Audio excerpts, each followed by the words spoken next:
بله، عرض سلام دارم خدمت شما آقای حیدری عزیز و یاران عزیز. خوش آمدید. شخصیت های پتومتی اعضای کوملو دموکرات. ما امروز شاهد بازی های بین اینا هستیم.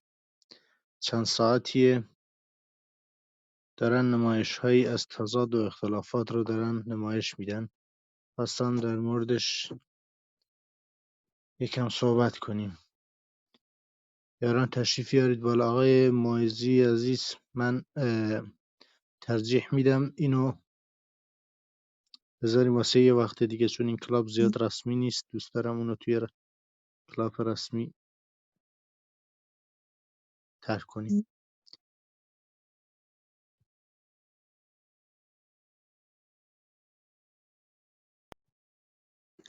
صدای شما قطع شد. البته آقای طاها، وقتتون بخیر. امیدوارم که حالتون خوب باشه. پرداختن به این تاپیک کلاب شما یا این رومی که باز کردید خالی از لطف باشه.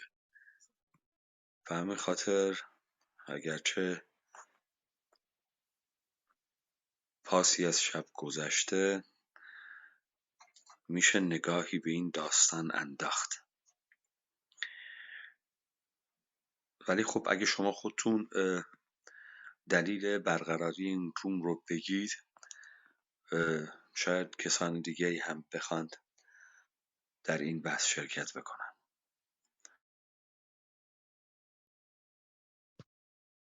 بله، در خدمتم. خوش آمدید آقای سعید. امروز ظاهرا آقای عبدالله مهتدی، نمیدونم دیروز یا امروز، رفتن در صدای آمریکا. اونجا بحثی را در مورد اختلافات داخلی کمله مطرح کردن که و گفتن که اختلاف ما سر یه سری خرت و پرت بوده، یه همچین چیزی. یعنی این اختلافات و جدایی هایی که بین کمله افتاده مسئله مهمی نبوده و سر یه سری خرت و پرت بوده که به توافق رسیدن و ظاهرا سر خرت و پرتا و دوباره به هم پیوستن. حالا سر این مسئله اختلاف افتاده بین طرفدارای ایشون و مخالفانشون که چطور می شود که آقای عبدالله مهتدی مسئله به این مهمی رو که تضاد در یک ساختار سیاسی و این منشأ کردن یک ساختار سیاسی رو میاد و در فضای عمومی از اون به عنوان یک اختلافات سر خرت و پرت میگه.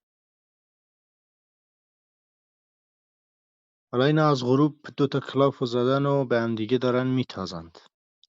فکر میکنم یارانم شاهد بودن و شنیدن صحبتاشونو. برای همین من خواستم یارانی که اونجا بودن و حرفایی رو شنیدن و یا نظراتی دارن تشریف بیارن و بحثی نه چندان جدی و طنزآمیز رو در این رابطه دنبال بکنیم.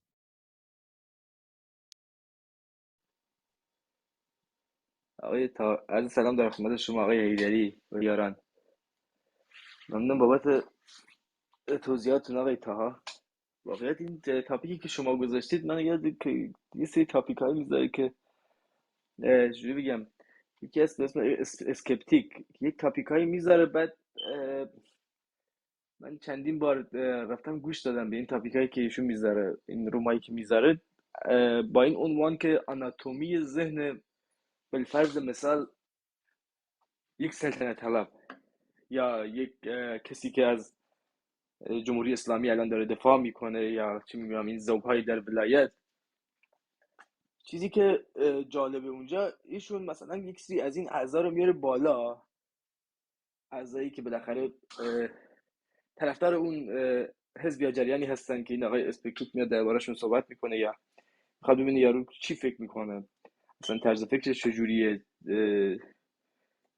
استدلالش چیه، منطقش چیه، همچین چیزی. بعد خیلی جالبه مثلا یک سری، یعنی من یاد این حزبای اپیکی میفتم، طرفداران این احزاب. خیلی از اونایی که میان یکی مثل اسکپتیک کلمه اول یک بار شاید تذکر بده به طرف، بگه مثلا من میخوام سوال بپرسم، سوال رو جواب بده. مثلا از یارو میپرسه مثلا شاهزاده رضا پهلوی شما چرا طرفدارشین، مثلا از این سلطنت طلب. یارو مثل همین حزبیا میاد اصلا سوال رو متوجه نشده، داره برای خودش توضیح میده، یه چیزای دیگه میگه که شما شاهزاده اینجوری و خیلی آدم خوبی بود. من نپرسیدم که خوبه بده، با شخصیت بی شخصیت. دارم میگم شما دلیل این که مثلا به قول معروف سلطنت طلب هستی چی هستش، مثلا چجوری هستش، یا اگر در راستای اون سوالی که میپرسه جواب بده. این اسپکتیک میاد با اینا بالاخره سوال میپرسه تا جایی که یک ذره انحراف داشته باشه دیگه خیلی عذر میخوام از خدمت یاران، فوش کار مادر اینو میفرسته پایین. ما این احزاب رو مثلا این هنوز من آناتومی ذهنی یک حزبی رو واقعا نفهمیدم. نفهمیدم اینا اصلا چجوری فکر میکنند، اصولا فکر هم میکنند، اصلا برای اون چیزی هم که میگن وقت گذاشتن یا یک احترامی قائلن. ما بارها دیدیم مثلا اینها همشون به اسم کردن، احزاب کردی، بعد همه با هم میگن باید به هم دیگه احترام بذاریم، همه محترمیم، بعد همه یک پسوند کرد رو دارن، بعد ایرانی هستن، عراقی هستن، سوری هستن، ترکی هستن. تضادی هم که اینا با هم دیگه دارن اصلا مشخص نیست. یعنی اینا من منظورم از چیزهای این هست، یعنی طرفداران یا عضوها یا کسانی که به این احزاب سمپاتی دارن، اینا با هم دیگه حول یک توهم چه میدونم کردی نقطه اشتراکشونه، ولی وقتی که دست روش میذاری هیچ کدوم نمیتونن هیچ توضیحی بدن. یعنی تو میگی شما چجوری کردی، بعد مثلا به فرض مثال یک کسی رو که در چارچوب یا در راستای شما فعالیت نمیکنه یا جزئی از شما نیست، شما اینو مثلا به حکومت وابسته میکنی یا ربط میدی. بعد اینا میگن خب اینجوریه، مثلا هیچ دلیل و منطق و توضیحاتی هم نداره، هیچی نمیتونه بگه. بعد میگی مثلا خود حزب تو دم از کردی میزنی، چرا بالفرض مثال خودتون حزبتون از ایرانیت حرف میزنه، بعد بخشی از ایرانه، فعالیت‌هاش در چارچوب و در راستای ایرانه، اینا اصلا دوباره هیچ جوابی ندارن، هیچ هم نمیتونن بگن، ولی همچنان روی این حماقت و این جهالت خودشون اصلا میستن. برای من جالب بود، گفتم که من همچین چیزی مشابهی رو دیدم که مثلا اگر شما با یک عده‌ای که اصلا نمیتونن اون آناتومی ذهنشون رو نمیتونی بخونی، چجوری باید برخورد کنی. حالا اینا مثلا چند وقت پیش یک بیانیه دادن که احزاب با هم دیگه بخوان همکاری کنن، یک کمیته مرکزی تشکیل شده که با هم دیگه همکاری کنن و نمیدونم یه چیزی از این در بیارن. الان هم به هم ریخت. بعد کسی هیچ کدوم هیچ سوالی نداره، هیچ کدوم هیچ توضیحی از چی میگن اون رهبریت مشترکشون نمیخواد، هیچ توضیحی هم لازم نیست. یکی از مثل عبدالله معتدی میاد میگه سر یک سری مسائل چی میدونم خرت و پرت شما گفتید، حالا من نمیدونم اون ورد واور اصلا چجوری میشه ترجمه کرد واقعا. یک سری اختلافات پیش اومده، هیچ کی از اینا با هم دیگه زاویه ندارن، هیچ زاویه‌ای نمیگیرن با هم دیگه، هیچ چیزی ندارن. این به اون یکی میگه شما جاش نمیدونم ترکیه هستید، اون یکی میگه شما جاش ایران هستید، به قول خودشون شما از حفاظت اطلاعاتین، اون یکی میگه شما محیط ترکیه هستید، یکی استخبارات سوریه و عراق. بعد کرد هم هستن، هم با هم دیگه هستن، یک چی میگن خودشون رو بخشی از این جامعه کردی میدونن، یک کردستان خیالی هم در ذهن خودشون دارن. اصلا نمیشه اصلا اینا رو خوند، یعنی چی میگن آناتومی ذهن اینا رو اصلا چیزی ازش برداشت کرد، جز اینکه یک سری، من تنها چیزی که مثلا میتونم بگم شاید واقعا توی واژه‌ام کم باشه، یعنی یه حماقت بلاحت عجیبی در پیروان این احزاب میبینی، یا این کسانی که عضوهای این گروه هستن، که اصلا فاجعه است، یک فاجعه بزرگی که متاسفانه ما روزانه با این درگیریم. مرسی ایتا، تشکر.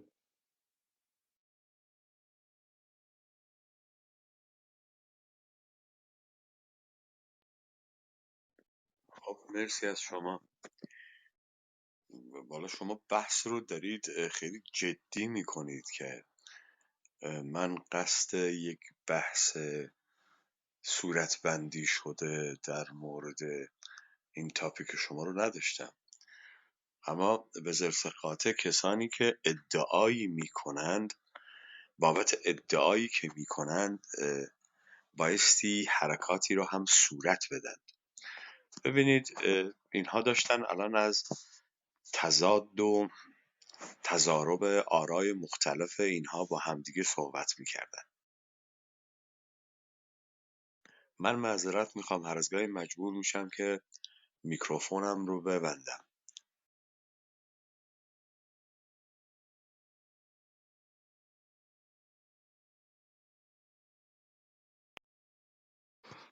نه خواهش میکنم ایده در خدمتیم. ببینید مثلا کسی برمیگرده و میگه که به کموله توهین شده یا به دموکرات توهین شده. بعد خب ظاهرا ما فکر میکنیم که این یا یک شخصیت حقیقیه یا یک شخصیت حقوقیه. کیه این کموله؟ کیه این دموکرات؟ یا چیه این کموله و چیه این دموکرات؟ چه توهینی به کی شده؟ الان کی بازنمایی کننده کموله است، کی نیست؟ خب اصلا کموله چی هست؟ نمیدونم چه تعریفی میخوان ارائه بدن.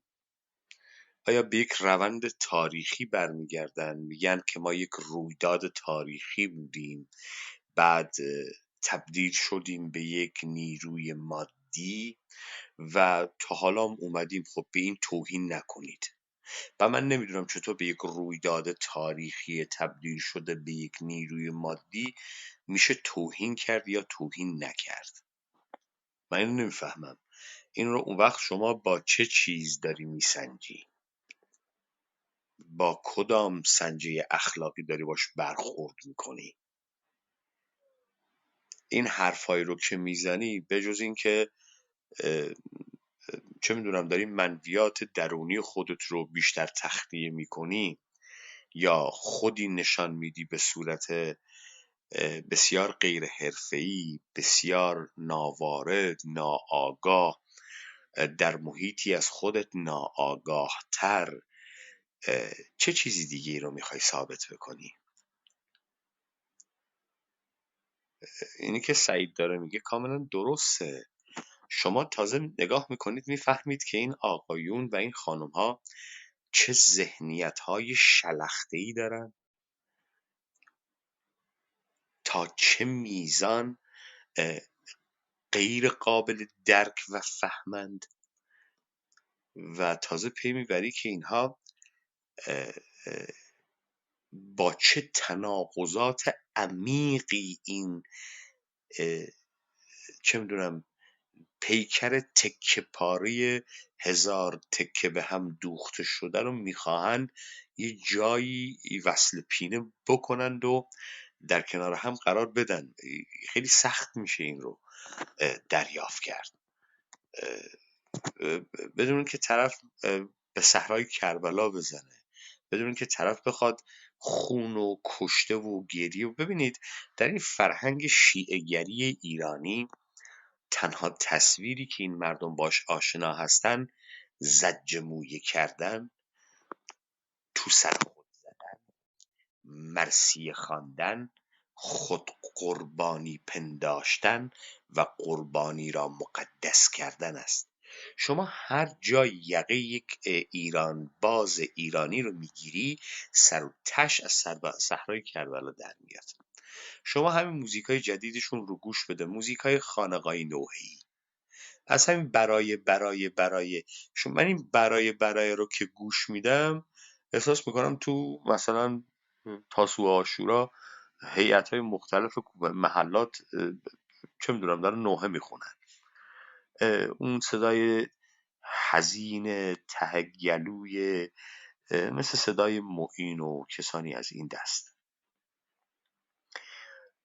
اینه که تو نمیدونی با کی طرفی. این آدم‌های پتومتی، البته پتومت خیلی شخصیت جذابی هستن، آدم‌های پرتلاش و آدم‌های بسیار پرتکاپویی هستن که عقل ندارن، میخوان یه کاری رو درست کنن بدترش میکنن و خیلی اتفاقا راهکارهای خلاقانه‌ای در بدتر کردن دارن تا در بهتر کردن. اینجاست که تو بایستی اینها رو یقه کنید و یه جایی، یک آغازی بر یک پایان بلاحت هدایت شدی عمومی باشی. بابا گناه دارن این مردم، شما اینقدر این مردم رو سخیف میکنید. ببینید شما کافیه در گفتگوی این آقایان به اصطلاح سرساخته شده اعضای یا طرفداران این احزاب از کماله دموکرات، پیکیکی، پارتی و یکیتی بشینید، سطح شعور شما به اندازه یه بوزینه پایین میاد. طرز کلام شما، جمله بندی های شما، منطق شما به شدت ویران میشه. یعنی اینکه ادبیاتی که اینها دارن، نه اینکه ادبیات امروزین دنیای امروز نیست، یک ادبیات دهاتی چوپانی، چه میدونم، مال کسانیه که با آدمی سر و کار نداشتن، با گاو و بز و گوسفند و چه میدونم زمین و چه میدونم اینها سر و کار داشتن. با اینها که صحبت میکنی، یعنی یه مدت با اینها گفتگو بکنی، تا سطح اینها چه میدونم تنزیل مقام پیدا میکنی. خب تو با هر سوالی که با اینها روبرو میشی، یک دنیا ترهات میشنوی با رفتارهای بسیار چیپ. این یک جامعه رو منکوب میکنه واقعا و ویران میکنه. من نمیدونم، طرف میگه که من بهم توهین شده. شما به کجا توهین شده؟ به کرامت توهین شده، به شرف نداشتت توهین شده، به آبروی نداشتت توهین شده، به کدام وجه اخلاقی تو توهین شده که بهت بر میخوره؟ یعنی تو خودت اینها رو ارزش میدونی، بها میدونی و رعایت میکنی. چه چیز تو بهش توهین شده؟ به زندگی یا به مردگیت؟ به گوشت و تن آدمیت یا به حرمت و شخصیتت؟ به نفست یا به اعضا و جوارحت؟ به چه چیزت؟ تو چه چیزی را توهین میدانی؟ بر اساس کدام محک؟ تو باید یه سنجه دست من بدی که من بفهمم یه جاهایی تو یه سری پرینسیپ ها داری که من با همون زبان پرینسیپ های تو باید صحبت کنم. ببینید شما میرید مثلا دولت بریتانیا رو یقه میکنید و میگید که شما این بازداشتی رو که از این فرد کردی غیر قانونیه، چون در قانون خودتون به این فرد حق دادید که بدون حضور وکیل صحبت بدون داشتن حکم دادگاه یا دادستان شما حق بازداشت این رو نداشتید به صورت طولانی و بیش از 24 ساعت. بدون حضور وکیل ایشون حق نداشته بازجویی بکنه و آگاه بوده باشه. چرا این حرفا رو میزنی؟ بخاطر اینکه اینها رو در مفاد قانونی داره. شما به ما بگو اینها چه چیزی را به عنوان اصول و پرنسیپ های این هویتی که من نمیدونم تاریخیه، نمیدونم حقوقیه، نمیدونم چیه این کوملی که میگن یا این دموکراتی که میگن، من نمیفهمم چیه. یعنی احیانا طرف که میگه به کومله توهین شده خودش رو کومله میدونه، تجسد یافتگی کومله است، تعین یافتگی کومله است. وقت چی هست کومله که مثلا این آقای عطا، انتر، علی، احمد، کیه این خودش رو کماله میدونه؟ این کمالاست. کیه؟ ببینید من این سوال ها رو میکنم، شما میتونید این رو بگید خب کمالا یک جریان مارکسیست لنینیستی بود. خب اگه یک جریان مارکسیستی لنینیستی بوده که اولا در این مارکسیستی لنینیستی بودنش خیلی حرف هست. وقت تو باید بشینی یکی پس از دیگری نشریات اینها رو، اون افقهای سوسیالیسم مزخرفشون رو بیاری بشینی از اون تئوریسین های بزرگ احمقشون بشینی بخونی تا بفهم اینا چیزی فهمیدند از این دنیای چپ یا نه. وانگهی اگه این هم باشه، خب این فضیلتی برای تو نداره که. خب فضیلتی برای تو نداره. تو از خانواده یک چپ جهانی هستی با تعابیر دست هزارم خاورمیانه‌ای ترجمه‌ای، با درکی که اصلا ازش نکردی. خب الان تو کجای این جریان چپی؟ هیچ جاش.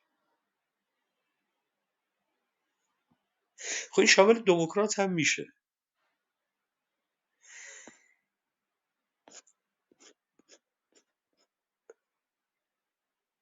و من جدی دارم سوال میکنم از یه آدمی که خودش یکمی جدی میگیره، برای خودش یکمی احترام قائله.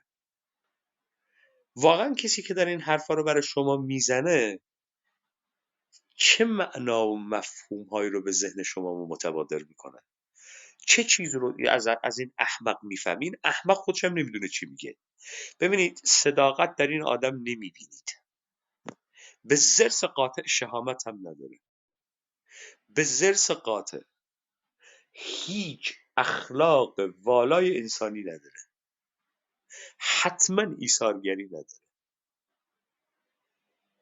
خب من نمیدونم با این آدم مثلا تا کجا میخوای بری؟ چرا این آدم قابل قبول هم میتونه باشه؟ این نمیتونه از ضرورتهایی که خودش رو به این مسیر کشونده بگه. یه سری حرفای کلیشه‌ای تکراری رو میزنه، حقوق زنان، حقوق کودکان، حقوق مردان، جمهوری اسلامی تناب دار و جمهوری اسلامی فلان و جمهوری اسلامی ارتجاع و همین حرف. خب این چه اتفاقی رو میخواد رخ بده؟ من اینو نمیفهم. اگه شما اینو میفهمید میتونید توضیح بدید، اگه نه من نمیفهمم این موجودات چطور خسته نمیشن از این همه ترهاتی که به هم دیگه میگن، چطور خسته نمیشن از این همه لاطائلاتی که به خورده هم میدن. یعنی نمیدونی از کجا با این مرتی که آغاز بکنی. میگه که به کمالای من توهین کردی. خب من توهین بهت میکنم، 100 بارم به توهین میکنم.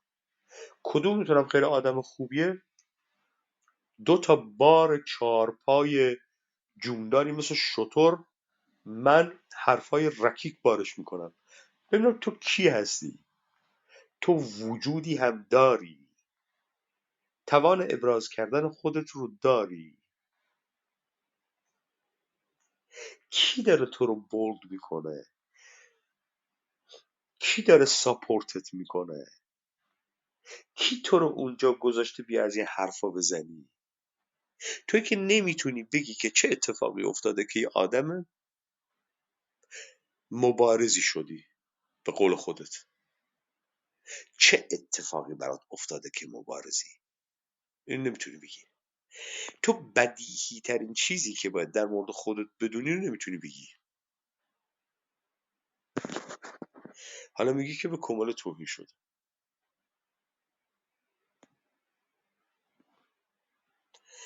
خیلی خنده داره. و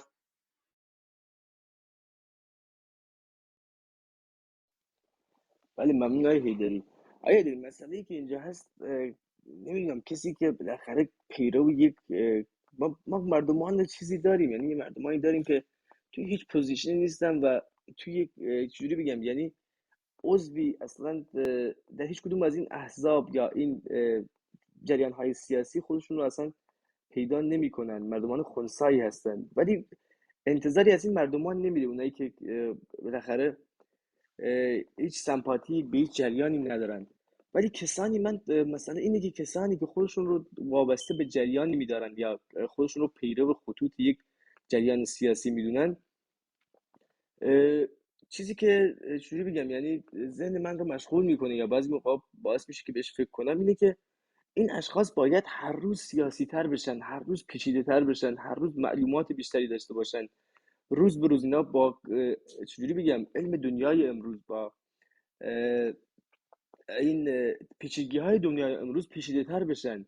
ولی چیزی که من دیدم هیدری، یعنی کسانی که 30-40 سال حتی بیشتر از 30-40 سال در این عذاب بودن، شاید بگم باور کنید روز به روز عقب‌تر میرن.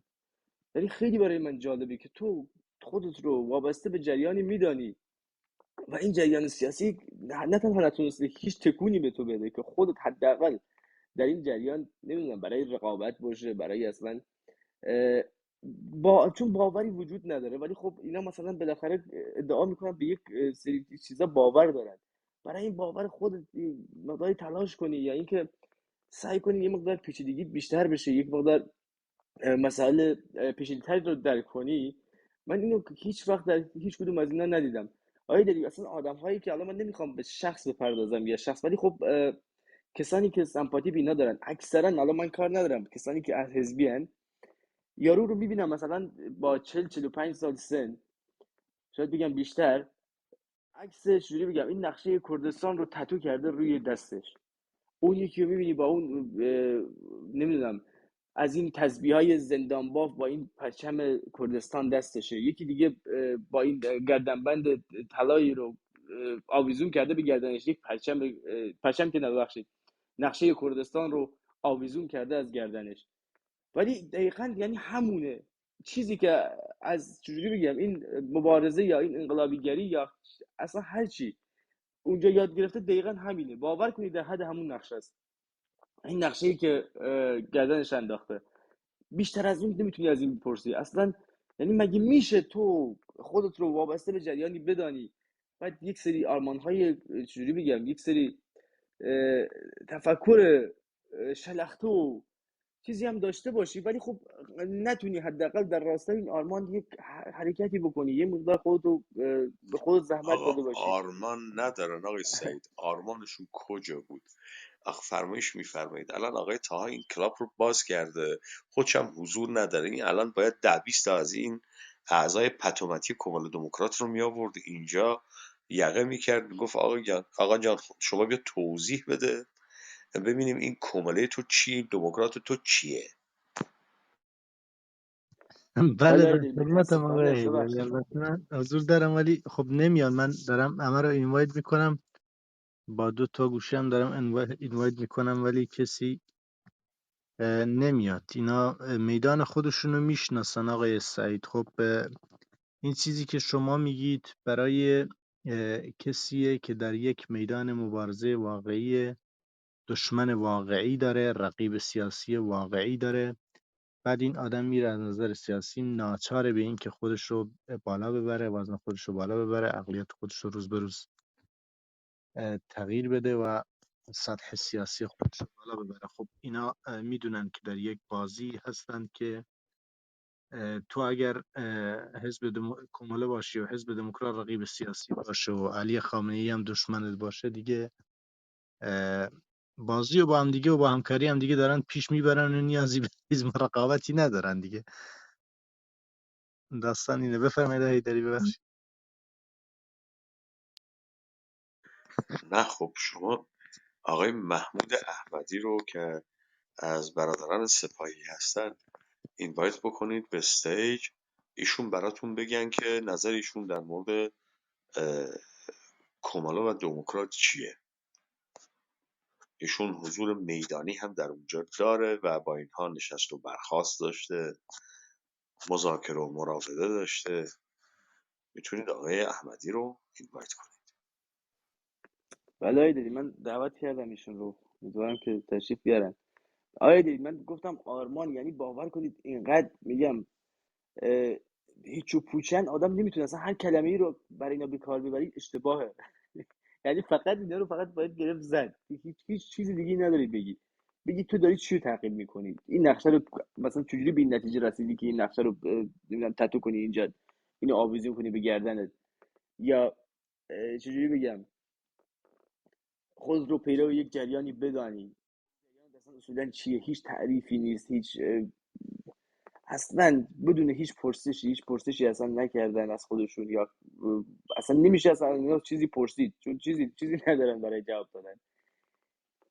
یعنی در کل دارم میگم، یعنی با آدم‌های روبرو میشی که نه تنها در این 30 سالی که به یک جریان رو دنبال کردن در این راستا هیچ زحمتی به خودشون دادن، بلکه اصلا خیلی خیلی کوشیده شده که اینا حماقتشون بیشتر بشه. آقای هوشنگ تشریف آوردن، امیدوارم که بتونن صحبت کنند. آقای هوشنگ بفرمایید، ما شما رو میشنویم. با درود و عرض ادب. من کاملا مخالف شما، یعنی حتی فکر می‌کنم دموکرات با وجود تمام فجایع و جنایاتی که کرده باز آبرو شرف داره به اینایی که همینجوری ولول میگردن و به اسم آنارشیست. آنارشیست ها خیلی متشکلن، آنارشیست خیلی منظمن، آنارشیست ها اصول دارن. به نام آنارشیست نمیشه همینجوری حرافی کرد. به هر حال کوموله و دموکرات اتفاقا خیلی کارشون الان در این مرحله مشخص درسته، خصوصا کوموله. تمام این کمیته هایی که می‌بینی برای جوونا دارن میزنن، هر روستا داره کمیته میزنه. یه روستای به نام یکم کمدی نمیدونم پشاباد پشاباد کمیته زدن. یعنی این ظرفیت نشون میده که یه روستای پشاباد خودش کمیته میزنه و وبسایت را میندازه و فیسبوک و اینستاگرام و تلگرام و کلاب ها، همه چی. یه روستا، این ظرفیت روستا. ببین ظرفیت شهر چیه. این هم که شده به شکرانه این کار مخفی کوموله است. اتفاقا به شکرانه کار مخفی دموکراته، کار سازمانی.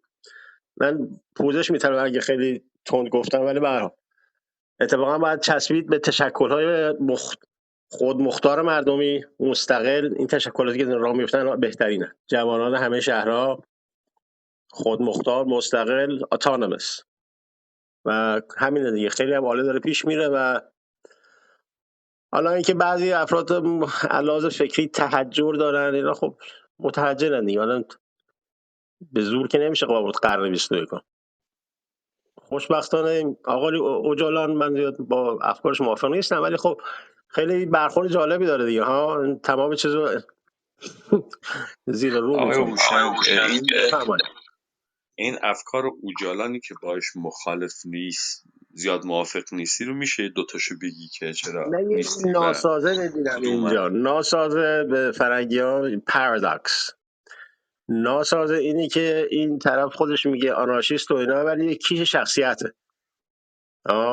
کالت پرسونالیتیه.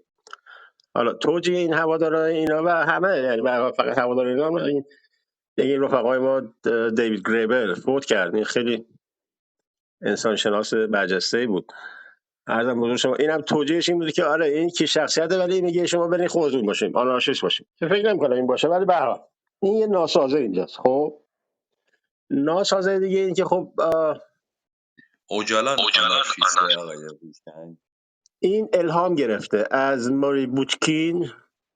موری بوچکین یه ماری بوکچین. کمونیست.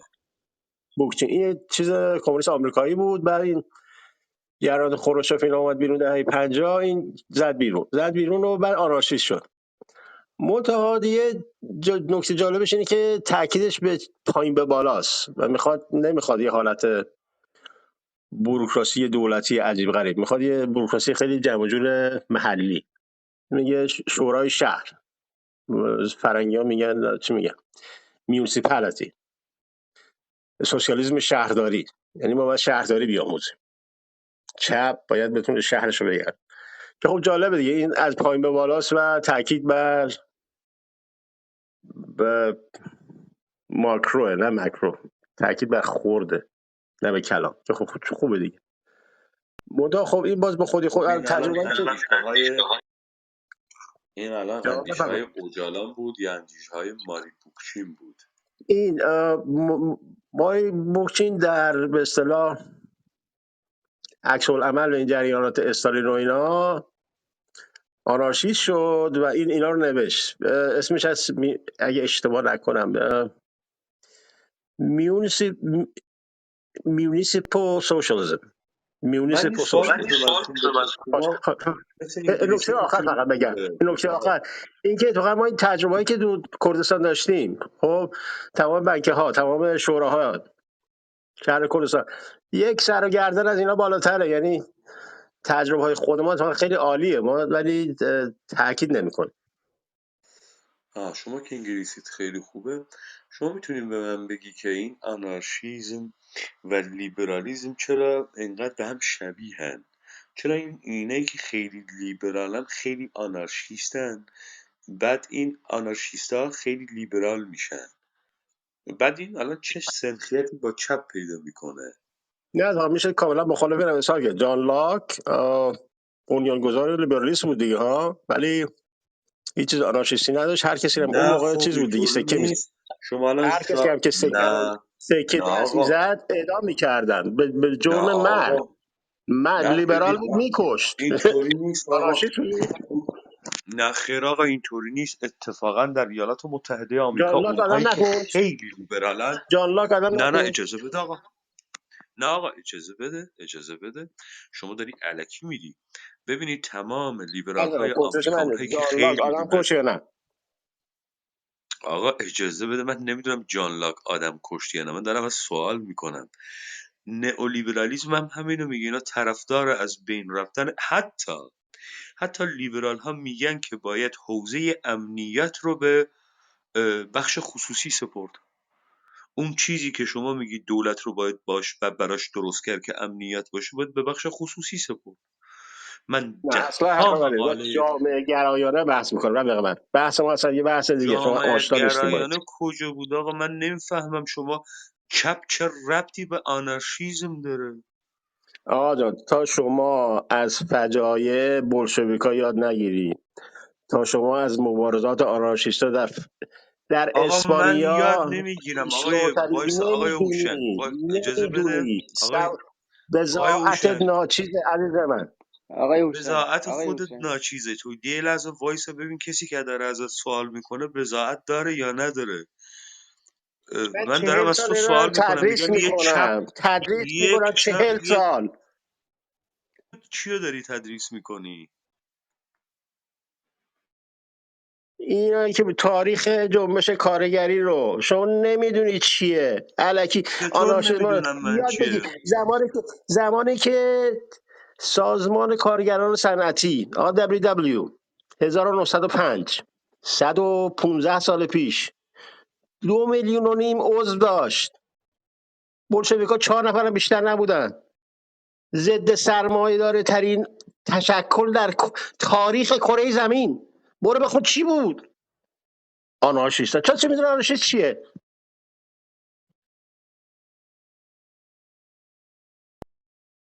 بله، عجب. نه آقا بیارش بالا، طرف داره خب خود تدریس میکنه. صفحه چرا دیگه. نه آقا اجازه بدید، بیاریدش بالا، خودش اینو رفت، من نندازید. ننداختم، نمیدونم کسی داد. نه بابا، این داشت کلمات خوب به کار میبرد، کلمات انگلیسی به کار میبرد و ما رو داشت مشعشع میکرد. اجازه بدید تشریف بیاره بالا. من اعتماد به نمیدونم. سقفش که آقا بیا بالا دوباره آقای آره، حسین. در به در ببینید دیواری اینا آناتومی اگر شما. چپ رو با مارکسیزم میفهمند، خب ما حرفی نداریم، داریم حرف میزنیم با هم. اگر منظورشون از چپ اون گستره قبل از مارکسیزمه و بعد نهله های بعدیه، اینی داستان دیگه ای داره. ولی این مارکسه که احیانا به تمامی این آنارشیست بازها میتازه ها.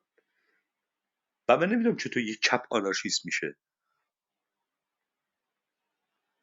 یک مارکسیست چگونه آنارشیست میشه، من این نمیفهمم.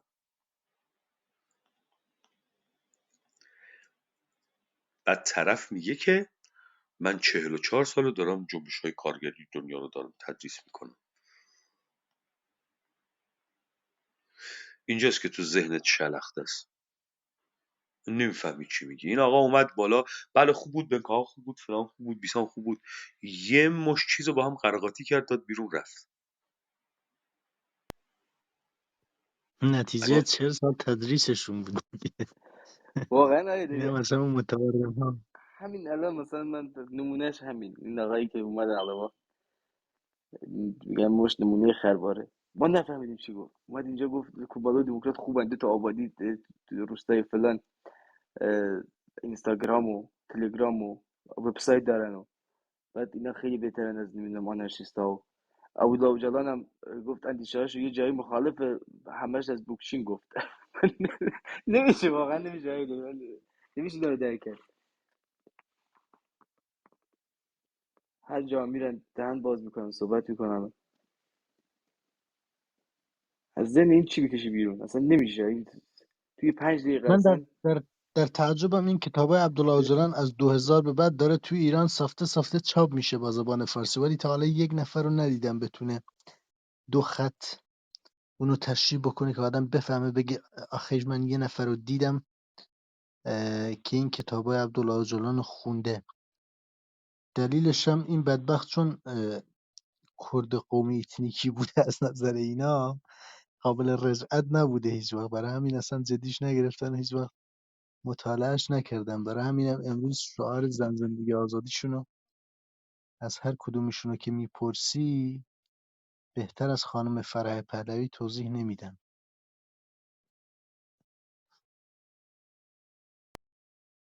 نه خب ببینید، این برای من جالب بود.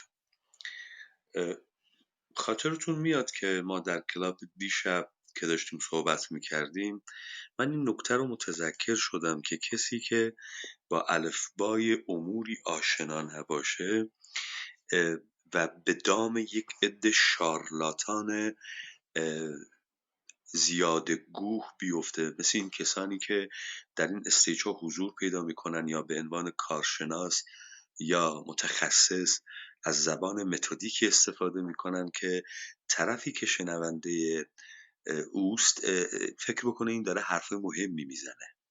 خب ببینید، ترکیب کردن چپ، این وقتی میگی چپ و نمیگی مارکسیزم، ببینید بدون مارکسیزم چپ هیچ معنایی نداره.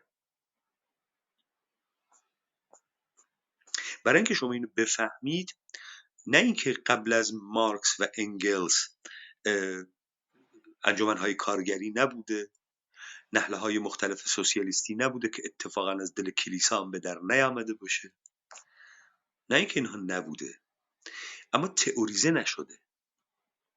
شما میبینید حتی برای نوشتن منیفست کمونیست اینها از چه زبانی استفاده میکنن، چه میزان کار میبره اون سوال جواب هایی که انگلس آغاز میکنه و بعد به این ریخت منیفست در میاد. شما امکان نداره مارکسیست باشی آنارشیست بتونی بشی، امکان نداره، میشه شترگاو فلک، امکان نداره همچی چیزی. این فقط در این سرزمین ما اتفاق میفته. این معجزات، مثلا پیکان آردی درست میکنن فقط تو کشور ماست. بدن پژو 405 موتور تخت پیکان، همچی چیزی. بعد طرف میزنه صحرای کربلا و در میره و حرفای خوب بنکه و فلان و بیسان. عجیبه. ببینید، باکونین به مارکس نامه مینویسه، مارکس پاسخ باکونین رو میده. مارکس به پرودون حمله میکنه در فلسفه فقرش، به باکونین حمله میکنه، به تمام آنارشیستا حمله میکنه.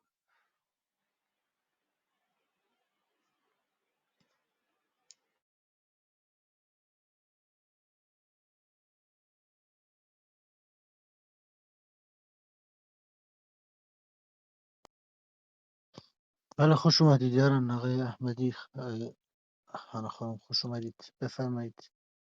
یه صحبتی هست هر کدوم.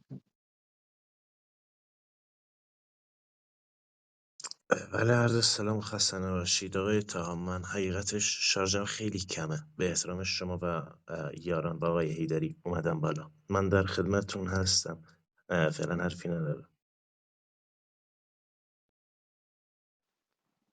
نداره کار. خیلی خوش اومدید. خانم هانا هم تشریف آوردن. خانم هانا بفرمایید. خوش اومدید. ممنونم آقای سعید، وقتتون بخیر.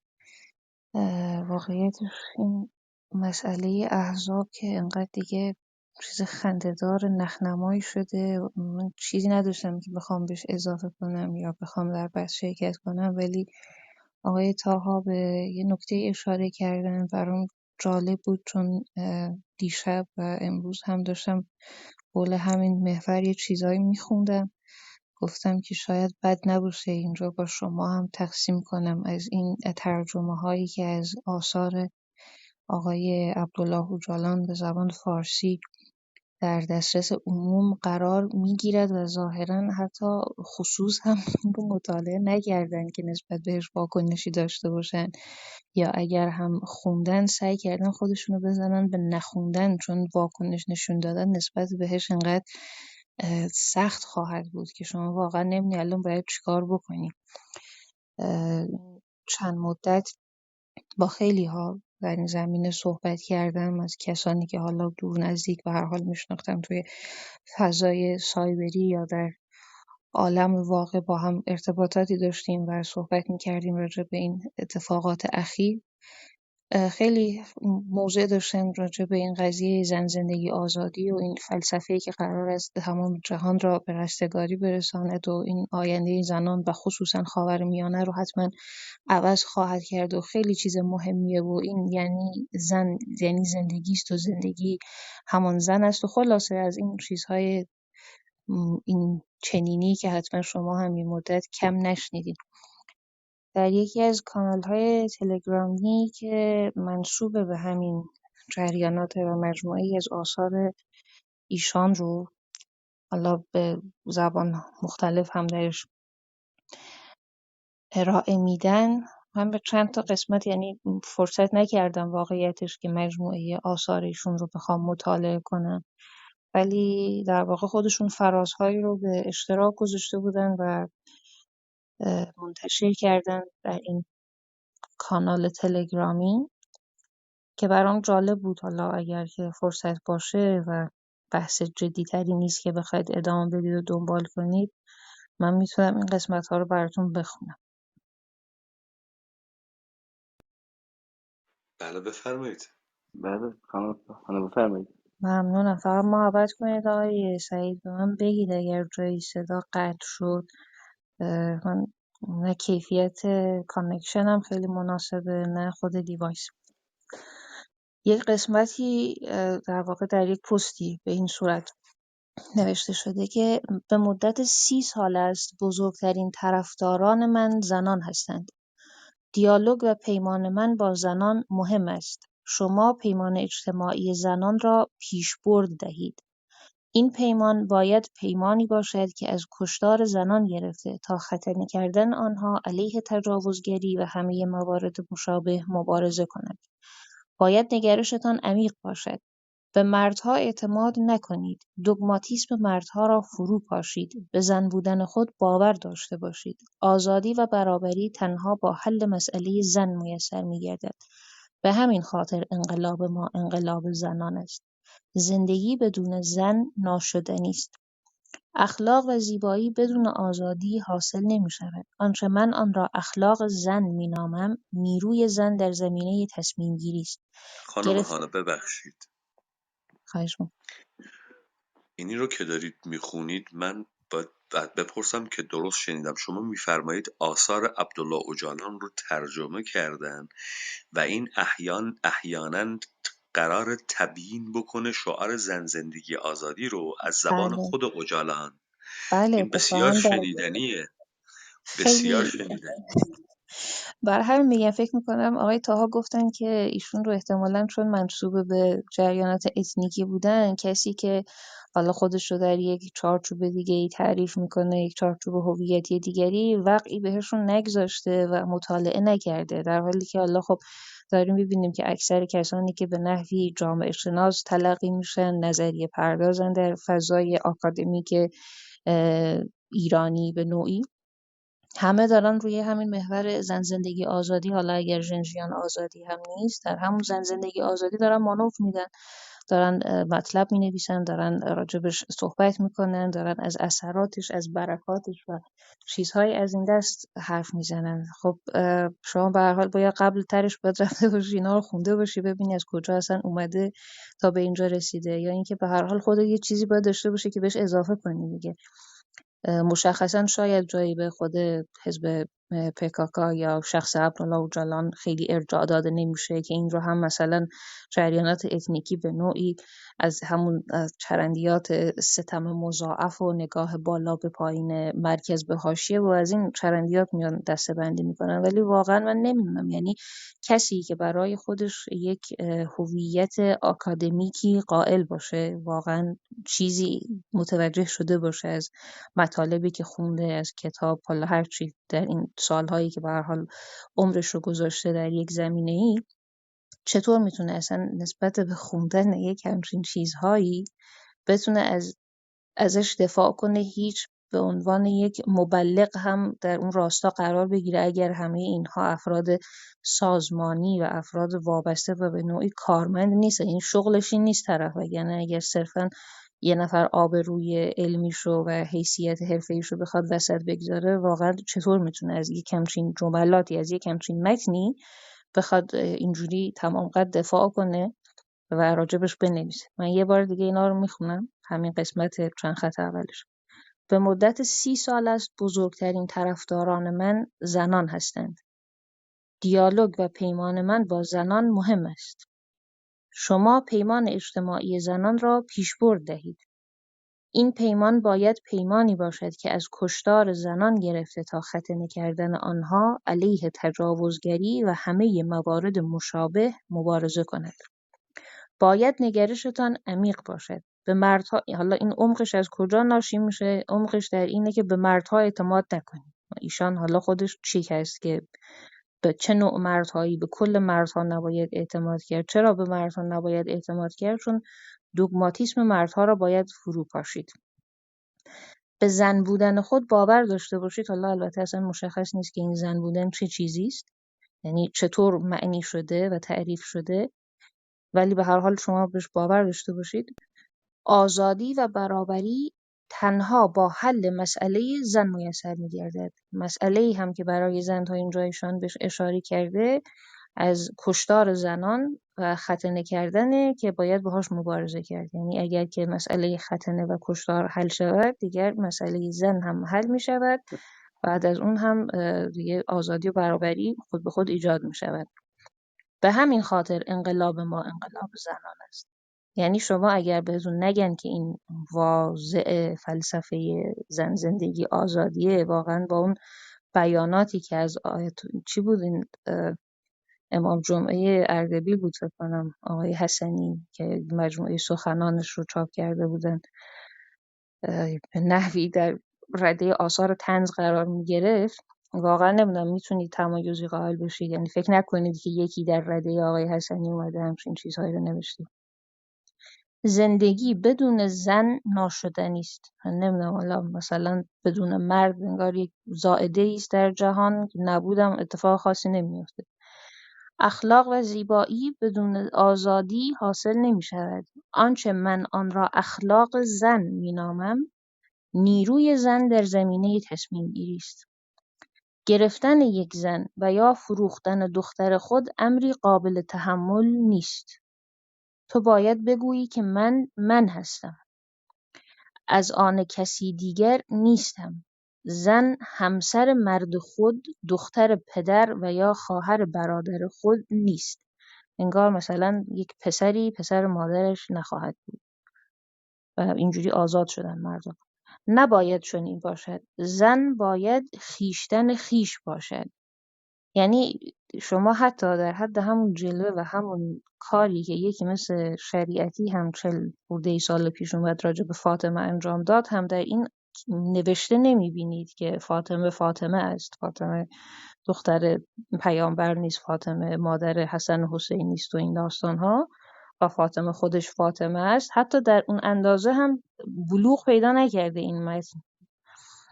نباید چنین باشد. زن باید خویشتن خویش باشد. فرمول آن هم فعالیت، معلومه ورزش مثلا 2 میدانیه، و تلاش صادقانه، تأمل و زدودن تاریکی هاست. ببخش، تلاش صادقانه، تأمل و زدودن تاریکیات. بله، حالا شم میتونه روشن کنه، میتونه از لامپ های از این ریسه‌ای ها باشه، چراغ های شارژی، اینا همه اینا میتونه به هر حال زدودن تاریکی باشه، این چون نسخه رو نکته باید خاصی اشاره نکردن در این حتما تو فلسفه. داروخانه ها نمیدن، باید بری مولوی سراغش. نسخه من نه. نمیدونم حالا به هر حال چجوری هست، ولی فرمولی که براش ارائه دادن، یعنی الان همه چیز شد این آزادی جهان در گرو آزادی زنه، چون زنه که زندگی باهاش معنا پیدا میکنه، مرد در واقع یک عنصر زائد اضافی است که بهش هم نباید اعتماد کنید و دوگمه. و حالا شما هم برای اینکه بخواید آزاد شید باید مسئله زنان حل شود. فرمول حل مسئله زنان هم فعالیت و تلاش صادقانه، تأمل و زدودن تاریکی هاست. یعنی من به طور کلی تر از این جمله ندیده بودم واقعا. صد رحمت من به، نمیدونم تلاش صادقانه چیه، چه شکلی یعنی تلاش تلاش صادقانه. مثلا غیر نمیدونم واقعا چه چیزی در ذهنش بوده. حالا اینا رو به صورت فرازهایی از این مطالبی که ایشون چاپ کرده نوشتن در پایان هم. حالا این یه بخشش. البته عبدالله اوجالان، واضع فلسفه ژن آزادی. این الان وضع فلسفه ژن آزادی. حالا یکی دیگه، به میزان تعریف شدن زن، تعریف نمودن مرد نیز وارد دایره امکان می‌گردد. نمی‌توان با نقطه عزیمت قرار دادن مرد تعریف صحیحی از زن و زندگی ارائه دهیم. یعنی شما اول میاید زن رو معیار قرار میدید که بعد هر چقدر که بیشتر زن رو تعریف کردید، مرد هم معرفی میشود. این تعریف اصلا چجوری امکان پذیر میشه؟ یعنی هر چیزی که در برابر زن بود میشود مرد، ولی نمیشه برعکس این باشه، چون شما نمیتونید با نقطه عزیمت مرد تعریف صحیحی از زن و زندگی ارائه بدید، اما حتما آن تعریفی که در حالت عکسش اتفاق میفته صحیحه. یعنی هر آنچه که زن نیست مرد است، اون موقع درست. موجودیت طبیعی زن موقعیت مرکزی تری دارد. یعنی مردها احتمالاً موجودهای غیر طبیعی هستند. از نقطه نظر بیولوژیک نیز این امر بدین گونه است. بله. اینکه جامعه مرد سالار تا حد ممکن موقعیت زن را تنزل داده و کمرنگ نموده، نبایستی مانع درک واقعیت زن از طرف ما گردد. سرشت یا طبیعت زندگی بیشتر با زن در پیوند است. مردها بیشتر در فضا هستند. اینکه زن تا حد ممکن از حیات اجتماعی بیرون رانده شده است، نمیتواند نشانی بر غلط بودن واقعیت مذکور باشد. بالعکس آن را تصدیق می‌نماید. مرد با نیروی زورگویانه و نابود کننده اش با حمله به زن در اصل بر زندگی یورش میبرد. اینکه مرد به عنوان حکمران اجتماعی با زندگی خصومت و دشمنی می‌ورزد و نابود کننده آن است، با واقعیت اجتماعی که در بطن آن میزید ارتباط تنگاتنگی دارد. من زنانی را که به بردگی چشم دوختند اصلاً دوست ندارم. الان شما باید زنانی باشید که ایشان شما را دوست بدارند. زن در خاورمیانه مجبور است که اطلاع یابد، چون اگر اطلاع نیابد ایشان او را دوست ندارند. وضعیت شما بسیار دشوار است. چگونه آزاد خواهی شد؟ در مورد وضعیت زنان بسیار غصه‌دار و اندوهگین می‌شوم. بایستی خود را آزاد سازید. نامبرده الان مدت سالهای طولانی است که در یک زندان انفرادی به سر میبرند و نمیتواند خود مردش را آزاد سازد. اما الان جهان برای مردها خیلی گل و بلبله، خیلی جای خوب و امنیه، هیچ مشکلی ندارن. فقط زنانن که در زندان هستند و باید خودشون را از این زندان آزاد سازند.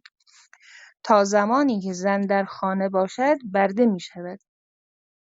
لازم است زن به مرتبه الهگی برسد. الهه به معنای خدافرینی است. زن آزاد همچون خورشید طلوع می‌کند.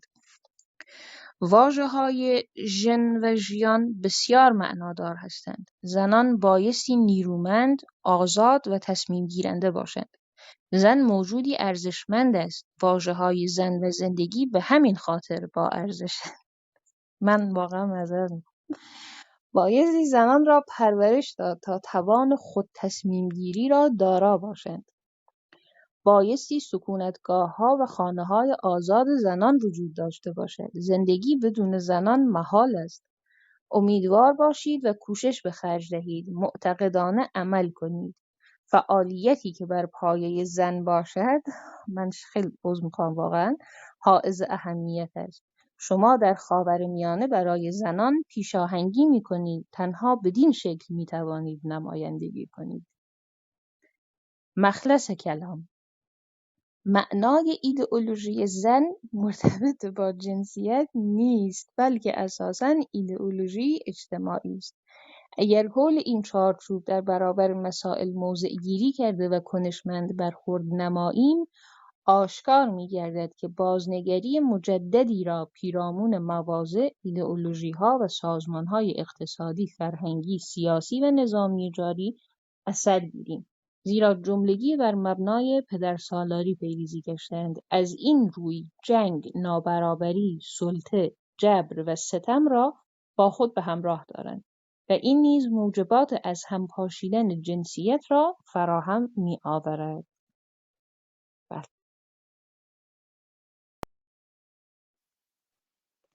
ولی ممنون خانم هانا. اندیشه های آقای جلال بود. اندیشه های جلال خیلی جالبه. عالی بود، خیلی عالی بود واقعا. دمتون گرم. خنده عجب میشه عجب. فکر کنم خودشونم اینجا خنثی فرض کردن، چون اگه خودشونو مرد فرض میکردن باید یه جوری دیگه حرف میزدن. یه چیزی هنوز کشف نشده، معلوم نیست اصلا جنس سومه. نه مرد نه زن. عجب عجب. اما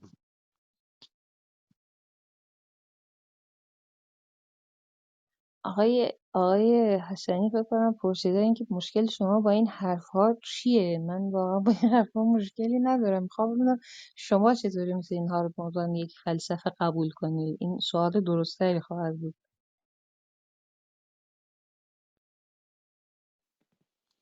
بهشون تشریف بیارم بالا بگن یعنی چی زندگی بدون زن امکان پذیر نیست، یعنی چی. من بعد نمیفهمم مثلا آیا واقعا زن بدون موجودی طبیعی است، یعنی چی واقعا؟ یعنی مرد مثلا بعداً به صورت مصنوعی ایجاد شده مرد شده. حالا شما اصلا در یک روندی دارید اصلا زن رو با مرد داری راجع بهش صحبت میکنی، بعد آخر سر میرسی به مسئله جنسیت که اصلا جنسیت هم نیست. خب جنسیت نیست، چیزی جنس است. بعد الان این وسط یعنی اصلا چجوری معنا پیدا میکنه دیگه؟ اگه زن و مرده که خب طبیعیش مشخصه که چیه. اگه دارید میرید در فاز زنانگی و مردانگی و جنسیت و آن چیزی که وابسته به جنس هست دیگه، این چجوریه که تهش از همه اینها سلب میشه؟ اصلا کلا هیچ کدوم از اینا نیست، کلا یک داستان اجتماعی است. من واقعا دریافت نکردم چیزی. حالا اگه کسی متوجه شده به ما هم بگه دیگه. بعد نظریاتشون در مورد خانواده و مالکیت هم خیلی جالبه. اینکه هیچ زنی حق ندارد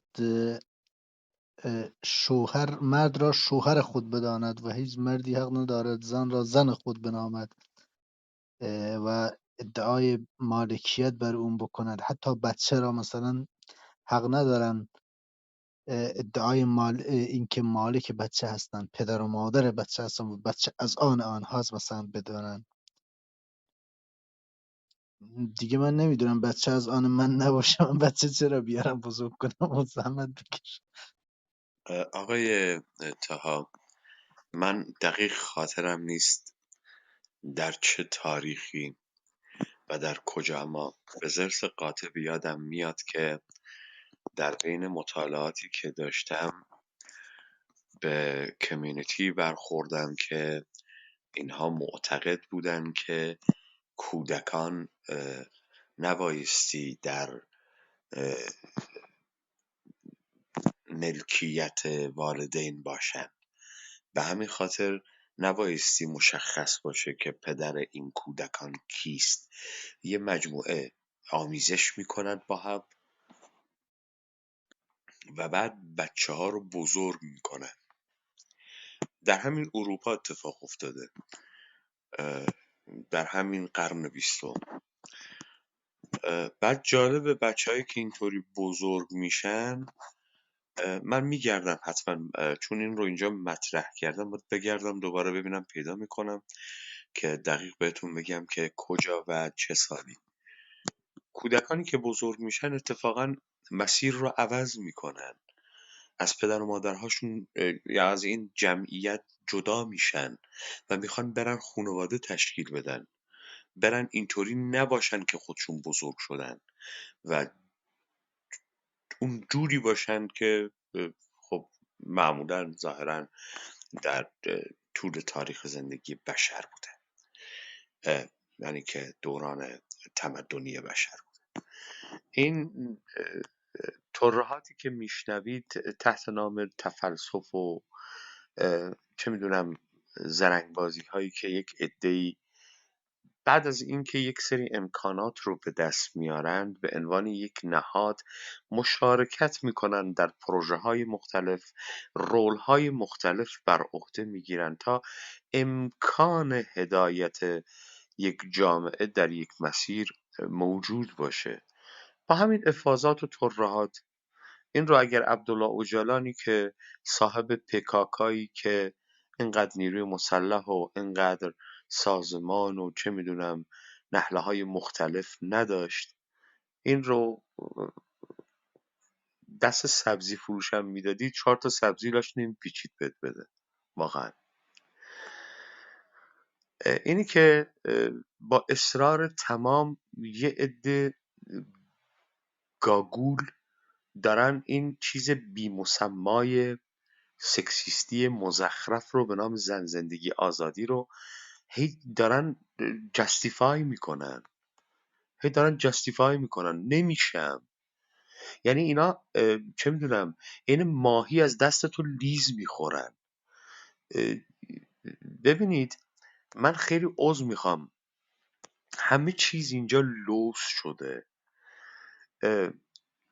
شما وقتی از یک پابلیک دیبیت حرف میزنید، وقتی پنلیست دارید، شما یک موضوع رو میخواید به دیبیت بذارید، یه عده رو میاری مخالفند، یه عده رو میارید موافقند.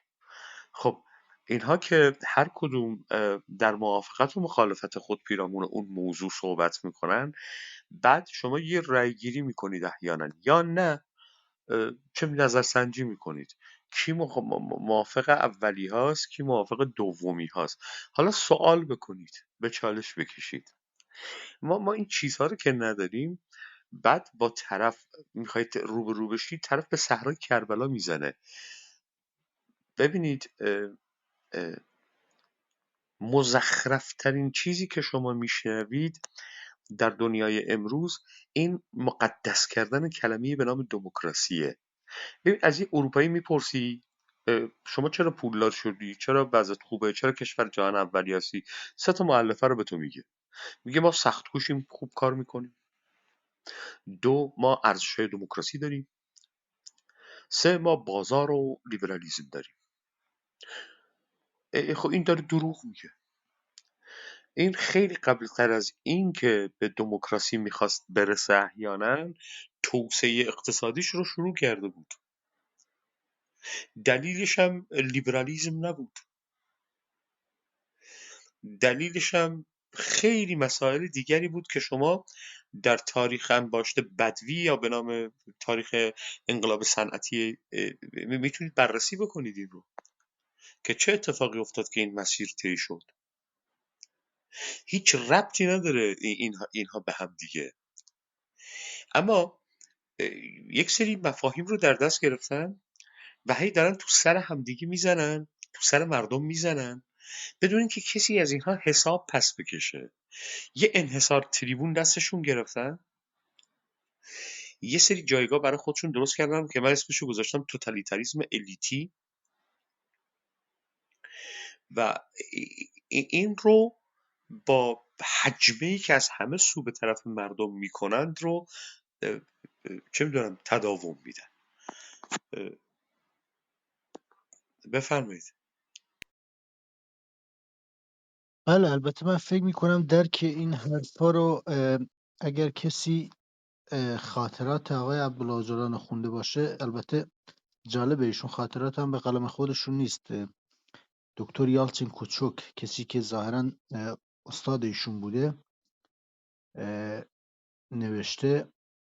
البته رفتن با ایشون 6 ماه زندگی کردن در دره بقاع لبنان و این خاطرات رو تهیه کردن.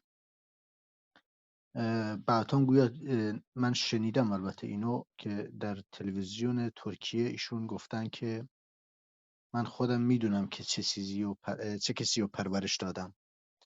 یعنی این دکتر گفتن. ایشون اونجا من اون کتاب رو خوندم، سال فکر کنم 2006 2005 بود من خوندمش. خیلی جالبه، یعنی اگر کسی بره اون خاطرات کودکیشو بخونه، فکر کنم بهتر این ذهنیت آقای عبدالله جان رو درک کنه و این آشفتگی و اون خاطراتی که ایشون با مادر و پدرشون داشتن و تعریفی که از مادرش میکنه و از پدرش میکنه و از زندگی که داشته. آقای تا ببخشید، من نمیخوام وارد اون جنبه هاش بشم. چیزی که برای من مهمه فعلا این فضاییه که حاکمه و یک جایی تو باید این فضا رو بشکنی. بعد برمیگردیم به این چه میدونم پردازش شخصیت کسی که اگه مهمم باشه یا نباشه زیاد تأثیری در داستان نمیذاره. فضا برای من خیلی مهمه. ببین تو آشکارا ببینید، شما بعد از سالها شنیدید خمینی گفت اقتصاد مال خر است. بعد میخندیدی میگفتی خب چرا کسی نگفت که آقای خمینی اقتصاد مال خر است؟ یعنی چه؟ شما این همه ترهات داری میشنوی از زبان اینهایی که تریبون دستشونه، بعد هیچ کدوم از اینا وای نمیسن شما اینا رو یک کمی کتک بزنی، کتک عقلی بزنی، یک کمی ازشون سوال بپرسی. از اون خلجی کلاهبردار گرفته که هانا آرنت باز شده تا این پدرسوخته هایی تحت نام روشنفکر و پادکست ساز و برنامه ساز و چه میدونم متفکر و مترجم و اینها رو یکی بیر بگیره، یکی کتک بزنه تو این جامعه. ببین مشکل ما خیلی ببینید ما تو این جامعه یه طنز پرداز درست حسابی نداریم، یه استنداپ کمدین درست حسابی نداریم. اینا رو له کنه بد جوری له کنه. نه، همه چیز ما در سطح بسیار چیپ، ارزون و لودگی قرار گرفته با یک سری چهره های بسیار چه میدونم خود جدی پندار، با داشتن یک اعتماد به نفس کاذب وحشتناک. این خیلی خنده داره. اجازه بدید آقای مهرگان و آقای جمال هم اومدن در بحث مشارکت بکنم، بعد ما برمیگردیم سراغ نکاتی که شما داشتید مطرح می‌کردید. بله آقای هیدری، ممنون از شما. خدمت بفرمایید آقای عزیزان مهرگان. و یاران درود میفرستم. من سرمای بدی خوردم، دستم اشتباهی رفت، ولی دارم گوش میدم و به این هوشنگ نمیدونم فامیلش چی بود، من گفتم هوشنگ تیره خل و خوشحالم که زودتر از اینجا بیرون شد. سپاسگزارم. بله ممنون از شما آقای مهرگان. چون خودشون رفتن، ما که مشکلی نداشتیم، می‌خواستیم صحبت کنیم، ولی خب ایشون نه صحبتی داشتن ارائه بدن نه چیزی، کل داشته هاشون اینجا ریختن بیرون که فقط چند دقیقه بود. آقای جمال خوش اومدید. آقای جمال شما بفرمایید. مرسی، خسته نباشین دوستان. من خیلی چند دقیقه پیش اومدم. دوست عزیزمون پیمان هست. پیمان اگر چشم خوب نمیبینه روی تلفنم صحبت از زن از زندگی و آزادی میکرد و این شعار متوجه نشدم هدفش چی بود. اگر لطف کنید در مورد این شعار اون چیزی که من فکر میکنم میخوام مطمئن بشم که شما این رو گفتید. بفرمایید. بله آقای جمال، من گفتم این شعار یکی از مزخرفترین، بی مستواترین بی‌معناترین و سکسیستی ترین شعارهایی که میتونه یک مجموعه آدم بگه که این شناسنامه منه و شناسنامه اکت سیاسی منه. برای این ابجکشن های خودم رو دادم. اولا شما اگر چپ هستی بایستی بدونی که شما به دنبال جنگ طبقاتی هستی. شعار زن زندگی آزادی شما شعار هیچ طبقه ای نیست و شعار طبقه بی طبقه است. این از منظر چپ بودگی است. اما از منظر لیبرالی تعقیبش بکنیم، ببینید شما یک سگانه شعارهای لیبرالی دارید به نام حق زندگی، حق آزادی و حق مالکیت. اینها رو حقوق طبیعی می‌دانند. اوکی؟ اینجا سوال اینه که زن زندگی آزادی حقوق طبیعیه. چی؟ زن طبیعیه. الان آقای اوجالان گفت طبیعیه. البته زنم جزو حقوق طبیعیه. بعد اگه حقوق طبیعی کیه؟ حقوق طبیعی مرد، خرچنگ، گاوه. حقوق طبیعی کیه زن زندگی آزادی یعنی چه؟ ولی خب از اونجایی که ایرانی‌ها یه مشت عرفای شیپیشوی شادخوار شعرباز و گل و بلبل بازن، ایهام خیلی دوست دارن وقت بیان از این چرت و پرتا بگن، بعد بیان بگن که منظور شاعر این بود. ها، والا منظور شاعر اینه که بدون زن نمیشه زندگی کرد. خب با زن خیلی زیباست. اینو کی میگه؟ اینو مرد میگه یا زن میگه؟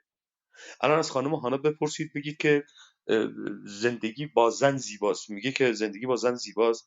ما همینجا در همین کلاب هاوس دیدیم 4 تا خانم فمینیست، رهبران فمینیست، اگه خانم هانا من رو کمک بکنه اسمشون رو بگه، سر یک آقایی که من اسمش هم یادم رفته، اون آقا با هم دعوا داشتن همدیگه رو جر میدادن.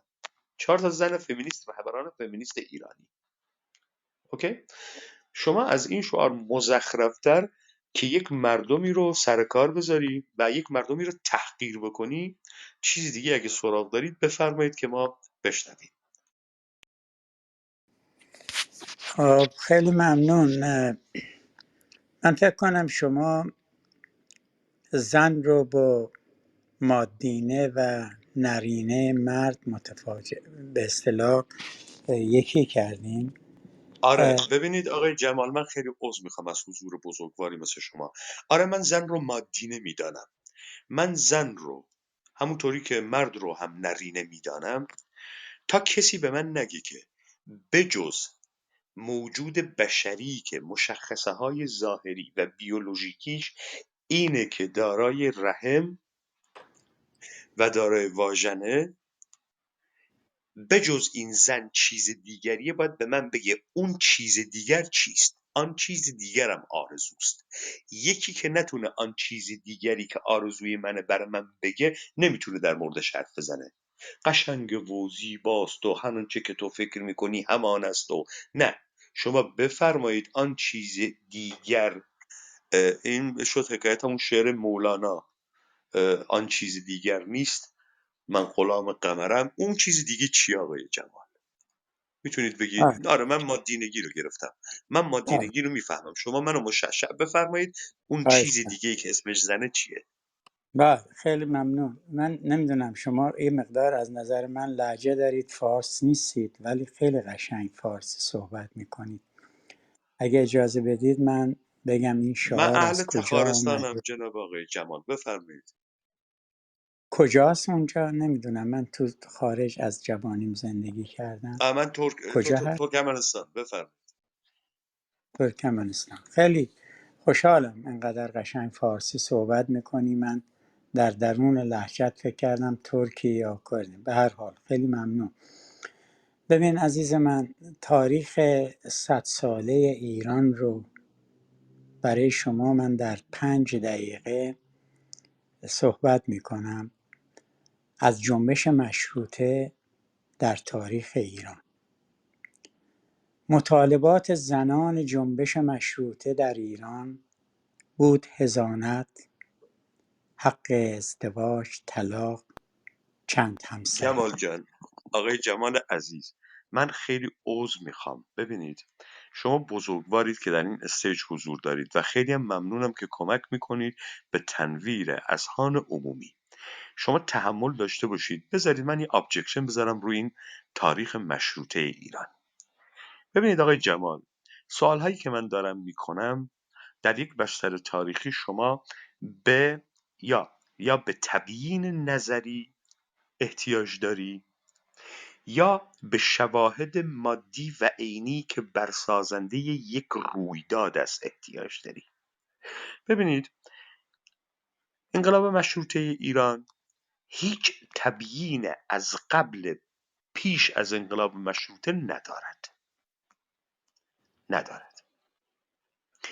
دو، ببینید من یه مثال خدمتتون بزنم. از انقلاب 1905 روسیه 1861 الکساندر دوم روسیه پزنت‌های روس رو آزاد میکنه، یک عده‌شون رو. اینها سرریز میشن به شهرهای بزرگ سن پترزبورگ و مسکو، تبدیل میشن به بی همه چیزان، یعنی پرولتاریاها یا کارگرانی که نیروی کارشون آزاد شده حالا در حواشی این شهرها زندگی میکنن. شما در روسیه یک قشر فئودال داری، یک قشر سرمایه‌دار داری و خیلی بی همه چیزانی که به شهرها کوچ داده شدن داری. اینها باعث میشه که همون جوری که شما میدونید آقایان سرمایه‌دار و فئودال‌های متمایل به اینها با سندیکا سازی و حزب سازی سعی میکنن که دومای روسیه رو تأسیس بکنن تا دست تزار رو بر مالکیت اینها قطع بکنن از طریق دوما. ببینید شما باید به من بگید در در ایران زمان قاجاریه بی قدرت، بی هویت، بی ریشه، کدام خیله بی همه چیزان شهری با بورژوازی ملی و صاحبان چرخ تولید با هم راه افتادن تا بیان حکومت قانون برای حفظ مالکیت برپا بکنند؟ آقا شما نه شرایط مادیش رو داری، نه شرایط عینیش رو داری، نه تبیین نظری کردیم. بحث از کدام انقلاب مشروطه میکنی؟ انقلاب روی کاغذ، نمایش و تئاتر یک مش ژانگولر. چه ضرورتی داره انقلاب مشروطه؟ چه ضرورتی داره؟ شما اصلا به ضرورتش نپرداختی. انقلاب کردیم، دوست داشتیم انقلاب کردیم. همینطوری نیروی کارگرم نداشتیم، کارخانه هم نداشتیم، بورژوازی ملی هم نداشتیم، حفظ مالکیت هم نداشتیم، همینطور دلمون می‌خواست انقلاب کردیم. خیلی زیباست. من اینو نمیفهمم، اینو فقط یه ایرانی میفهمه. من اینو نمیفهمم. بله، من نخواستم جنبش مشروطه رو مطرح کنم، بلکه مطالبات زنان در جنبش مشروطه رو مطرح کنم. جنبش مشروطه شما زمان قاجار رو مطرح کردین. خب این بحث‌های خاص خودش رو داره، بحث‌هایی که در حقیقت کشورهایی مثل روسیه، مثل انگلیس در هم کوفتن دارالفنون امیرکبیر دست داشتن. من اصلا جنبش مشروطه رو مطرح نکردم. جنبش مشروطه 5-6 کتاب مختلف. آقای جمال عزیز قربانت. آقای جمال ببینید این جنبش مشروطه که شما میگید زنان آمدن مطالبه داشتن، قربان تمام این مردم ایران اصلا نمیدونستن مطالبه چیه تا آقای یوسف مستشار دوله 1878 میاد یک مقاله مینویسه به نام یک کلمه، یعنی بله قانون. بله، کپی قانون میکنه از همون. فرانسه 1878. آقا اجازه بده، مردمی که اصلا نمیفهمه قانون یعنی چه میفهمه مطالبه یعنی چه، حق هزانت یعنی چه. آقا این بله، شده اون لوح حقوق بشر کوروش ها. یه دقیقه به شما تحمل کنید. من خیلی خوشحالم که تو اینقدر اطلاعات تاریخی زیاده. یک کلمه همون روزنامه‌ای بود که به اسم مردم، سعدل انسان، کپی انقلاب فرانسه. شما به اون چیزی که من میخوام بگم خیلی مشخصه. صدیقه دولت آبادی، زنی که در اصفهان شروع کرد به ساختن مدرسه‌ای که زنان در اون آموزش پیدا کنن، ولی در عرض چند روز خراب شد. حسن بشیری اعظم، اسکندری در اصفهان، در شیراز، در غیره، اینا به هم خورد. اینا یه مطالباتی در جامعه داشتن. 1297 فکر کنم چقدر باشه. اینا یه مطالباتی داره. زن، وقتی که شما در مطالبات زن در جنبش مشروطه میرید توی به هر حال فضای مجازی، گفتگوهای صدیقه دولت آبادی رو میگه که ما به عنوان یک زن انسان نیستیم.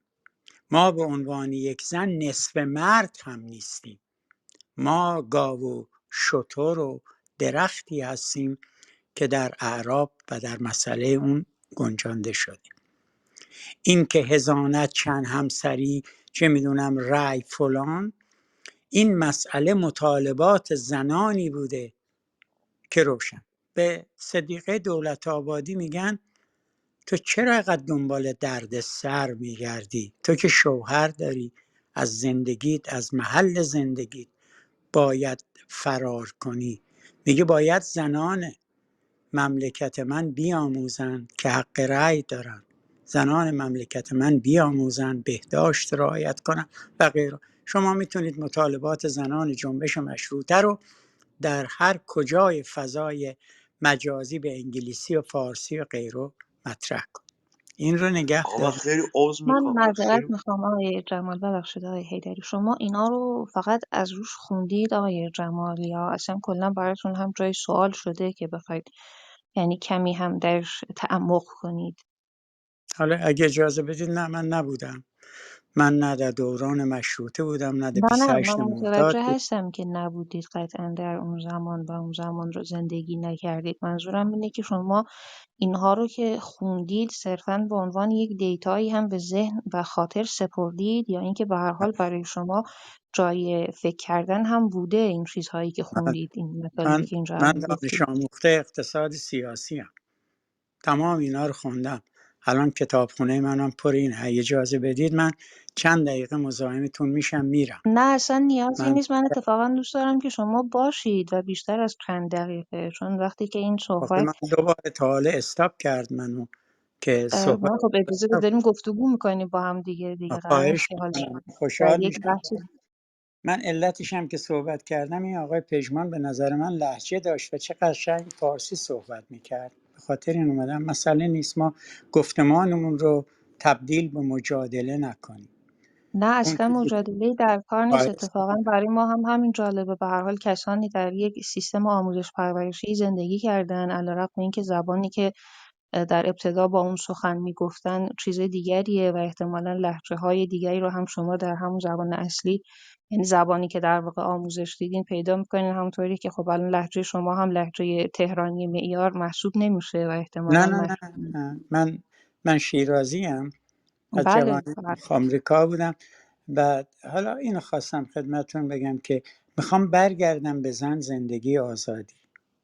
اجازه اگر بدین من لینک این رو به شما بگم که این شعار از کجا میاد. گفتم که در جنبش مشروطه اینا مدارک هست. شما حیات یحیی مال محمود دولت آبادی، فریدون تنگابونی، کسرایی، اینا همه نوشتن در جنبش مشروطه. خیلی کتاب ها نوشته شده که اینها اون کسی که به اصطلاح شاهد زنده بوده یحیی بوده، پدر محمود دولت آبادی. اینا مسئله هستش. خب جنبش زنانم مطرح است. شما برید در تمام فضای به اصطلاح اینترنتی اگر سرچ کنید به شما بیان صدیقه دولت آبادی رو در مورد مطالبات زنان مطرح. این رو نگه دارید. بیاد به انقلاب فرانسه. خیلی راحته که الان شما بزنید فرنج رولوشن، وومنز دمند، مطالبات زنان قبل از انقلاب فرانسه. بدتر از ایران بوده. زن در تملک مرد، زن ارث نمی برده، زن حق رأی در مجلس های قانون قوه قضاییه و غیره نداشته. اینا هم نگاه کنید، این خیلی ساده است. برمیگردید به این که چندین ماه پیش در جامعه ما میگه زن زندگی آزادی. زن یعنی چی؟ یعنی این که شمردن یک زن به عنوان یک انسان. چون تو قانون اساسی ما نداریم. ما در حکومت اسلامی قانون فقه داریم، قانون اساسی کانستیتوشنال نداریم که قابل تغییر باشه، روابط مردم باشه و منافع انسان ها باشه. قانون فقه داریم، همون که فضل الله نوری در جنبش مشروطه به نام، در حقیقت، دو اصل نوری وارد قانون چقدر خوب که به این اشاره کردید. اینجا من میخواستم این رو بعدتر خودم بگم، فقط اینو داخل پرانتز بگم، شما ادامه صحبتاتون رو داشته باشید. شما زمانی که دارید برمیگردید به قانونی که اصلا بر اساس قانون فقهه، اون موقع در اساس این قانون دیگه حق طلاق و حق حضانت چجوری معنا پیدا میکند که زن مسلمان شیعه دنبالش میگرده؟ آره، اون دنبال این میگرده که قانون فقه رو به قانون اساسی خب برگردونه. اگه اینجوری باشه باید حکم ارتداد همه زنا رو میدادن دیگه، چون یک تنه در برابر شرع خدا ایستادن. استادم، بله. خب دادن حکم بله استادم. ارتدادشون رو یعنی. بله بله، در چاه انداختن، سنگ انداختن، صدیقه صدیقه رو و هزارونا اینا. مسئله اینه که یعنی در حقیقت این رو شما به عنوان یک بخش از این تاریخ قبول دارید و این رو بازگو هم میکنید که این خانم صدیقه رو و 1000 تا زن دیگر رو انداختن تو چاه به خاطر این حرف؟ بله، ببین تاریخ رو که نمیشه ازش حذف کرد. به هر حال همش هم تاریخ نمیشه آخوند قبول کرد دیگه. تاریخ باید بیلباف یک داره. چیز معقول و منطقی باشه، یعنی شما بتونید با یک شواهدی، با یک منطقی هم اون رو بپذیرید، همینجوری که نمیشه. اصلا تاریخ این نیست که تو بپذیری یا نپذیری. تاریخ یه ترینیه که داره حرکت میکنه، توش مجاهد هست، مسلمون هست، غیر مسلمون هست، نهضت ملی هست، دفتر ملی هست، مسلمانان قبل از چه میدونم فلان هم هست. اینا خب خیلی خب، تاریخ الان ما. که شما این تاریخ رو همینجوری دارید میپذیرید، یک بخشی هم از این تاریخ زنانی هستن مثل همین عکسی که روی پروفایل من که دارید میبینید، که در همون دوران خانم دولت‌آبادی نه مشکل بهداشت داشتن، نه مشکل ارث داشتن، نه مشکلات دیگری رو که ایشون داشتن و نیازی هم ایشون نبوده، همه حقوق طبیعیشون رو داشتن در سیستمی که داشتن زندگی نه میکردن. نه نه نه، همچی چیزی نیست. جنبش چطور زنان. خب این رو الان به من بگین، چطور شما میتونید این تاریخ رو که من دارم میگم کتمان کنید، این رو نپذیرید، ولی من باید از شما بپذیرم که صدیقه و 1000 نفر دیگر رو با هم انداختن تو چاه؟ نه نه نه نه، من صدیقه تو چاه نیفتاد، قرةالعین تو چاه افتاد. خب برمیگردیم به کتابی که خب تمام تاریخ قرةالعین نه که نه، جنبش. واسه جواب اول بهایی لطفا باشه. جواب این سوال من رو بدید آقای جمال. من چرا باید این تاریخ رو از شما بپذیرم ولی شما این خیلی تاریخ رو خوبه، که من تاریخ زیسته خودم از من نمیپذیرید؟ حتما میپذیرم. اجازه بدین خب که اگر من بپذیرید دیگه این دوتا در تضاد با هم قرار میگیرن دیگه، یکی نافی اون یکیه. پس این یا این نه. دوتا سرزمین شما جدان، یا معتقدین این که زنها در ربطی به هم ندارن، یا اونی که شما دارید میگید کذبه. اوکی، حالا مشخصش میکنیم. البته ببخشید 1280. یک لحظه من یه سوال بپرسم اجازه آقای بدین جمال. دیگه، نیان رو خط. اجازه بدید من صحبتم با بفرمایید. خانم تموم بشه. 10 دقیقه 5 دقیقه هر وقتم مزاحمم میرم. شما معتقدید در 1280 زن در ایران مدرسه میرفته؟ شما اصلا مگه ببخشید. مرد اولا کلا اون ساختاری که شما مدرسه داشتید یا نداشتید یک چیزه، اصلا صورت سوال شما صورت سوال غلطی است. خب بعد نه، هم اصلا شما از من کسانی خواندن پرسیدین که نوشتن بلد بودن. اجازه بدین، شما تو همون اوائل حکومت اسلامی هم یعنی بعد از انقلاب هم نهضت سوادآموزی دارید. درصد خیلی زیادی از مردم اصلا سواد خواندن نوشتن ندارن، ربطی به زن و مردم نداره. خب اجازه بدین برگردیم به یک خط که نمیخوام که با هم مجادل کنیم. من میگم که به شما 1280 در جامعه ایران زن حق مدرسه رفتن نداشت. به خاطر همین هم میرزای شیرازی اعلام کرد که اگر اینا به مدرسه برن اسلام از بین میره. جنبش حقوق زنان در ایران، طغیان افول سرکوب از 1280 تا انقلاب 50. ایلیس سارانا، یکی از استادان دانشگاه، یک تحقیقی داره و این مسائل رو در اینجا داره. ما در 1280 زنان جامعه من، یعنی مادر بزرگان من، حق مدرسه رفتن نداشتن. این اوکی، یه در چیز. همون زمان پدر بزرگ شما مدرسه میرفتن؟ تحصیلات دانشگاهی داشتن، مثلا در اگر دارالفنون تحصیل میکردن؟ آره، اگر امکان مدرسه رفتن داشتن، بله.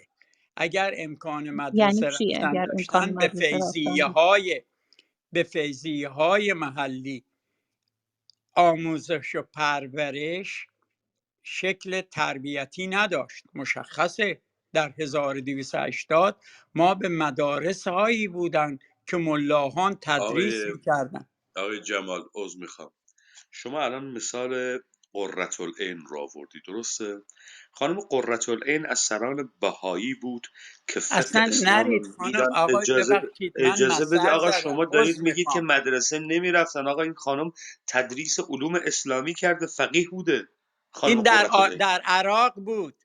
ببینید، اگه میخواین که مجادله کنید، من از خدمتتون من مرخص میشم. نمیدونم چه چاکر اصراری دارید همتونم شما. هستم. ببینید آقای جمال، حالا شما به هر حال مختارید، اگر میخواید که اینجا بمانید، اگر که میخواید تشریف نه نه، ببرید، در هر اگر صورت که ما بخواین نه. سر یه اینی که شما نکاتی این مدام بحث. بر این اجازه بدین، این که شما مدام بر این محوری میخواید قرار بگیرید که دارید مجادله میکنید چون با مسائل چالشی روبرو میشید که احیانا در تمام طول سالهایی که مطالعه کردید 1 دقیقه حتی ذهنتون رو به اون معطوف نکرده که بخواید خودتون راجع بهش فکر کنید. این دیگه مشکل من نیست که الان شما مدام بخواید من رو خطاب قرار بدید که من دارم با شما مجادله میکنم. من دارم از شما سوال میکنم. اگر شما واقعا میتونید و این توانایی رو در گفتمانی که دارید راجبش صحبت میکنید، از همین زن زندگی آزادی گرفته تا ببرید به همون داستان مشروطه‌ای که دارید ازش صحبت میکنید و تاریخش رو برای ما اینجا دارید بحث میکنید، اگر میتونید یعنی در واقع با مصادیق اینها رو مطرح کنید، خیلی هم خوبه داریم صحبت میکنیم. ما بحث همیشگی هست و با همین شیوه هم صحبت میکنیم. اینجوری نیست که یه نفر بخواد حالا رو منبر باشه صحبت کنه، بقیه پایین اینجا بخوام گوش بدن. صحبت داریم می‌کنیم. به هر حال شما یک جایی که دارید یک چیزی رو میگید، یک نقضی ممکنه داشته باشه و همینطور صحبتی که من دارم شما میخواید قطع کنید و مثال نقضش رو بخواید بیارید. شما دارید میگید در اون تاریخ زنها حق مدرسه رفتن نداشتن. اوکی، مگه مردم مدرسه میرفتن؟ یعنی چیزی بوده که مردا داشتن زنا نداشتن؟ میفرمایید در فیضیه اول مثلا چند درصد این مردمان شیعی بودن که میخواستن مراجعه کنن برن در این چیزها درس بخونن که حالا دختراشون رو نذاشتن برن بخونن؟ چه بله. چیزی را تحصیل می‌کردن در اون زمان؟ من به شما پیشنهاد میکنم که وضعیت بهداشت ایران رو در همون اواخر دولت قاجاری بخونید، مطالعه کنید که اصلا در چه علومی در اون زمان موجود بود که اینا میخواستن برن بخونن. راجع به میکروب میرن با شاه صحبت میکنن که بابا این مردم میان بغل خیابون، معذرت میخوام، دفع حاجت میکنن. این وصیت خلاصه همه اینجا میکروب همه جا برداشته، میگه انقدر تو خیابون خر و نمیدونم اسب و اینجور چیزا هست، این میکروبا همه زیر سم اینا چیز میشن، از بین میرن. مهم نیست اصلا. من ذهنیت در نمیدونم همین حده. بعد شما میخواید مثلا به تو اینا ماریکوری در بیارید نرفتن اینا درس بخونن؟ اجازه بدین قربون شکلت. شما در زمان قاجار اون تظاهرات بزرگی که در حق ماه محرم با وجود وبا در جامعه وجود داشت، ولی سینه زنی ها وجود داشت و از یک کاسه آب میخوردن و وبا شیوع داشت. شما نمیدونم چرا قاطی میکنید. ما داریم میگیم که آقا در قوانین شرعی رفتن مدرسه برای دختران ممنوع بود. شما میگی مردم نبود؟ نه، نه مردانی آقا، بود. من مثال نقض آوردم آقا، از خانم قرةالعین مثال آوردم. شما فرمایش میفرمایید عراقی هم وجود نداشت ها. اونجا احیانا خلافت عثمانی بود ها، خلافت اصلا شما اسلامی در بود. نظر میگیرید آقای حیدری که عراقی هم وجود داشته، شرع که در هر دو یکی بوده دیگه. اگر در قوانین شرعی این اجازه داده نشده، خب شرع عراق و شرعی که در ایران بوده که نباید فرق داشته باشه. جفتش فقه شیعی بوده. نه، فرق چطور؟ داشته. شیخ احمد احصایی و غیره که بهایی هستن اصلا الان ببینید احمد خیلی. احصایی شما بهایی نمیدونم، اجازه میدید نیست من یه آقا، سوال از شما ببخشید. کنم؟ شیخ احمد من احصایی اصلا این بهایی بودن اتاق بله. رو نمیدونم که شما تفکر فکری شما ما هیچ مذهبی تفکری است. نداریم آقای جمال، فقط سوال میکنیم، اصلا تفکری نه نداریم. تفکر داری. نه نه شما تفکر نه، مذهبی شما با پیش هستین. نه شما ببخشید. با پیش‌فرض میخواید، با پیش زمینه های خیلی قبلی خوب میخواید وارد بحث شید آقا، و به این خاطر که همینه که مدام هم میرید بر محور جدلگی می ایستید. من دارم از عذر شما میخوام، سوال میکنم. عذر نه من میخوام ازتون سواله، اگر خیلی که سوال میرم در ساده‌ایه. جدل. عذر میخوام ازتون، مخصوصا شما که یه خانم ایرانی هستی، من خیلی بیشتر عذر میخوام. شما اگر که منکر این باشین که ایدئولوژی یا دین اسلام شیعه مخالف پرورش زنان در آموزش و پرورش بوده، من بحثی به شما ندارم. شما را فقط ارجاع میدم به کتاب جنبش حقوق زنان در ایران، سارانا ساریان، که قدیمترین و قشنگترین کتابیه که اوضاع دختر و زن رو در ایران در زمان 1280 به بعد، البته در 1357 زمان پهلوی، ما دختران دانشجو، وکیل و پزشک داشتیم. این هیچ حرفی درش نیست.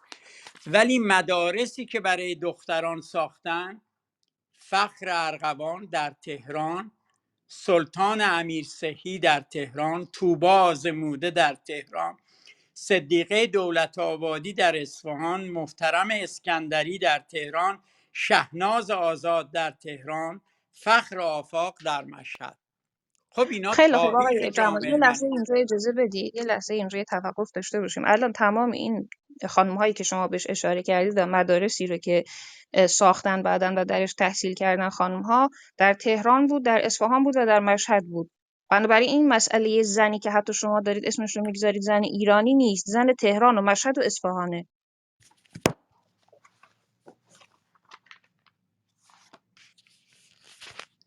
زن تهران، اصفهان، مشهد هست. آذربایجان حسن بشیریه در آذربایجان مدرسه ساخت که بعد دخترش در تهران مدرسه آمریکایی‌ها رو خواست. آقای من جمال، من نمیدونم سوال شما بپرسم، شما مجادلتون رو بهایی تاریخ هستی؟ چیه، نمیفهمم که شما این چی میخواین آقای بگید. جمال شما بهایی هستی؟ من ای کاش که بهایی بودم. یکی از انسانهایی هستم که خیلی کمک کرد. من سید جمال هستم.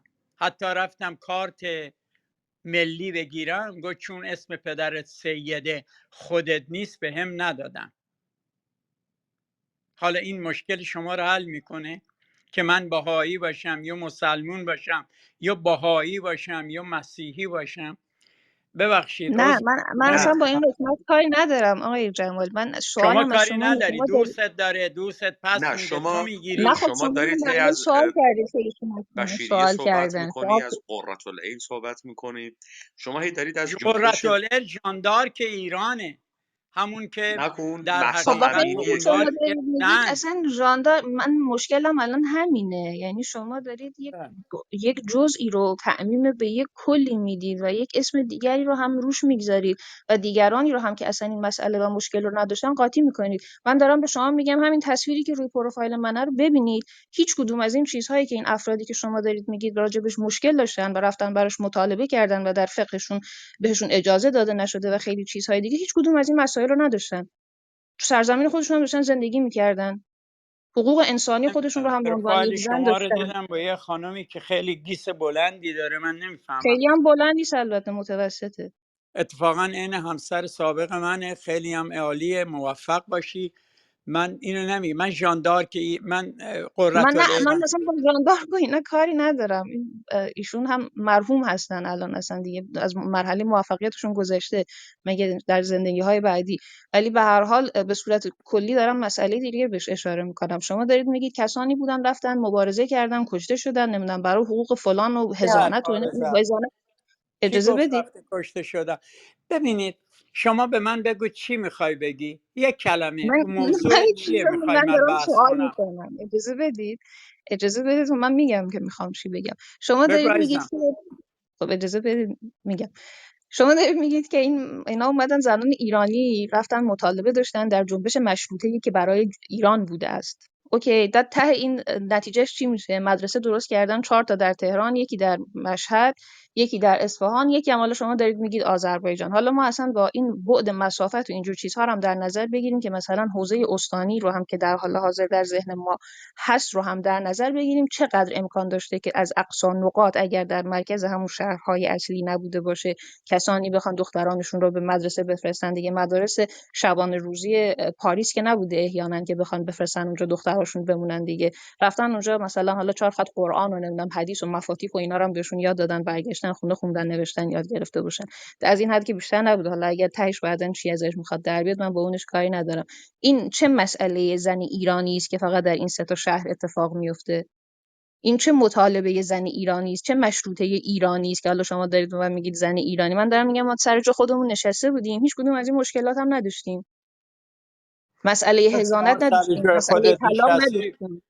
آخه وقتی که در 1280 دختر زن مدرسه نمیرفته ببره هیچ مشکلی آقا نداشتی؟ شما دارید میگید شاید در تو همون نمیدونستی چجوری سالهای بچه، بعدترش مادر هم بزرگ تو اجازه بدید. نمیدونسته چجوری شیر بده بچه رو دست بابا کسی. شما واقعا من واقعا جدی دارم این سوال رو میپرسم، شما این رو واقعا جدی دارید میگید؟ جدی آره دارم این سوال عزیز رو من، میپرسم. اگه نه من اگر نرم اگر این رو دارید مدرسه. جدی میگید، نه اگر این رو واقعا دارید جدی میگید که این خانم ها نمیدونستن بچهشون رو چجوری باید شیر بدن، دیگه من فکر میکنم کفایت بس اصلا اینجا همینجا اعلام میشه، اصلا دیگه جای صحبت کردنی بیشتر از این نیست. از کجا شما میدونید این مثل این چگونه خیلی بهداشت رو ببخشید خیلی رعایت عذر کنید؟ میخوام. چی؟ از کجا میدونی بهداشت رو رعایت کنی؟ از کجا شما اگر آموزش از پیدا اونجایی که نکنی؟ ما وبا نمیگرفتیم در کرمانشاه و در سنندج، ولی در تهران همه داشتن از تراخم میمردن. چون تو تهران نبودی. شما وبا نمی گرفتی چون کرمانشاه بودی. مدرسه میتونست مادر بزرگ تو بره بله طبق بله قوانین بله، اسلامی. مدرسه های خودشون رو داشتن، اصلا با شرع اسلامی هم زندگی نمیکردن. هنوزم الانم در کرمانشاه یه زن بخواد بیرون بره باید از شوهرش اجازه آقا بگیره. شما راجع به کجا داری حرف میزنی آقای جمال؟ راجع به کجا زندگی کرمانشاه کردی؟ من اونجا زندگی الان، کردم، دارم به شما میگم 100% چیزی که دارید میگید حرف بیهوده ایه. شما الان اگر شوهر داشته باشی از مملکت نمیتونی بیرون بری. کی گفته حضانت و نمیتونم بیرون چند برم؟ همسری رو باید قبول کنی. نصف نه آقا هیچ ارث کدوم رو از این باید خبران قبول نیست، کنی. هیچ کدوم از این خبران نیست. اشتباه خبران نیست. براتون رسونده. یعنی پدرت بمیره شما مثل برادرت ارث میبری. اولا که من این نمیدونم چی البته باید بگم، عذر واقعا میخوام. نمیدونم. بله اگر والدین من فوت کنن خواهر من مثل من ارث میبره. اگه من ببینید بخوام به آقای عنوان جمال، مدرسه رفتن به تنهایی کفایت نمیکنه. الان شما به عنوان یک مردی که احتمالاً خیلی بیشتر از خانم‌هایی که در اطرافتون بوده امکان تحصیل هم داشتید، ولی در بیاناتتون و شیوه برخوردتون کاملا مشخصه که هیچ تأثیری هم در شما این مطالعات فزاینده نداشته در طی این سالها، نه در سطح بینشتون نه در سطح برخوردتون. یعنی این رو حتی در مکالمه عمومی و محاورتون هم دارید بروز میدید. هی دارید میگید مدرسه، مگه طرف قراره بره مدرسه چی یاد بگیره؟ شما سن پدر بزرگ منی، هنوز نمیتونی درست حسابی صحبت کنی، یعنی نمیدونی با مخاطبت چطور مؤدبانه بخوای حرف بزنی. بعد از جنبش های پیشرو آوانگارد هم صحبت میکنی. بله دیگه معلوم امثال شماها در اون زمان هم باید از تراخم میمردن. نمیدونم. من عذر میخوام اگر که جوری صحبت کردم که شما ناراحت شدید. شما به عنوان یک زن در ایران نه بدون اجازه شوهرت میتونی از مملکت بیرون بری، خب نه اینا ارث در ببینید پدر میتونی. آقای جمال اینا دست گل دولت ایرانی تونه، دولت مدرن تونه، به یمن مدرنیته با امکانات این مدرنیته. قوانین شما شرعیه، چرا نه دور آقا سرت جان اجازه، میچرخونیش؟ قربونت شرع ما برم. نیاوردیم. شما هویت ایرانیتون رو از تشیع میگیرید. بله ایرانیت یعنی تشیع، هیچ چیز دیگه ای نداره، هیچ چیز دیگه ای بله، نداره. آفرین. شما تمام قدرتی که در دولتت داری قدرت مدرنیته است. اینی که الان با پاسپورت و با این ایران، ما ایرانی که داری تکرار میکنی، تمام این حصاری که بر گردن این مردمه مال این ایرانه، مال این مفهوم ایرانه.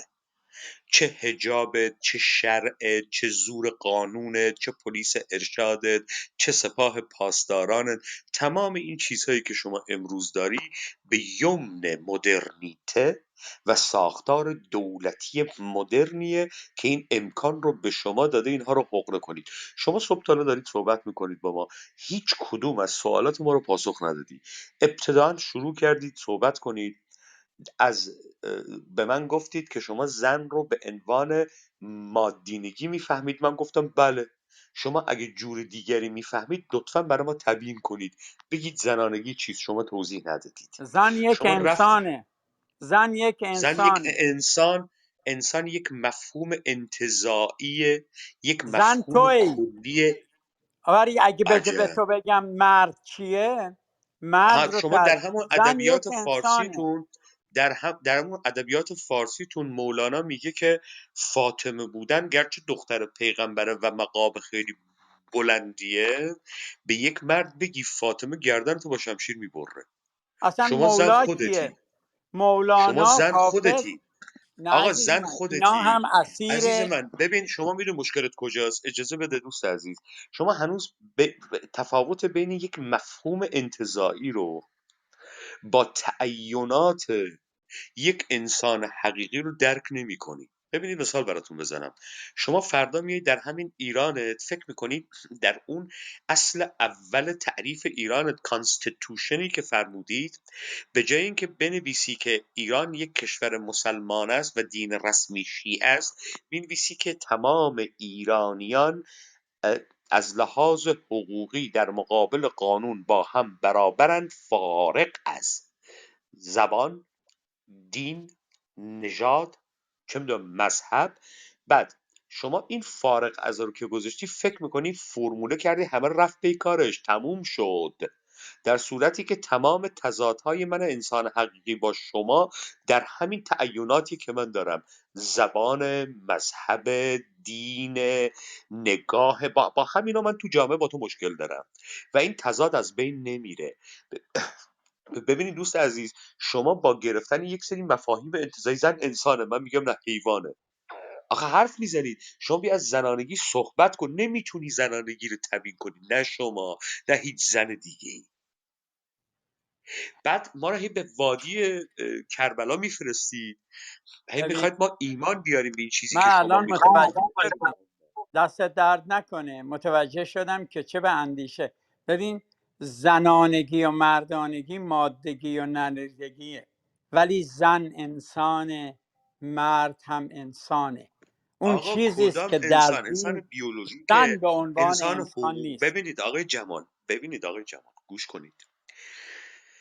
ببینید شما یک انسان دارید که تعاریف مشخصی داره، شما یک موجود بیولوژیک داری که داره این شناسه هاست. ببین میگه انسان، میایید در منظر، در نگاه فلسفی، در نگاه حقوقی، موجودی به نام انسان رو تعریف میکنید. ببینید شما در مقوله حقوق بشر تا شهروند نسازی انسان نمیسازی، شهروند میسازی که انسان میسازی، نه انسان بیاد شهروند بسازه.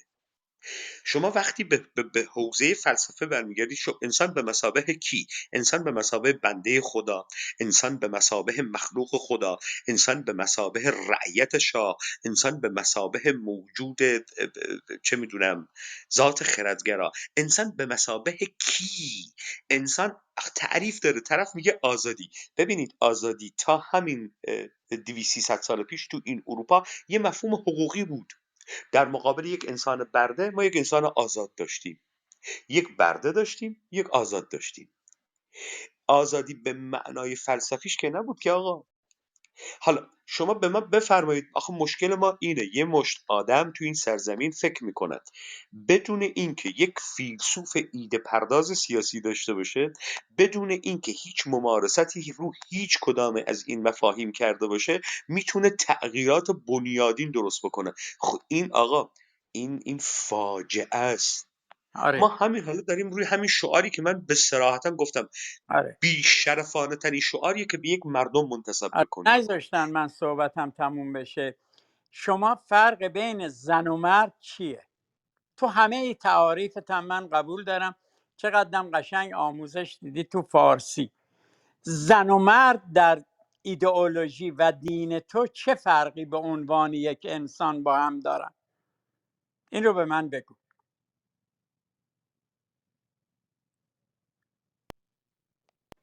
عجب. ببینید باز نشد، شما قرار بر من تعریف بکنیم، من اومدم رأی خودم رو دادم. از منظر من زن و مرد هیچ تفاوتی با هم ندارند از لحاظ حقوقی،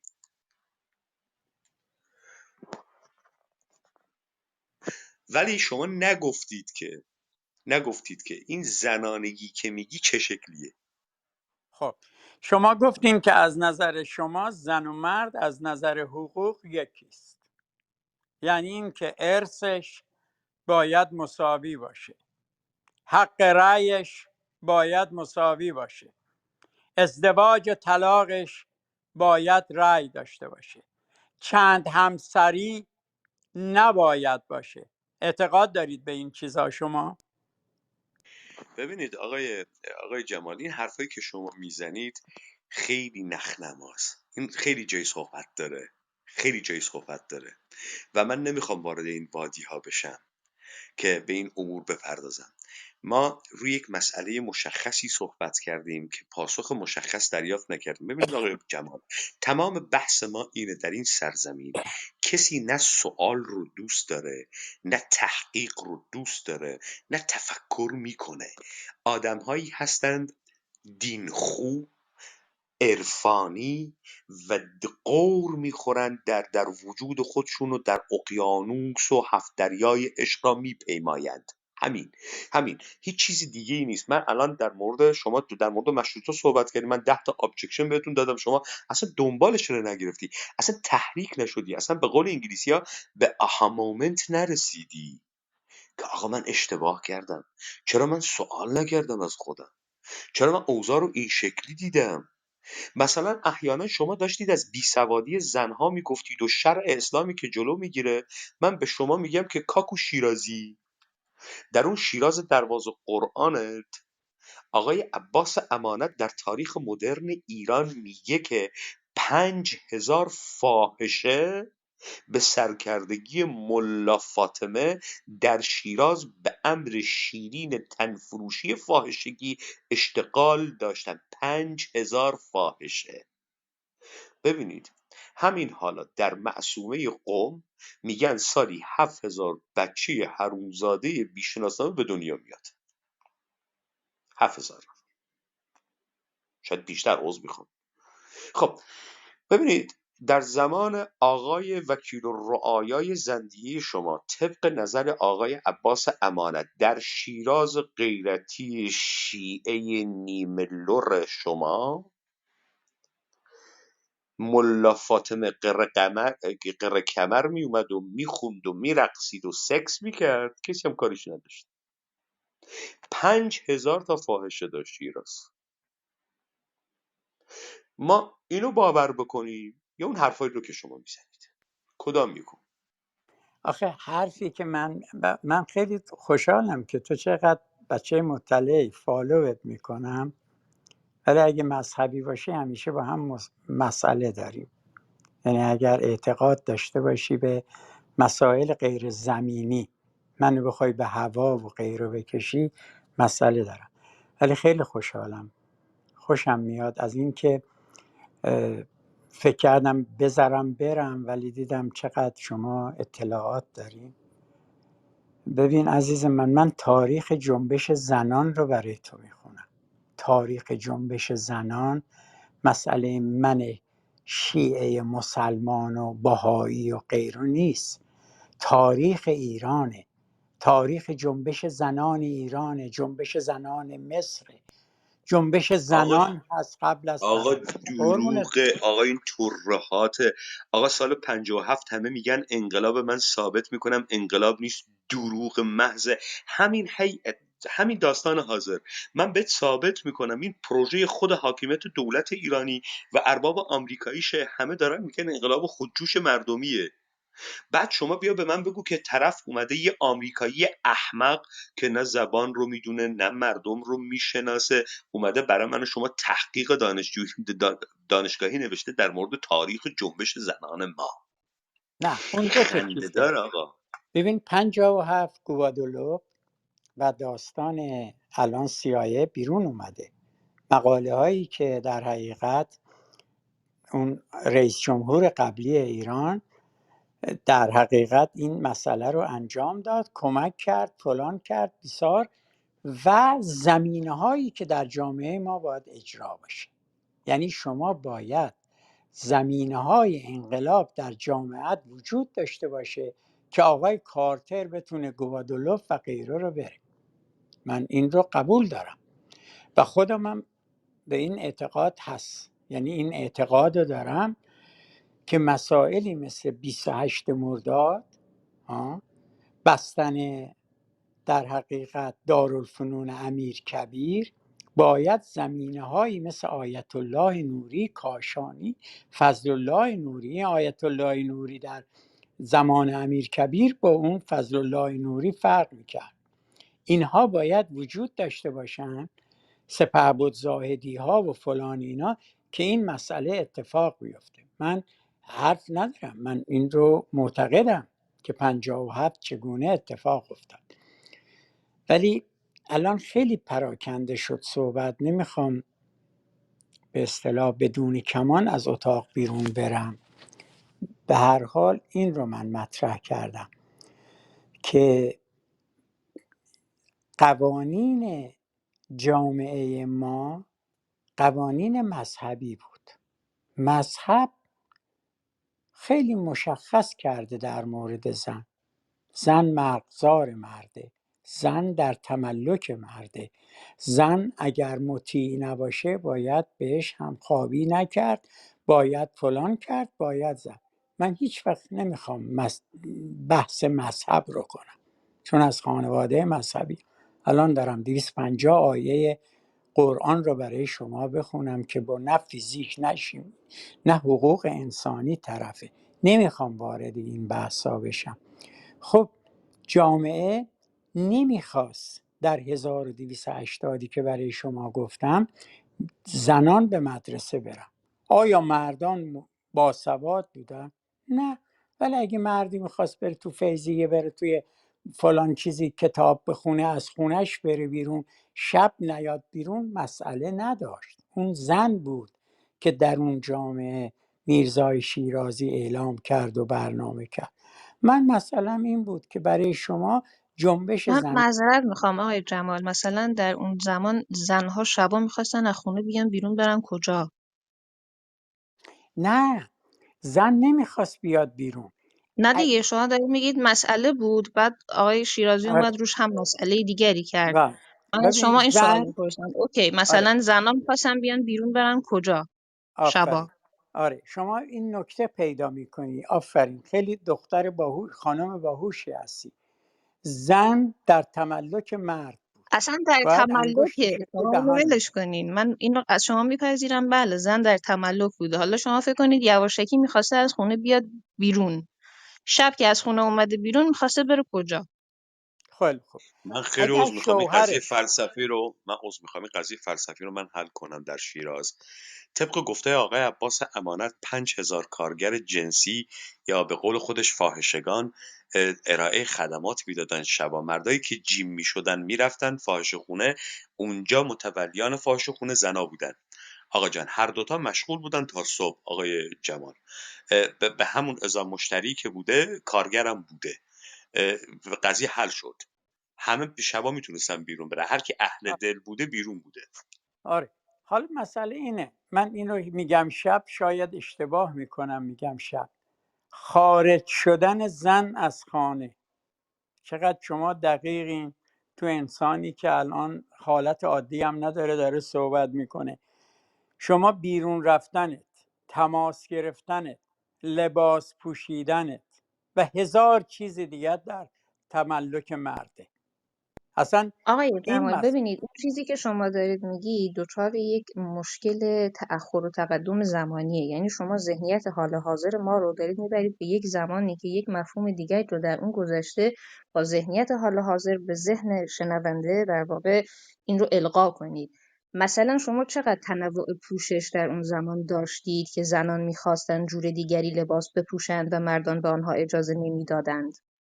یعنی مثلا شما به من بگید این مدل لباس ها موجود بود، خانومه میخواست اینو بپوشه، میخواست دکولته بپوشه بره بیرون، مرده نمیذاش، میگفت حتما با چادر سرت کنی. بعد وقتی که زن در اون زمان مدرسه نمیتونست بره، از نظر اقتصادی تملک نداشت، درآمد نداشت، همه چیز در دست شوهره. شما باید خب وقتی من به که این شما میگم صحبت که رو شما این تاریخ رو فقط از روش خوندید، باز هم لطفا برگردید به این تصویری که روی پروفایل من دارید میبینید و به اون کلاهی که حالا فکر میکنید موهای بلندی هم زیرش هست و شبیه خانم شما هست دقت کنید. مجموعه دارایی یک خانوادگی به عنوان طلا و مشکوکات و هر آن چیزی که حالا ارزشمند و گرانبهاست به عنوان زینت و زیور، یعنی در واقع یک بانک روی سر خانم خانواده است و در اختیار ایشانه. اوکی. خب شما الان میخواید کی من تملک تاریخ نداره؟ زنان در ناصرالدین شاه و آقا تاریخ تاریخ زنان در... ناصرالدین شاه نیست، من نه عکس نه، فکت تحلیل اجازه خودم رو بدین. گذاشتم اینجا. شما دارید راجع به یک تاریخی در 300 سال گذشته که اصلا معلوم نیست کی داره تعریف میکنه دارید حرف میزنه. من از چیزی که خودم دیدم دارم میگم. خود شما در کی دیدین؟ در همینی که دارید میبینید دیگه. این عکس از مریخ که نیاوردن دیگه. من نمیدونم، عکس شما رو نمیدیدم. من عکس خودم که میدونم، شما من نمیدونید. که من دارم نمیتونم راجع به حدس چیزی که بزنم. خودم میدونم شما تو دارم حرف تاریخ میزنم. معاصر هستین، یعنی در حقیقت در نمیدونم دهه 60، دهه 70 که من قانون زنان در ایران، من شما فکر کنی من چند سالمه که فکر میکنی پدر بزرگتان؟ من آگست میشه 56 سالم. منم شما این رو میخوای بگی که امروز هم در قانونی که در فقه و شیعه هست هیچ تغییری نکرده؟ آقای زن جمال شما حق اصلا رأی قانون اینا رو نداره. ول کنید. من دارم راجع به فکت با شما صحبت میکنم. درک این مسئله انقدر چیز سختی نیست. شما میگید زنان اختیار مالی نداشتن. من دارم به شما میگم این یک زنی است در اون زمان که تمام دارایی خانواده هم گذاشته رو سرش. شما الانتن نه حق آقا رأی من داری. شما الان رو ول کن. در اون زمان داریم راجع بهش صحبت کدام میکنیم. زمان؟ ای بابا. آخه اون زمانی که ببینید من دارم خانم تاریخ. آقای جمال عذر میخوام. ببینید خانم هانم، آقای جمال مصداق بارز یک ایرانی بی هویت شده که گذشته خودش رو نمیدونه. ببینید الان این آقا که بهش مفهوم ایران رو دادن با این تاریخ جعلی، هیچ برداشتی از جامعه قبل از دولت سازی نداره. ببینید یعنی فکر میکنه تمام سنت که بهش میگه سنت ایرانی در شرع اسلام خلاصه شده، یا عرفان یا شرع اسلام. اجازه بدید من تموم کنم بحثم رو. ایشون هنوز نمیدونه که هر دینی که به هر جامعه‌ای ورود میکنه با شریعت و مناسک ورود میکنه. اسلام در سرزمین ما نه با شریعت تونسته ورود بکنه نه با مناسک تونسته ورود بکنه. اسلام در سرزمین ما 300 سال پیش با حک بارگاه ها ورود کرده، اون هم با عرفان، طریقت و حقیقت. طریقت و حقیقت، نه شریعت نه معرفت، نه با هیچ کدومش نیومده. و چه اتفاقی افتاد؟ ما به یمن دولت ایرانی، مفهوم ایران با شریعت اسلام آشنا شدیم. حوزه علمیه شیعه سازی 100 سال قدمت نداره در خاک ما، در سرزمین نداره. دستگاه ملا سازی نداشتن، تمام آخونداشون وارداتیه، هیچ برداشتی از قبل خود ندارن. تمام مناسکاشون هم مناسکای شیعه ساز، کپی ساز یهودی هندی مسیحیه. خب تنها چیزی که میدونن زج مویه کردنه، تو سر هم کوبیدنه و شریعت و ملا بازیه. این شده تاریخ مدون اینها، اونم در چیزی به نام شهر. حالا برمیگردیم به اصالت شهر. اینا نمیتونن بگن که اصالت این شهرها از کجا اومده وسط این بر بیابان، نمیتونن بگن. نمیگن که جمعیت اولیه تشکیل دهنده این شهرها کی بوده. الان آقای جمال اصلا حیرت زده نشد که من گفتم عباس امانت میگه که شیراز در زمان وکیل الرعایای پادشاه زندیه کریم خان 5000 تا فاحشه داشته. اصلا تعجب نکرد.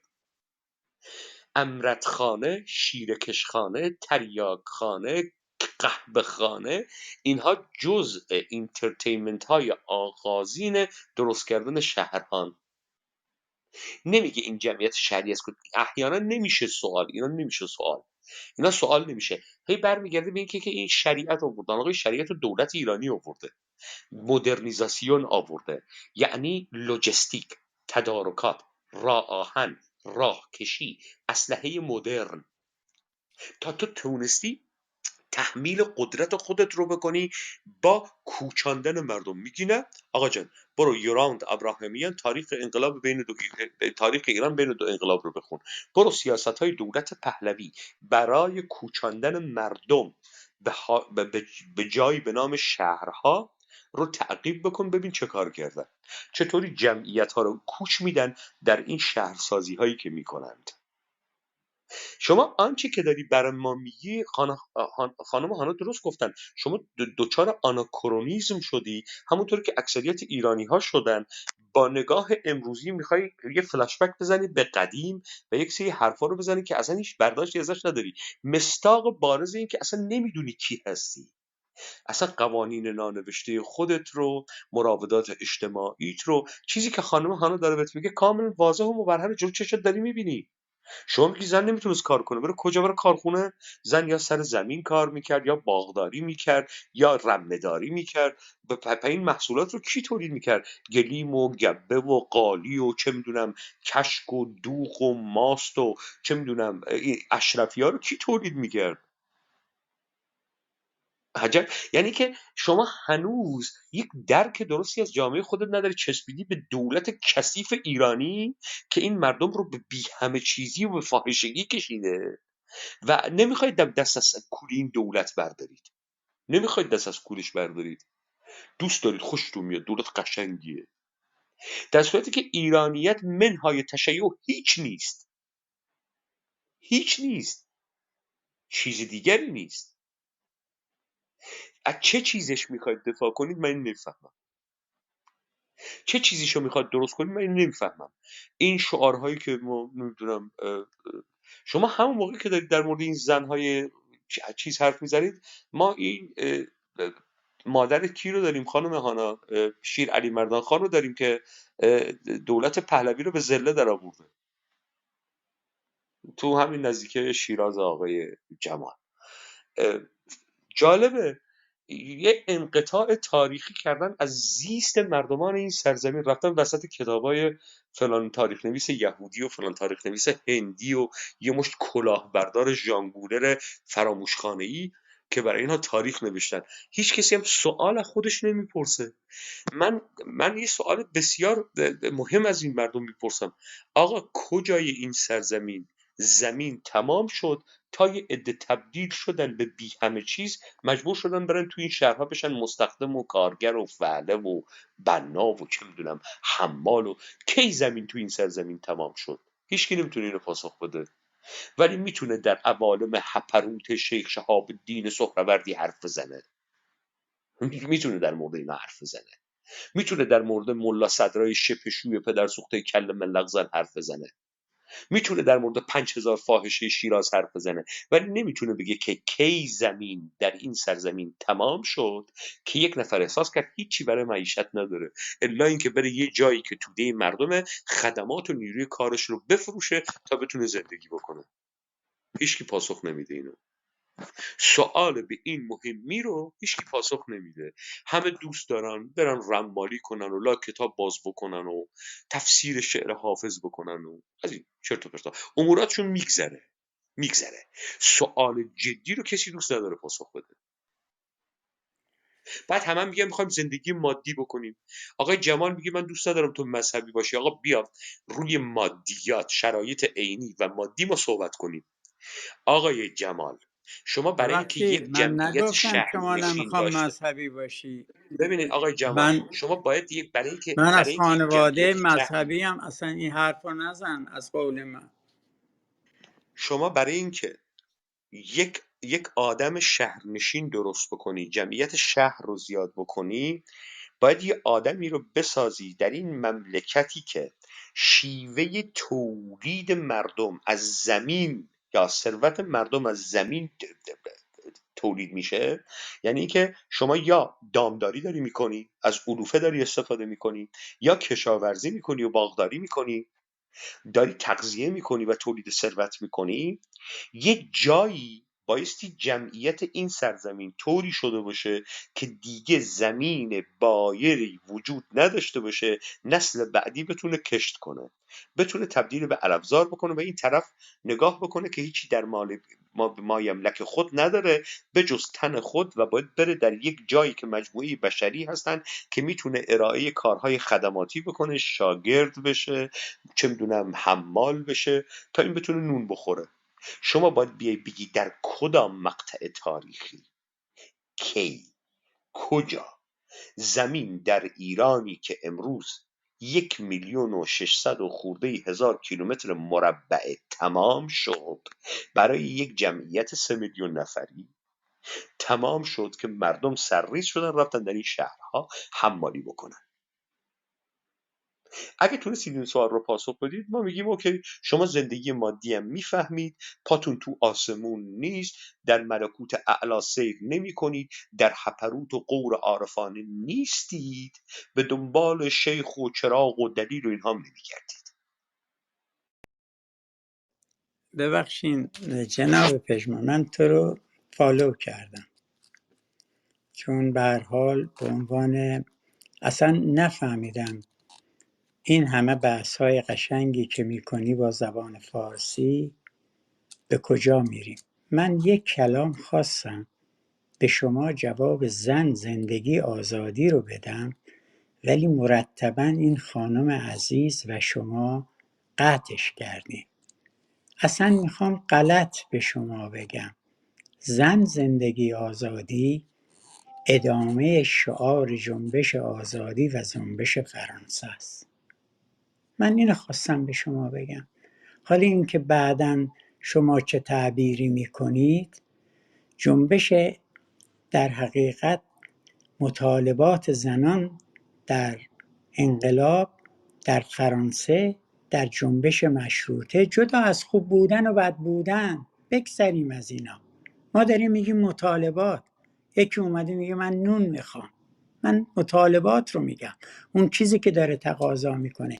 و جنگ ها آقا من یه چی بگم خدمتون، این زنبازی جدید مال کمونیست های شکست خورده است که به قربونت برم، زنبازی افتادن. تو اجازه بده اینقدر آقای با جمال، اجازه سوادت بده. حق نداری 10 دقیقه تحمل کنی؟ نه خیلی اجازه بده قشنگ آقای شد. جمال، من تو رو عذر میخوام، فالو کردم به خاطر عذر اینکه میخوام آقای جمال، خیلی عذر میخوام، نفهمیدم آخه چی شما دارید میگی. دیتای غلط میدید. اجازه بدید آقای جمال، عذر میخوام. ببینید آقای مارکس یک خط در مورد زنها حرف نزده، در مورد آزادی زنها هم حرف نزده، در مورد طبقه کارگر حرف زده. آقای مارکس این کشف فمینیسم بازی، این کشف یه مشت ورشکسته کمونیست نماست که این به دنبال قربانی سازی و به دنبال پیدا کردن اقلیت‌های کوچولو کوچولو مورد ستم واقع شده با کمک نظام سلطه خیلی جهانی خوب، که کردن، قبول و این هیچ قبول ربطی هم نداره. شما هم دارید قبول از رأی گیری صحبت میکنید. قبول. شما آقا تا آقای اوایل قرن میرزای بیستم هم شیرازی، علامه طباطبایی، جلال آل احمد، علی شریعتی، مهندس بازرگان از زنان صحبت کردن. اصلا این چه بخط عجله داری که بپری در قضیه؟ من ازت دارم میآموزم، باعث میشی من برم بیشتر مطالعه کنم. چرا اینقدر ناراحت میشی؟ اینجا که دادگاه نیستش که. توی اتاق مجازی من این سر کره زمین، تو اون سر کره زمین، نمیدونیم هم دیگر. من دارم این خدمتت میگم. شما برخورد کردی که زن آزادی از کجا آمده. اتفاقا من مخالفم مرد میهن در کنار این قرار بگیره. خواستم این رو به شما بگم، عقیدم رو بگم. حالا درسته؟ نمیدونم، درست نیست، نمیدونم. زن در طول قوانین فرعی، قوانین به اصطلاح شیعه اسلامی در سنت و فرهنگ ما، زن انسان نبوده. زن به عنوان یک کالا مطرح بوده، مثل درخت، مثل شتر و در تملک مردم. حالا در معذرت میخوام آقای جمال، این شتر و درخت و اینها شامل فاطمه و زینب و امثالهم هم هست؟ به هر حال زنان نمیدونم، سرآمد شیعه هستن دیگه. یعنی نمیدونم من مثلا در نظر شیعیان فاطمه شتر است، آدم نیست؟ نمیدونم، من نمیدونم. فقط فاطمه یک انسان نیست. وقتی که تو فاطمه است رو میخونی در شریعتی، اصلا زن نپر تو هیچ صحبتم. بذار من 2 دقیقه تموم کنم بعد گوش میکنم. من از همتون یاد میگیرم. زن در شیعه، در قوانین مذهبی، حتی در مذهب یهودی، زن یک انسان نیست. That's it. زن انسان نیست. زن در حقیقت، شما در قوم یهود وقتی که سوره لوط رو میخونی میفهمی که زن چقدر ارزش داره. حالا میخوای منو ببندی، بیا وسطش یه صحبتی کن. حالا صحبت من این بود که زن آزادی، من حتی مخالفم مرد میهن در کنارش باشه، چون زن در قانون مذهبی در ته چاهه. این رو دستشو بگیر. حالا شما به من میگی فلان، حتی هیچ کدام از به اصطلاح گروه های سیاسی، حالا چه چپ چه راست چه مذهبی چه کمونیست چه غیره، این رو ندادن که دست این رو بگیرن بیارن بالای چاه بعد باش همراهی کنن. زن زندگی آزادی جنبش زنان در مشروطه است، جنبش زنان در قبل از انقلاب فرانسه است. این رو نباید دست کم گرفت. مضاف بر این که میتونیم حالا بگیم از خارج از داخل و غیره. این کل این صحبتی که اینقدر ما اینجا جد کردیم با هم صحبت کردیم، من خواستم همین رو بگم که خیلی ممنون که اجازه دادین این 1 دقیقه تموم بشه.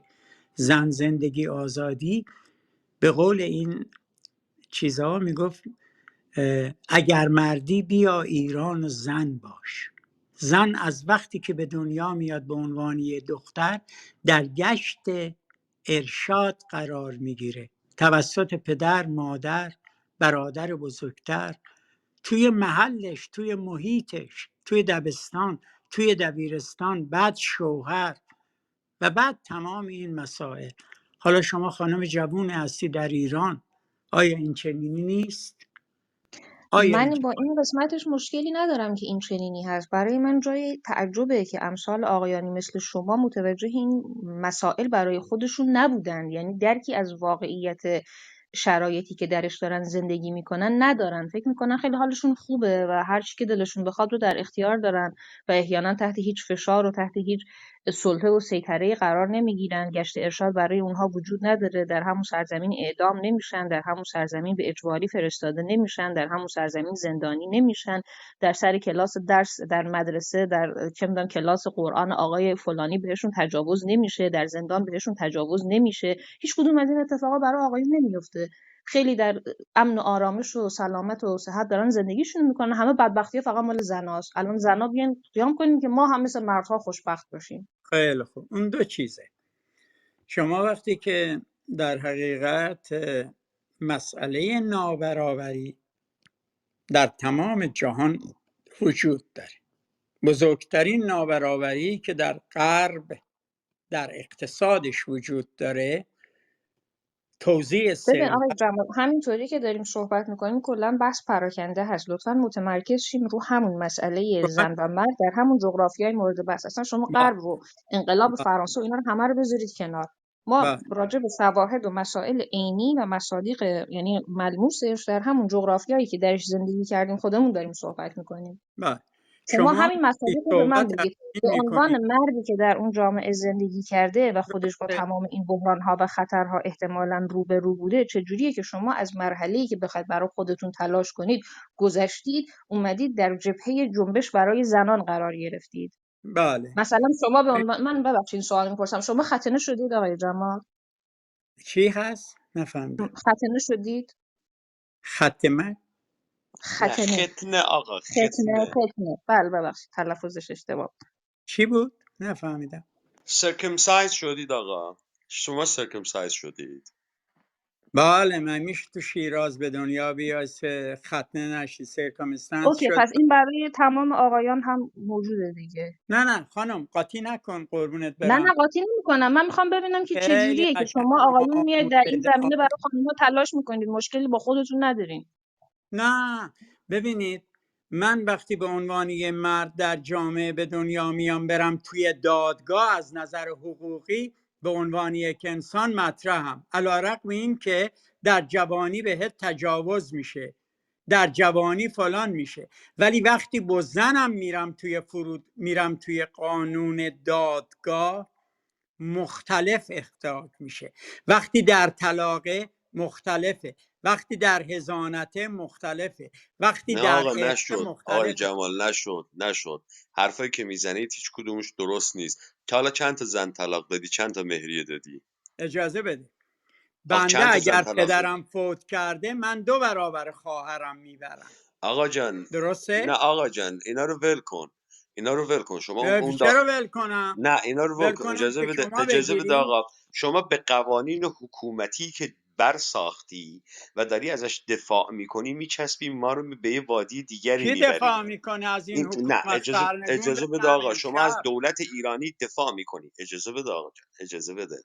من دوباره به تذکر میدم آنچه که تو امروز به نام دولت ایرانی میشناسی یک پدیده مدرنه. شما اینو مد نظر داشته باش، یک پدیده مدرنه. این خلعیت شدگی، این انقیاد، این سرکوب، این بی همه چیز شدگی ناشی از قدرتی است که مدرنیته به این ساختار داده. اوکی؟ هیچ کدام از اینها در گذشته امکان پذیر نبوده، نمیشد، امکان نداشت. همچی چیزی امکان نداشت. شما دارید داستان رو خلط میکنید، درست با مسائل برخورد نمیکنید، ریشه ای مشکلات رو پیدا نمیکنید. شما الان یه سیبیل پیدا کردی بهش میگه قوانین شریعتی. ما با قوانین شریعتی مشکل داریم. شما هنوز نمیدونی یکی در این سرزمین آمده تمامیت مالکیت رو از تو گرفته، تمامیت قدرت رو از تو گرفته، تمامیت شناسایی تو رو از تو گرفته، از تو یه توفاله ساخته به نام یک شهروند، انداختتت کنار و تو هیچ بستگی دیگه به هیچ جا نداری. یک آدم منفعت طلب ژله‌ای شدی که به دنبال له کردن آدم‌های دیگری در جامعه هستی تا بتوانی بقای خود رو تأمین بکنی. اینی که الان خانم هاناش به شما برخورد کرد اینه، شما در مقام یک سوژه نمیتونی زن رو ابژه بکنی و بگی که من تو رو برمیکشم. تو اگه زرنگی برو خودتو بربکش.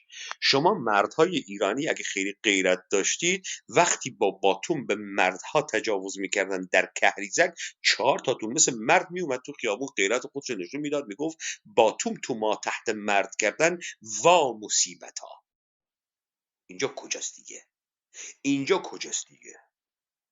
شما دیدید تمام اون مردهایی که تو اون جامعه بودن رفتن تو سوراخی خودشون رو پنهان کردن، نکنه باتوم بعدی حواله ما تحت اونا بشه. پس این دفاع از زن کردن و جیغ کشیدن یه مش دروغه. هر کی میگه عاشقتم دروغه. نه اینا اشتباه دروغ میکنی. کلاهبرداریه. همون موردم شما اگه ما مردهای 3 ایرانی اگه نفر کشته زرنگن ما دادم. تحت خودشونو، اجازه بده آقای جمال، مردای ایرانی اگه زرنگن ما تحت خودشونو نگهداری بکنن که باتوم توش نره. مردای ایرانی همونایی بودن که گشت همین ارشاد سر اینها رو ماشین میکرد تو خیابون. من بارها به چشم خودم دیدم کاکل پسرها رو ماشین میکردن وسط خیابون، با تیپا به خاطر یه آسین کوتاه طرف رو سوار گشت ارشاد میکردن. عین گاو و گوسفند اینا رو بار تیوتاهای پیکاپ میکردن. وقتی مدرسه دخترانه مرخص میشد یه دختر رو نمیگرفتن، اما هرچی پسر کوچه بود میگرفتن و له میکردن زیر دست و پاشون. چطور شما اینها رو نمیبینی؟ بعد حالا اومدید زن باز شدید همتون. اینم کار حاکمیت. خانم هانا داره اینو میگه خب شما عیب‌های خودتون رو ببینید، شما خیلی مردید، برید یه فکری به حال خودتون بکنید. راست میگی.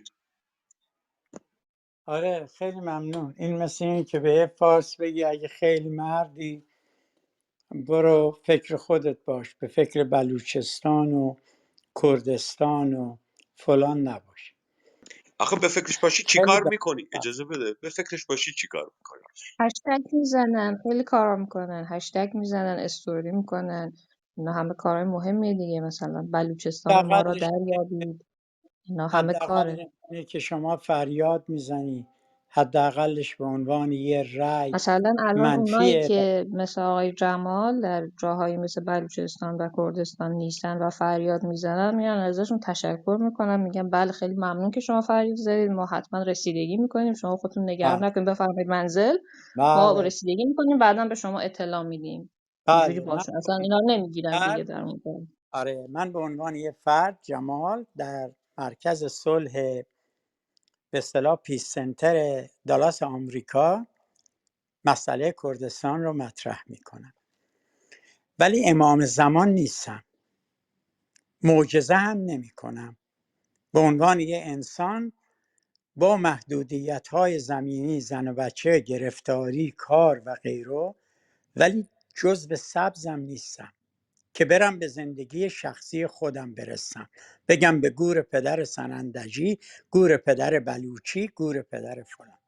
یک صدا دارم جمعه شبها، جمعه آمریکا تعطیلی نیست، در اون مرکز اعلام میکنم، با برزو در کردستان صحبت میکنم.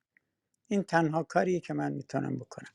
شما وایسادین یه جایی مثل محکمه روی کرد نشستین، روی دادگاه، یه چکش هم گرفتید دستتون، هی میزنید. خب من میرم کنار، بفرمود خانم عزیز، آقای عزیز، بفرمود چه باید بکنیم.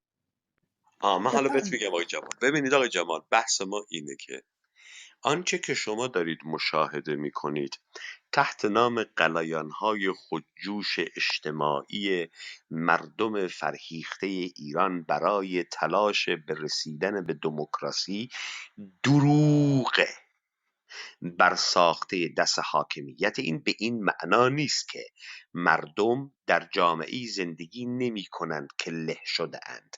این به این معنا نیست که مردم خورد نشدن.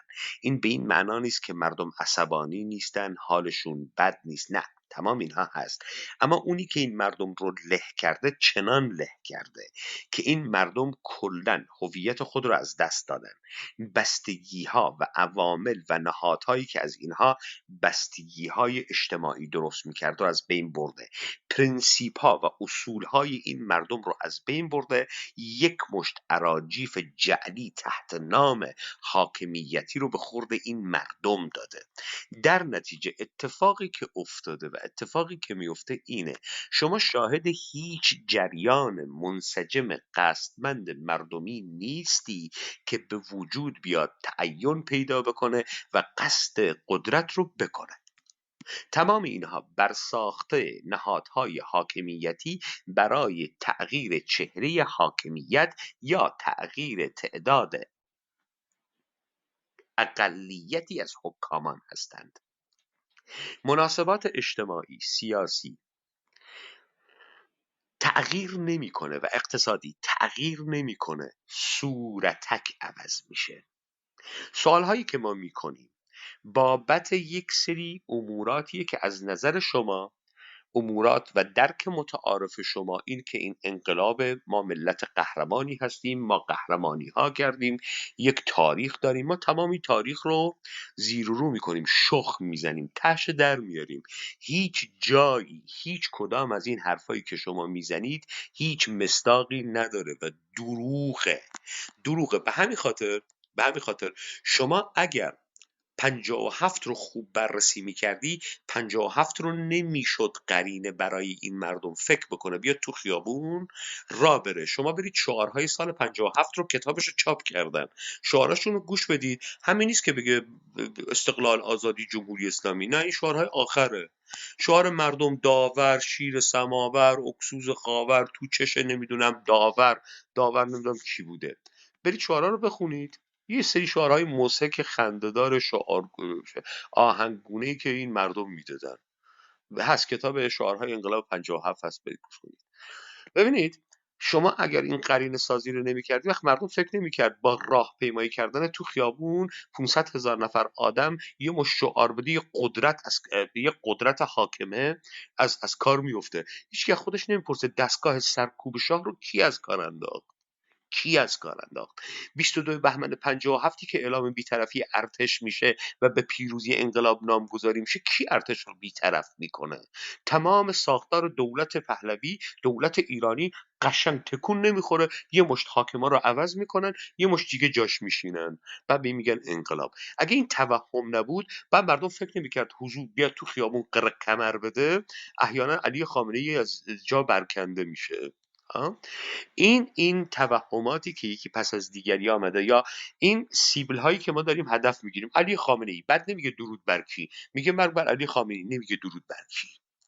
میگه مرگ بر اسلام، نمیگه که داستان بعدی چیه، نمیگه این اسلام رو کی آورد، نمیگه با قدرت کی، با پول کی مسجد سازی کردن، با کدام تکنولوژی بلندگو آمدن و شریعت رو به این مردم یاد دادن، با زور کدام دستگاه منسجم نظم دهنده آموزش دیده، با ابزارهای سرکوب کی قوانین حکومتی شریعتی رو به مردم تحمیل کردن. هیچ کدوم از اینا رو نمیگه، هیچ کدوم از اینا رو نمیگه. مثل تاریخ غربی که هیچ حقیقتی رو به شما نمیگه، میگه یه مشت آدم خودجوش جان به لب رسیده با ارزش‌های چه میدونم فلان میخواهد انقلاب بکنند، سرم نداره، رهبریتم نداره، سازماندهی نیست، همه با هم بستن. حرفایی نزنید که هم بسته نباشیم. یعنی چی حرفایی نزنید که هم بسته نباشیم؟ آقا من و تو پر از تضادیم، انسان واقعی هستیم، منافع مختلف داریم. من سیبیلام سیاهتره، کلام بزرگتره، اشتهام بیشتره، چه میدونم چرونترم، هرچه. من با تو تضاد دارم، چطوری من با تمامی تضادهامو کنار بذارم با تو بیام اینجا سر یک چیزی که نمیدونم چیه، با تو هیچ سنگی رو وا نکندم، چطور من با تو هم بسته شدم؟ این انجمن جوانان محلات کیم؟ این تریبون ایران اینترنشنال چرا در دست یه عده‌ای در دست ماها نیست؟ ببینید آقای جوان، من واضح بهت میگم، قدرتمندترین فرد در ایران به جز نهادهای حاکمیتی منم. همین کلاپی که شما نشستی، همین کلاپی که نشستی، اکثریت کسانی که در این تایم صبح حضور دارن جز یاران جریان منه. من تنها کسیم که این قدرت رو دارم بدون ابزار مادی، بدون پول، بدون اسلحه بتونم فرمانی بدم و در شهری اجرا بشه. هیچ کسی در این سرزمین قدرت رو نداره. شما به من بگو من چرا بایستی برم با کومله، با دموکرات، با سلطنت طلب، با فلان کس، چرا باید برم بشینم معامله بکنم؟ چرا باید بذارم اونها به قدرت برسن؟ چیزی که من میدونم اونها ندارن ولی من دارم. من همین حرف رو روی استیج دیگه زدم، گفتن ما هم بستیم، گفتم شماها یه مشت علافید، هیچ کسی هم نداری، دو نفرتون با هم سر یه تاکسی شریک نمیشن. ولی من همینجا در استیج شما 60-70 نفر با پروفایل من ایستادن جز یاران منن. قدرتمندترین فرد ایرانم. من با شما هیچ معامله‌ای نمی‌کنم. شماها رو به هیچی حساب نمی‌کنم. هر آش و کاسه‌ای هم دارید به هم میزنم. چه شد؟ بهتون برخورد؟ کسی که قدرت داشته باشه اینطوری حرف میزنه. شماها یه مشت ورشکسته، تریده، تکیده، تنهای، له شده، هیچ عامل همبستگی ندارید. چطوری میگید ما همبسته شدیم؟ وقتی به منافع جدی میرسید چگونه میخواید کنار هم دیگه بمونید؟ شما دو تاتون نمیتونه یه تاکسی بخره با هم شریک بشه، بعد دم از انقلاب میزنید. این خنده داره. ما انقلاب میکنیم بی رهبریت. اون روز آقای جمالی عده جمع شده بودن در یک کلاب، داشتن در مورد رهبریت چی؟ رهبریت خادم حرف میزدن. یکی اومده بود بالا مؤلفه های رهبریت خادم رو میگفت. یکی هم اومد گفت بابا خب آخه یکی باید رهبر باشه، پیروانی داشته باشه. ما در این سرزمین نداریم. آخه داریم، تو کوری نمیبینی. اینجاست. من همین حالا به بیش از 1000 نفر پیرو دارم. چرا تلویزیون اینترنشنال منو نمیبینه، بی بی سی نمیبینه؟ بعد تو فکر میکنی من میذارم بی بی سی و ایران اینترنشنال 57 رو تکرار بکنن؟ نمیذارم. اونی که تو مهاباد و تو جوان رود مردم رو برد و از مؤسسات عبور داد ما بودیم. بعد بخاطر دولت ایران فتیله انقلاب ظاهریش رو پایین کشید، مجبور شد دوباره بره از اول ریفرمات کنه، رو فرمت کارخانه دوباره بیاد قره کمر و حرفای مفت بزنه. چرا دولت ایرانی ترسید؟ به خاطر اینکه مردم از اشنویه و مهاباد و جوان رود از مؤسسات دولتی عبور کردن، برخلاف کمله، برخلاف دموکرات، برخلاف پیکاکا، برخلاف فرامینی که اونها میدادن. و ما این کارو کردیم و گفتیم دولت ایرانی حالا برمیگرده رو فرمت اول. میترسه. حالا دولت ایرانی گیج و منگ شده. چرا دولت ایرانی الان اعدام میکنه؟ خب تظاهرات ها خوابید. چرا بعد از خوابیدن تظاهرات ها اعدام میکنه؟ معمولا اون اعدام میکنه که بترسن مردم تظاهرات نکنن. تظاهرات نکردن که این شروع به اعدام کرد. چرا این کارو میکنن؟ استیصالی که دولت ایرانی دوچارش شده، چون تظاهرات های اولیه هم خودش تشکیل میداد. ما گفتیم هسته اولیه تظاهرات ها رو حاکمیت تشکیل میده.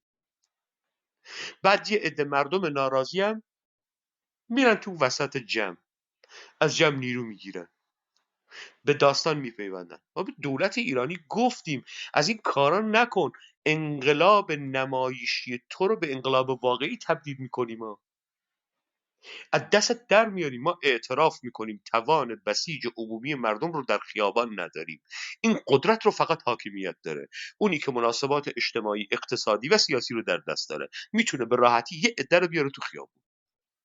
اون میتونه، ما نمیتونیم. ولی تو مردم رو آوردی تو خیابون تبدیل به سیاهی لشکران بکنی برای تغییرات خودت در اون بالا، من از دستت خارج میکنم. و دیدی در منطقه قومی اتنیکی کرد ما از دستشون خارج کردیم، در اشنویه، در مهاباد، در سنندج، در جوان بود از دستشون خارج کردیم. حالا برگشتن ما یک شکست بزرگ به دولت ایرانی، پروژه فاحشگی انقلاب زنانه شبیه سازی انقلاب در لاهوت رو بهش تحمیل کردیم. حالا دولت ایرانی رو اره گیر کرده، نمیدونه چیکار کنه. باید این جراحی رو بکنه، لطمات سنگینی به خودش زده، نمیدونه چطور جمعش بکنه. ما تا سرنگونی کامل دولت ایرانی پیش میریم. میخوای حاکمیت رو بزن، استراتژی هاشو بزن. ما نمیذاریم از مردم ما به عنوان خیل بی همه چیزان هیچ و پوچ استفاده بکنه تا نیات خودشو پیش ببره. نتونست و نمیتونه. تمام حرف ما اینه، شما هم دنبال این شعارهای بیت رهبری نیفت آقا، زن، زندگی، آزادی و انقلاب میکنیم و ما نمیدونم شیپیشی بودیم و چی بودیم و اینا تمام بر ساختگان دولت ایرانیه. داستان متأخریه که آمده، کسی مثل شما رو بی همه چیز کرده، کسی مثل منو بی همه چیز کرده، از مالکیت انداخته، از قدرت انداخته و حال جامعه ما رو به امروز رسونده که رسونده. این تمام کنه کلام بود. ما با سوال هایی که میکنیم تناقضات ذهنی فرضیه ها و پیشفرض ها و تئوری های از پیش پرداخته شده نهادهای امنیتی این کورپوریشن ها رو برای مردم آشکار میکنیم. طرف تمام وجودش میلنگه، پاسخ هیچ کدوم از این حرفا رو نداره. برو در این تریبون های کلاب هاوسی و سوشیال میدیایی، اینها برای اولین بار در تاریخ داشتن شبیه سازی انقلاب میکردن در آنلاین. ما کله اینا رو زدیم. آیدی من هر جایی در این کلاب های ایرانی میبینن کهیر میزنن. پدر سوخته های باسواد، چه میدونم متخصص، تکنیسیان، پنلیست، استاد دانشگاه، آیدی منو که میبینن اینا همه ماسا رو کیسه میکنن. فقط من رون استیج جا ندارم. 2300 تا فالوور حقیقی دارم، هیچ کسی هم فالوور نکردم، هیچ تلویزیون ما رو بولد نکرده. تمامیت قدرتی هم که دارم قدرت حقیقی، فرمانم بدم هر کدوم از اینها رو از تخت خواب بغل زناشون میکشن بیرون. تا الان از این حرفا نزدم. اما این قدرت رو دارن. حاکمیت دولت ایرانی هم میدونه دارن.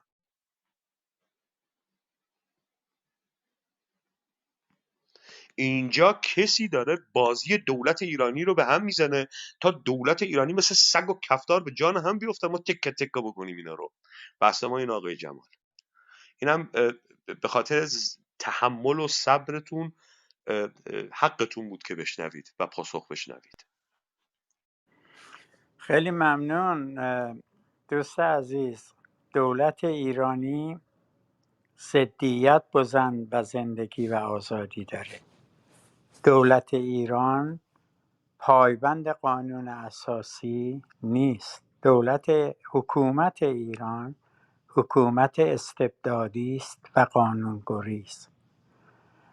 در حقیقت زن در اون حکومت انسان نیست و اگر کسی شعار زن میده به عنوان یک انسان، هر کسی، زن در حقیقت در قانون اساسی در آقای جمال، شما متوجه نمیشید. از این پدر سوخته هر چی بگی بر میاد. شما باید متوجه بشید. حتی من دارم بهت میگم این پروژه یک پروژه برساخته است. شعارش بی محتواست.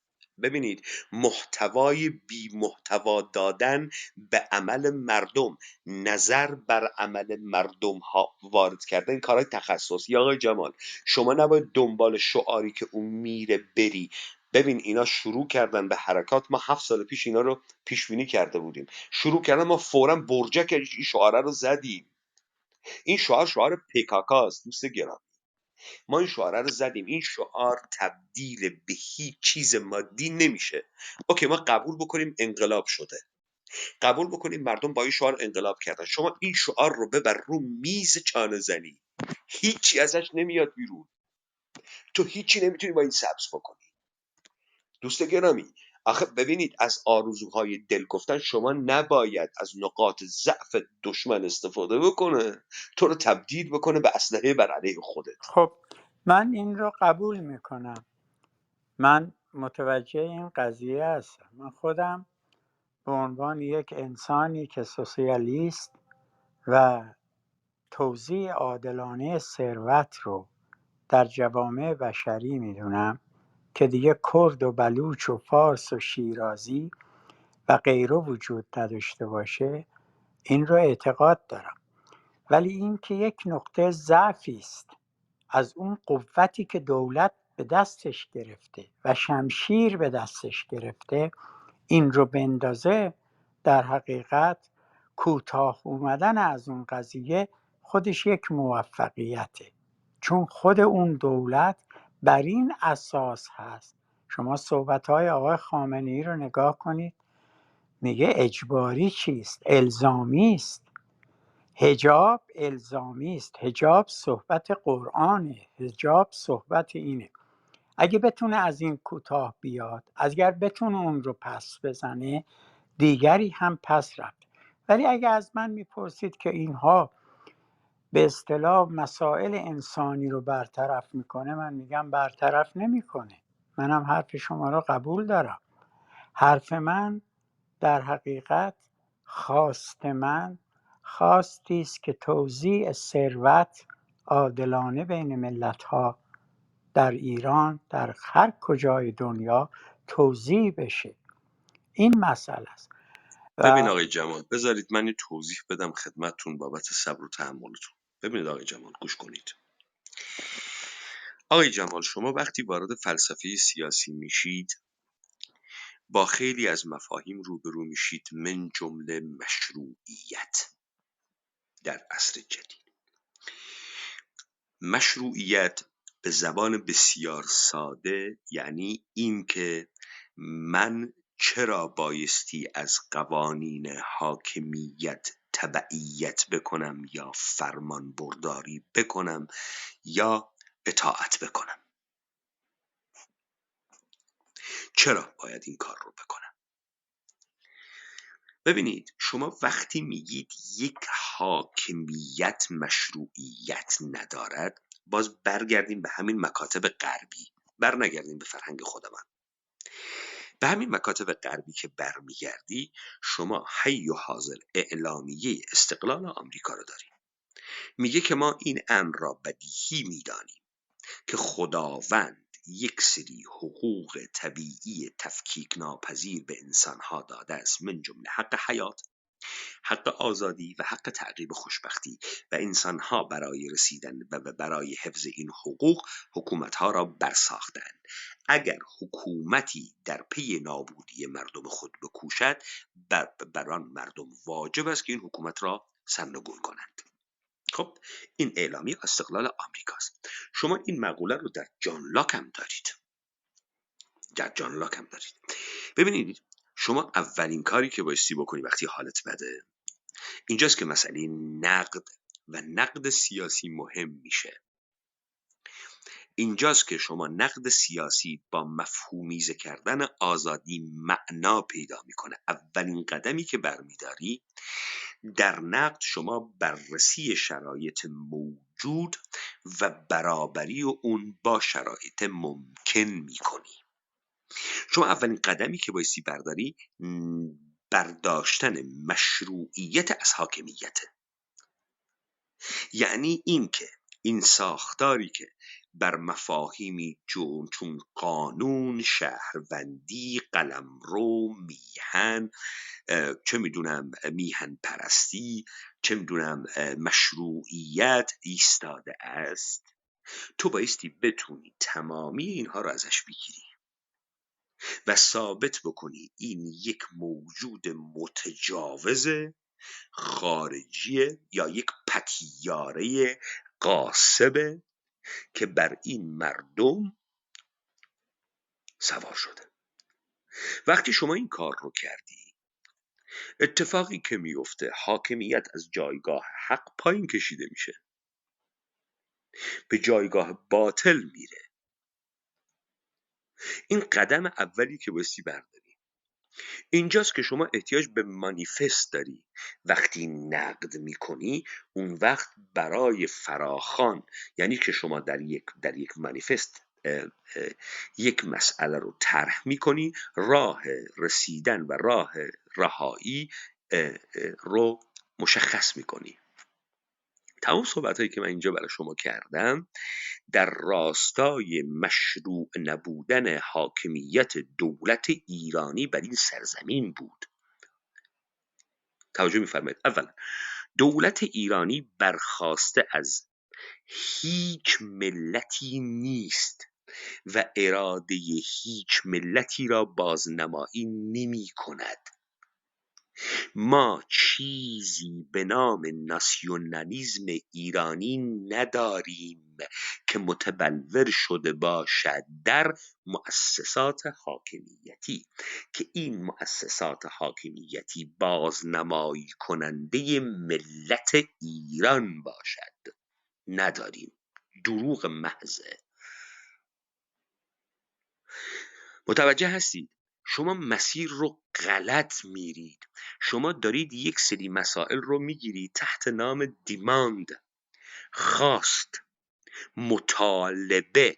یعنی شما اصل اساسی حاکمیت رو سر جاش با تمام ساختار و تقسیماتی که کرده حفظ میکنی، بعد به دنبال یک دیماند میگردی که اکثریت مردمان تکیده شده، تریده شده، از هم منفک شده رو زیر یک مجموعه گردآوری بکنه. مثال بزنم، آقای مقتدا صدر که یک روحانی شیعه است و با جیش المهدی و اشغال عراق آغاز کرد، سوار بر ساختار قدیمی پدرش در عراق، امروز که وارد ساختار حکومتی در عراق شده، میخواست تبدیل به رهبر عراق بشود، نه به عنوان رهبر یک فرقه شیعه، یک گروه مسلح شیعه.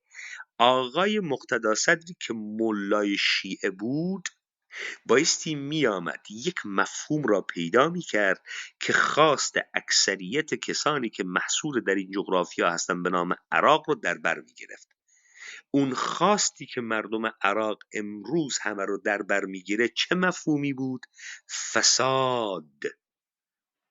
آقای مقتدی صدر مفهوم فساد رو در دست گرفت و قصد داشت از رهبر سکتی فرقه‌ای جیش المهدی تبدیل بشود به رهبر عراقی. این شد که دیدید استعفا داد از پارلمان رو به اشغال درآورد، گفت که تمام کسانی که از 2003 وارد قدرت شدن فاسدن، با هیچ فاسدی گفتگو نمیکنه، مناظره نمیکنه و تا حالا داره پایگاه اجتماعی خودش رو بزرگ کنه. حالا شما میگید در ایران، میگی اوکی، تمام اکثریت این مردم هیچ بستگی به هم ندارن، هیچ سازماندهی ندارن، هیچ جریان سیاسی نداشتن. ما بگردیم یه مفهوم پیدا بکنیم که عین چسب همه رو به هم بچسبونه. آقا اینا مفهوم اقتصادی آوردن، این کارو نکرد. فساد آوردن، این کارو نکرد. گرونی رو آوردن، این کارو نکرد. آزادی رو آوردن، این کارو نکرد. آمدن چه معجزه‌ای کردن در این پروژه زن بازی؟ گفتن ما میایم این توهم رو میدیم، میگیم زن قشر سرکوب شده نیمی از جمعیت ایران، تحصیل کردن، باحالن، اینا حداقلش اینه 40 میلیون آدم رو نمایندگی میکنن و ما میگیم که این جنبش خود به خود 40 میلیونیه. اوکی؟ این معجزه. این ببینید، این شامورتی بازی، این کلاهبرداری، ما این بازی رو میشناسیم.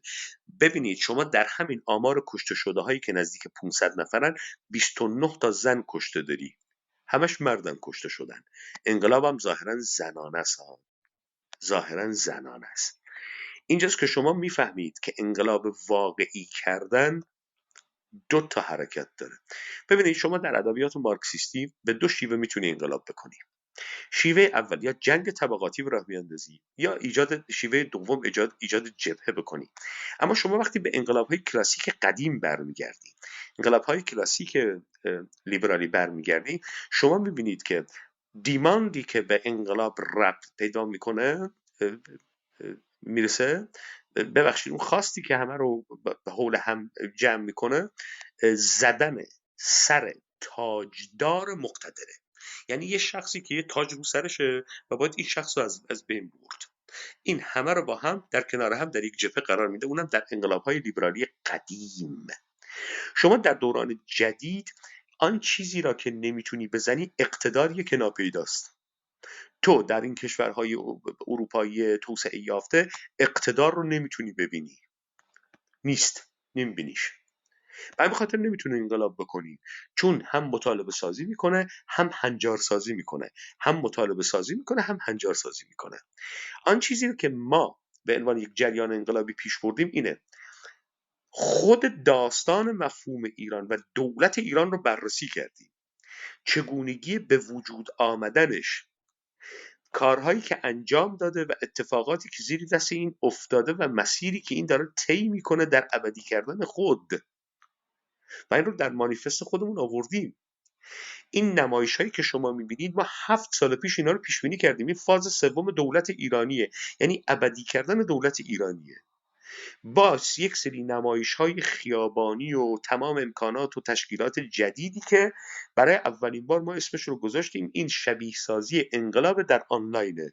لذا ابزارش هم هشتگ و چه میدونم هکرهای آناناموس و بیناموس و چه میدونم عملیات خشتکی و حضور در خیابانهای اروپا و قرقمر اومدن، و شما در آنلاین انقلاب میکنی، در خیابان میمون شلوغی های پراکنده میکنی و تموم شد رفت به کارش، رهبرم که نداری و این مردم هم خسته نباشید و باریکلا هم برید خونه هاتون و به حقوقتون رسیدید دیگه. انقلاب شد، ما جلو این رو گرفتیم. اوکی، شما میخواید مشروعیت زدایی بکنید، باید از صبح طلوع این دولت ایرانی مشروعیت زدایی بکنید. لذا شما دیدید از مشروطه آغاز کردیم. من مشروطه رو باطل اعلام کردم، دروغه. اراده هیچ مردمی به نام مردم ایران در پس پشت اتفاقی به نام مشروطه موجود نیست، دروغه. مجلسی به نام مجلس اراده مردم ایران موجود نیست، دروغه. ما انقلاب 57 نداریم، دروغه. یک برنامه سازماندهی شده با استفاده کردن از خیلی بی همه چیزان شهری و به خیابان آوردنشون مثل سیاهی لشکر و ترتیب دادن امورات از بالا و به نام مردم نوشتن دروغه.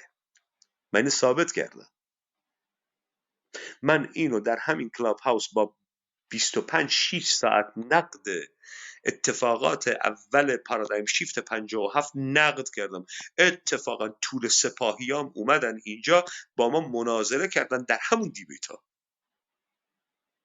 و باختن. من ثابت کردم سپاه پاسداران یک موجود غیر قانونی نامشروع انقلابیه، ناموجود قانونیه. ببینید دولت ایرانی امروز ادعا میکنه یک دولت مستقر قانونیه. من ثابت میکنم خمینی نه رهبر کاریزماتیک بود، نه رهبر بلا منازع بود. خمینی اولین قانون شکن، اولین کلاهبردار شالاتان و سپاه پاسداران بزرگترین مؤسسش هویت قانونی نداره. میگید نه، سپاه پاسداران حکم کتبی آیت الله خمینی را برای درست کردن سپاه پاسداران رو کنه، نداره. چرا حرفای ما که بایستی همه گیر میشد در ایران اینترنشنال و BBC بهش پرداخته نمیشه، ولی چرا یه مشت فاحشه منبر نشین از مراد برقی گرفته تا این پدر سوخته‌های یکی پس از دیگری در این تلویزیون ها دیده میشه، اما این حرفای ما رو یکی نبرد تکرار بکنه در اون تلویزیون ها.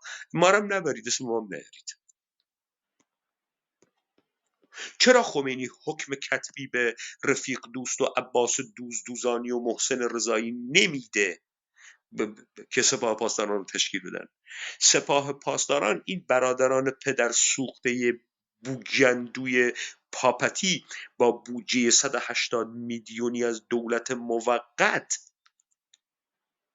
چطوری ادعا میکنن مشروعیت انقلابی دارن تا زمانی که حقوق بیت المال به جیب اینها نیومد یه مشت پاپتی خاک سفیدی و نازی آبادی و جور آبادی و زور آبادی مسلح نشدن؟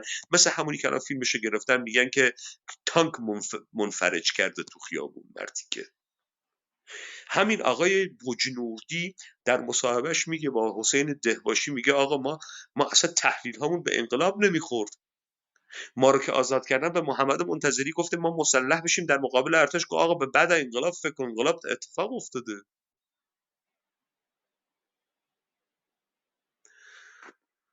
توجه میفرمایید. میگه که در همین آقای بجنوردی یه جایی، آقای کاوه یا کسی اگه حافظه داره به من بگه که بجنوردی یه جایی در مورد چی صحبت میکنه؟ در مورد همین سپاه پاسداران صحبت میکنه. حالا برمیگردیم بهش. برای بچه ما ثابت کردیم که سپاه پاسداران هویت قانونی نداره، مشروعیت انقلابی هم نداره. چرا هیچ کسی این حرفای ما رو جدی نمیگیره ولی همه دوست دارن قره کمر بدن و روسری هوا کنن، جیغ بزنن و ما ویسکی نمیتونیم بخوریم؟ این حرفی که من میزنم خیلی براتره، که خیلی محکمه پسندتره، که خیلی چه میدونم قوانین بین المللی پسندتره. که چرا شما اینها رو در دستتون نمیگه؟ ادعای حقوقدانی و قانونمندی و اینها میکنید، اما یه مشت پدر سوخته کلاهبردار راهزن رو برای این مملکت حاکم کردید. همتون هم دارید دستمال کشی اینها رو میکنید، همتون هم دارید نوکری و چاپلوسی و پفیوزی اینها رو میکنید. بابا کسی دم از انقلاب میزنه که یه سری اصول و پرینسیپ داشته باشه. الان یه آمریکایی به عنوان دفاع از کانستیتوشن کردن، از اعلامیه استقلال کردن و پرینسیپ های اعلامیه استقلال میتونه بیاد تو خیابون اسلحه دستش بگیره در مقابل کنگرس بیسته. میگه که حکومتی که حق آزادی، مالکیت و تعقیب خوشبختی رو به من نمیده و من نابود میکنم باید نابودش کنم.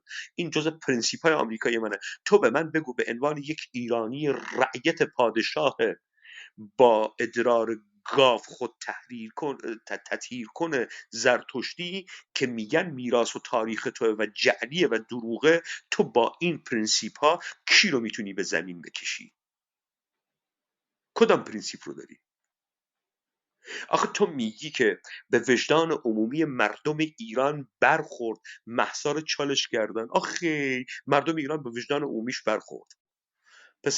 پسر جوان رعنای مشهدی رو گرفتن اعدام کردن، به وجدان هیچ کسی بر نخورد. آقا شما تو این مملکت بگی 1 میلیون نفر آدم رو بکش، شما یه وجدان عمومی نداری، تکون نمیخوره. تو کهریزک با باتوم تجاوز به ماتحت مرد میکنن، به یک مرد تو این مملکت بر نمیخوره.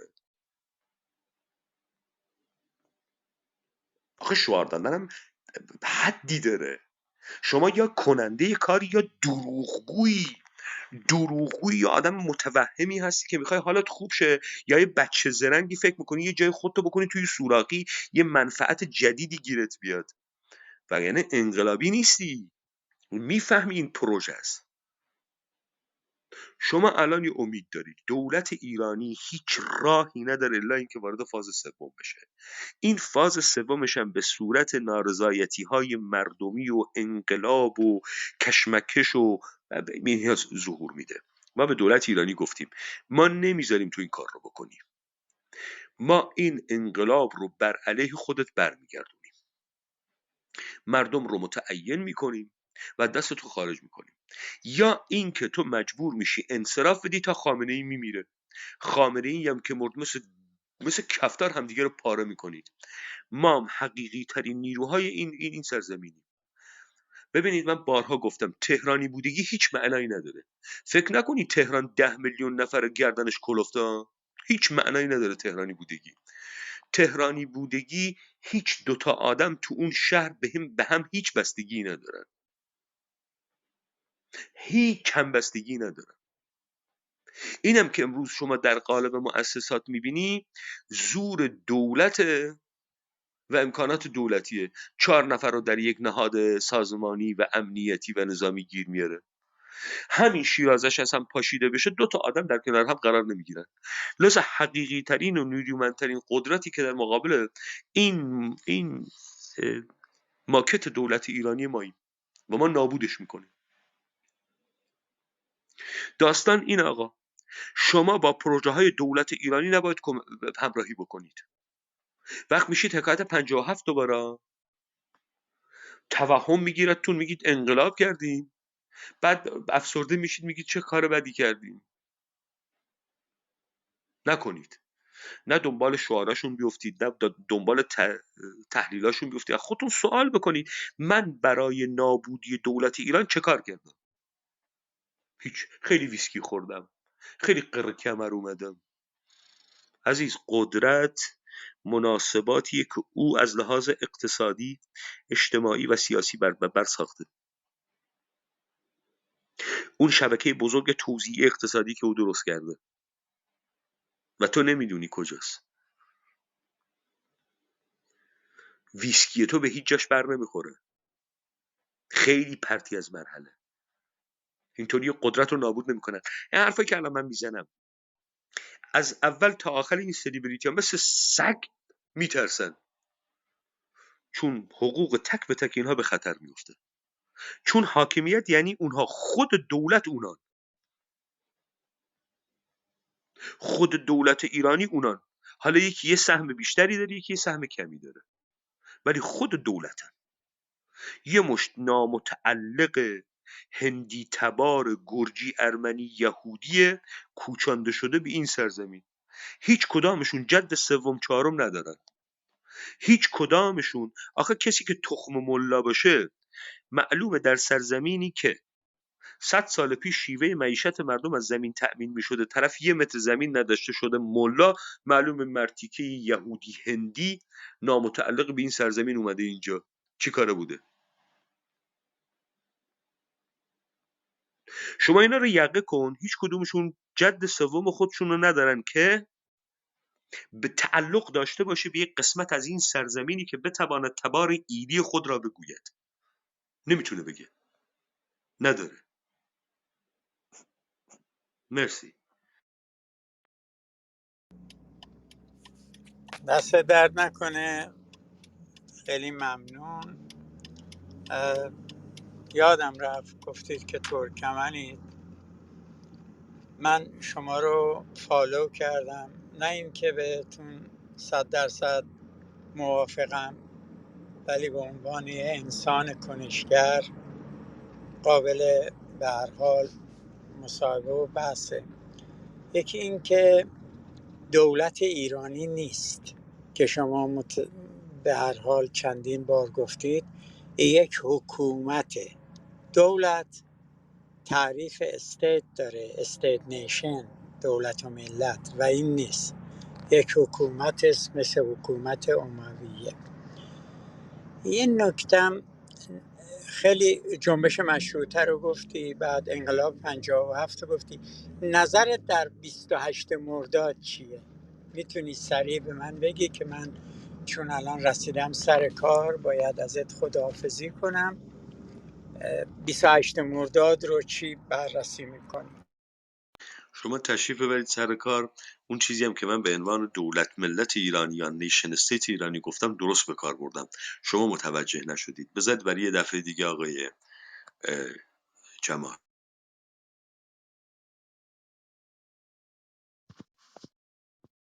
بله در خدمتیم. حالا ما هستیم آقای جمال، را تشریف آوردیم. ما هر شب هستیم و کلاب داریم، در خدمتیم.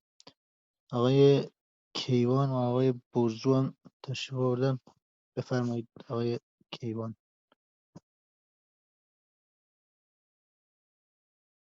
بله ظاهرا صدای ما رو ندارن. کیوان خوابه ولی آقای برزو استرالیان بیدارن، صبح اونجا. بفرمایید آقای برزو. بله، با سلام حضور همه عزیزان، مخصوصا به پیمان عزیز. راستش پیمان، من یه تکست زدم تو اتاق، دیدم تکست رو ازم گرفتن. تکستم هم این بود، نوشتم پیمان اگه همه چیز دروغه پس چی راسته؟ بعدش یه آقایی به من تکست داد، گفت برزو این عکس و کوچیکیاته. من گفتم اسمش میشه که شاهو بود یا شاهان بود. نوشتم نگاه به شما میکنه که ببینه چه براش انجام میدی. دیدم تکستم گرفته شد. نمیدونم به چه علت، چی گرفت، برای چی گرفت. نه من کلا تکستا رو هنوز بستم. کلا دیدم اینجا واقعا نه یه آقای تا سری. اجازه بدید من آقای برزو رو میشناسم، اجازه بدید ادامه بزن. بله اینجوری شد. خیلی خوب، حالا همه رو بستید. خب بستید دیگه، چیز دیگری است. من فکر کردم تکست منو گرفت. بعد پیمان جان، انقلاب مشروطیت که اصلا حقیقتی نیست. بعد هر چیزی هم اتفاق که میفته در واقع یک کسی میچرخانه. یا مثلا قبلا در لیبرال ها یا بعد از انقلاب فرانسه هر کس، یا قبل از اون هر کس میخواست تغییری ایجاد که بکنه پادشاه را میکشت چون معلوم بود. اما امروز این نیرو معلوم نیست بری بزنیش مثلا، در حالی که من فکر میکنم برعکسه. امروز دیگه که امروز سیستمی مردم آگاه که شدند، دیگه پادشاه را نماینده یک طبقه و یک سیستم میبینن. امروز این تفاوت وجود داره با گذشته. بنابراین امروز مردم میدانن دشمنشان کی هست، چه سیستمی هست، چه طبقه ای هست. دیگه خب این رهبر این مردم طبقه در آقای برزو وایسا، این مردمی که میگی کجان؟ مردم جهان رو داری میگی؟ بعد اون سیستمی که دشمنشونه کدام سیستمه؟ میتونی دوتا مصداق از این برای من بیاری لطفا؟ مردم دنیا رو میگن، طبقه کارگر. همین حالا در انگلستان اعتصابات شکل گرفته، پرستار و قطار و نمیدانم پستچی ها و همه به میدان آمدن. در گذشته هم ما شاهد انقلابات بودیم علیه سرمایه داری. مثلا در روسیه انقلاب شد 1917. در خیلی جاها مبارزه وجود داشته خب وایس علیه. آقای برزو، ببین آقای برزو، اجازه بده. شما ماجراهای سندیکالیستی رو قاطی کردی با طبقه کارگر و انقلاب طبقه کارگر. شما انقلاب لیبرالی روسیه رو که بعداً تصرف شد توسط بولشویک‌ها به انقلاب بولشویکی و کمونیستی تعبیر می‌کنی. بله بعداً مهر بولشویکی میخوره، اما آغاز انقلاب لیبرالیه. آقای پرزو اگر میخوای وارد این مقوله بشیم، ما وارد این مقوله ها میشیم به تنهایی، تک به تک اینها. شما نگفتی این مردم جهانی که میگی طبقه کارگر، که اولا طبقه کارگر هیچ وقت به وجود نیامد، به طبقه نرسید هیچ وقت و در همون جریان چانه‌زنی سندیکایی ماند.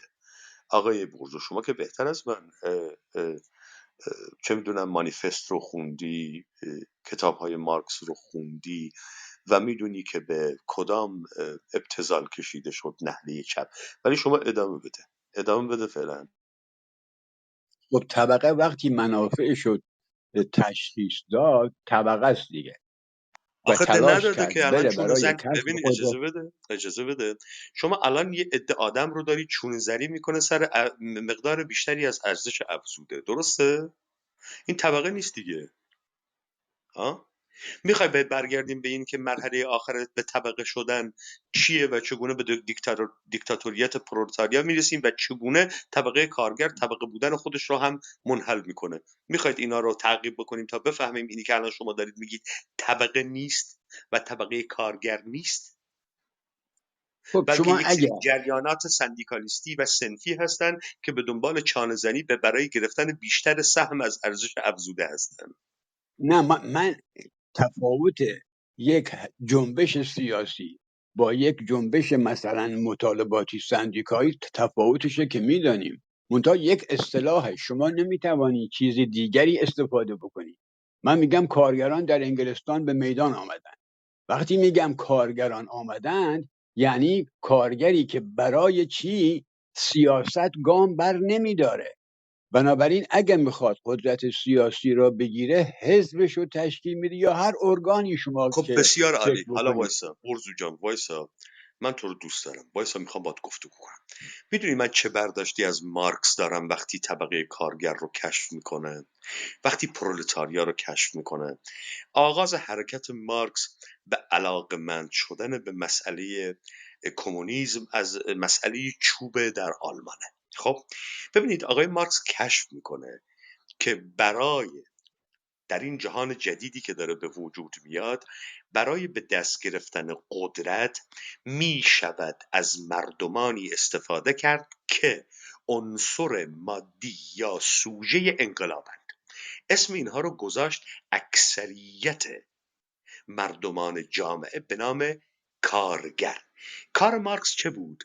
کارگرسازی حد اکثری بود. ببین کسی که مارکسیزم رو میفهمید بایستی کارگرسازی میکرد، نه تفکیک سازی میکرد، نه یه سفید و یق آبی میکرد، نه زن و کودک و جوان و دانشجو میکرد.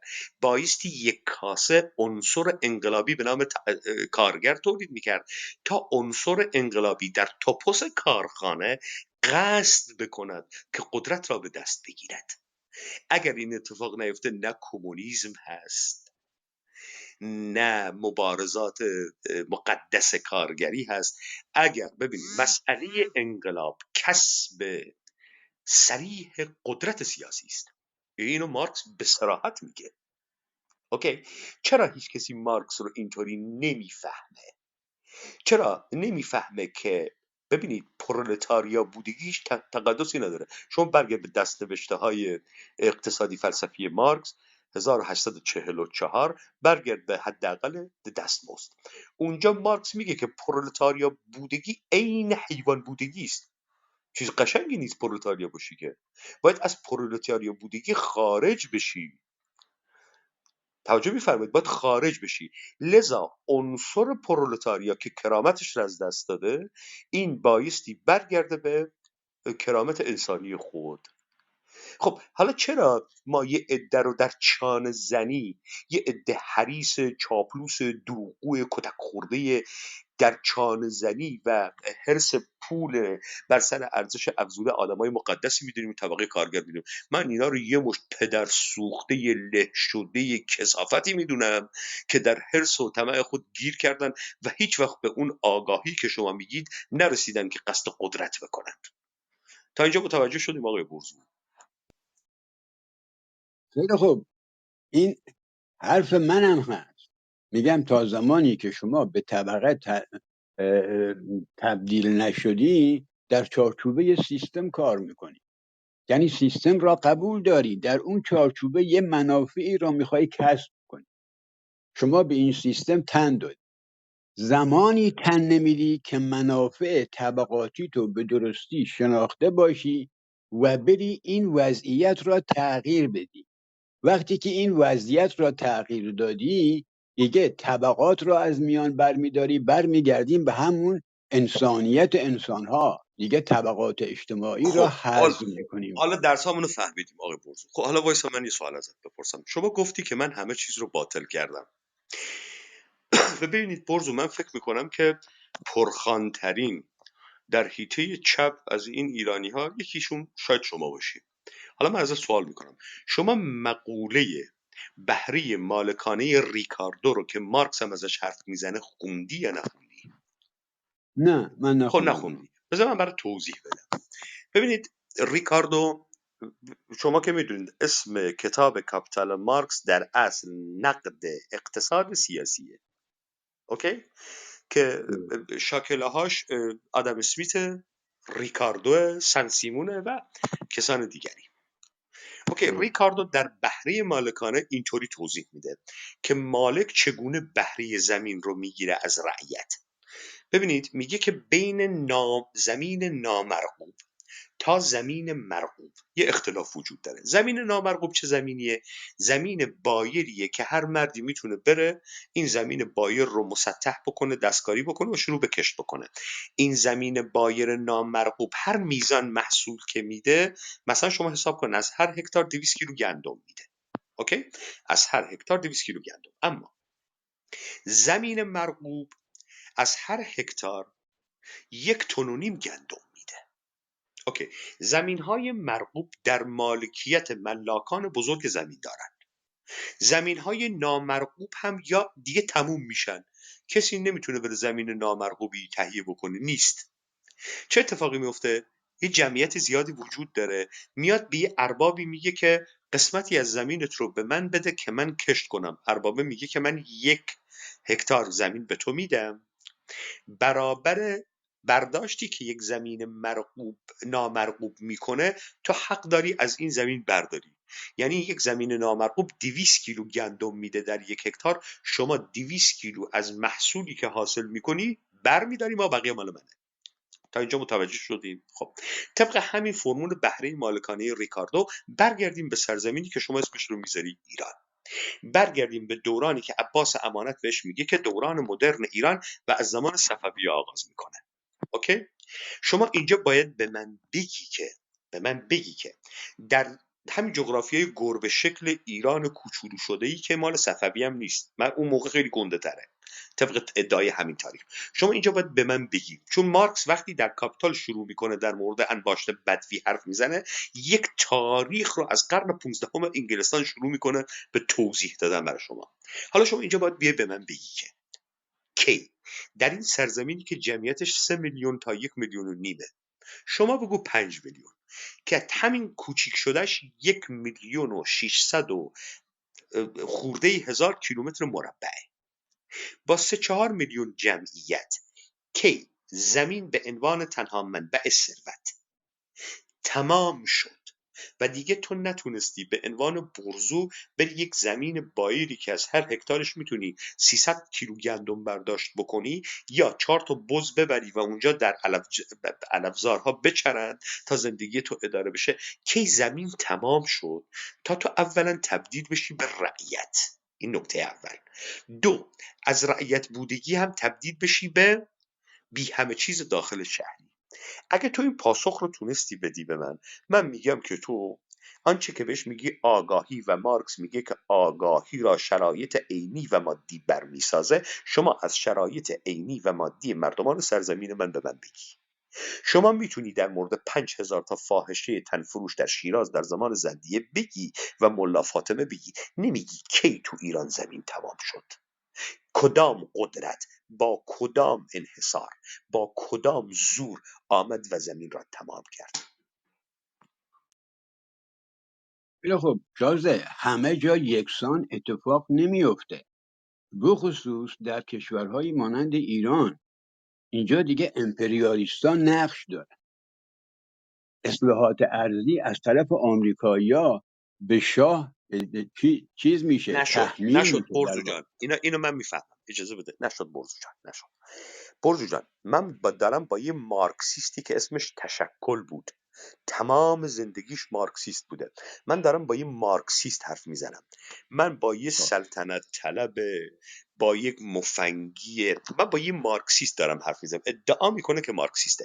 شما باید بیای به من بگی که کی زمین در این سرزمین تمام شد تا تو رعیت ساختی، کی زمین تمام شد که تو خیلی بی همه چیز را ریختی در این شهرها.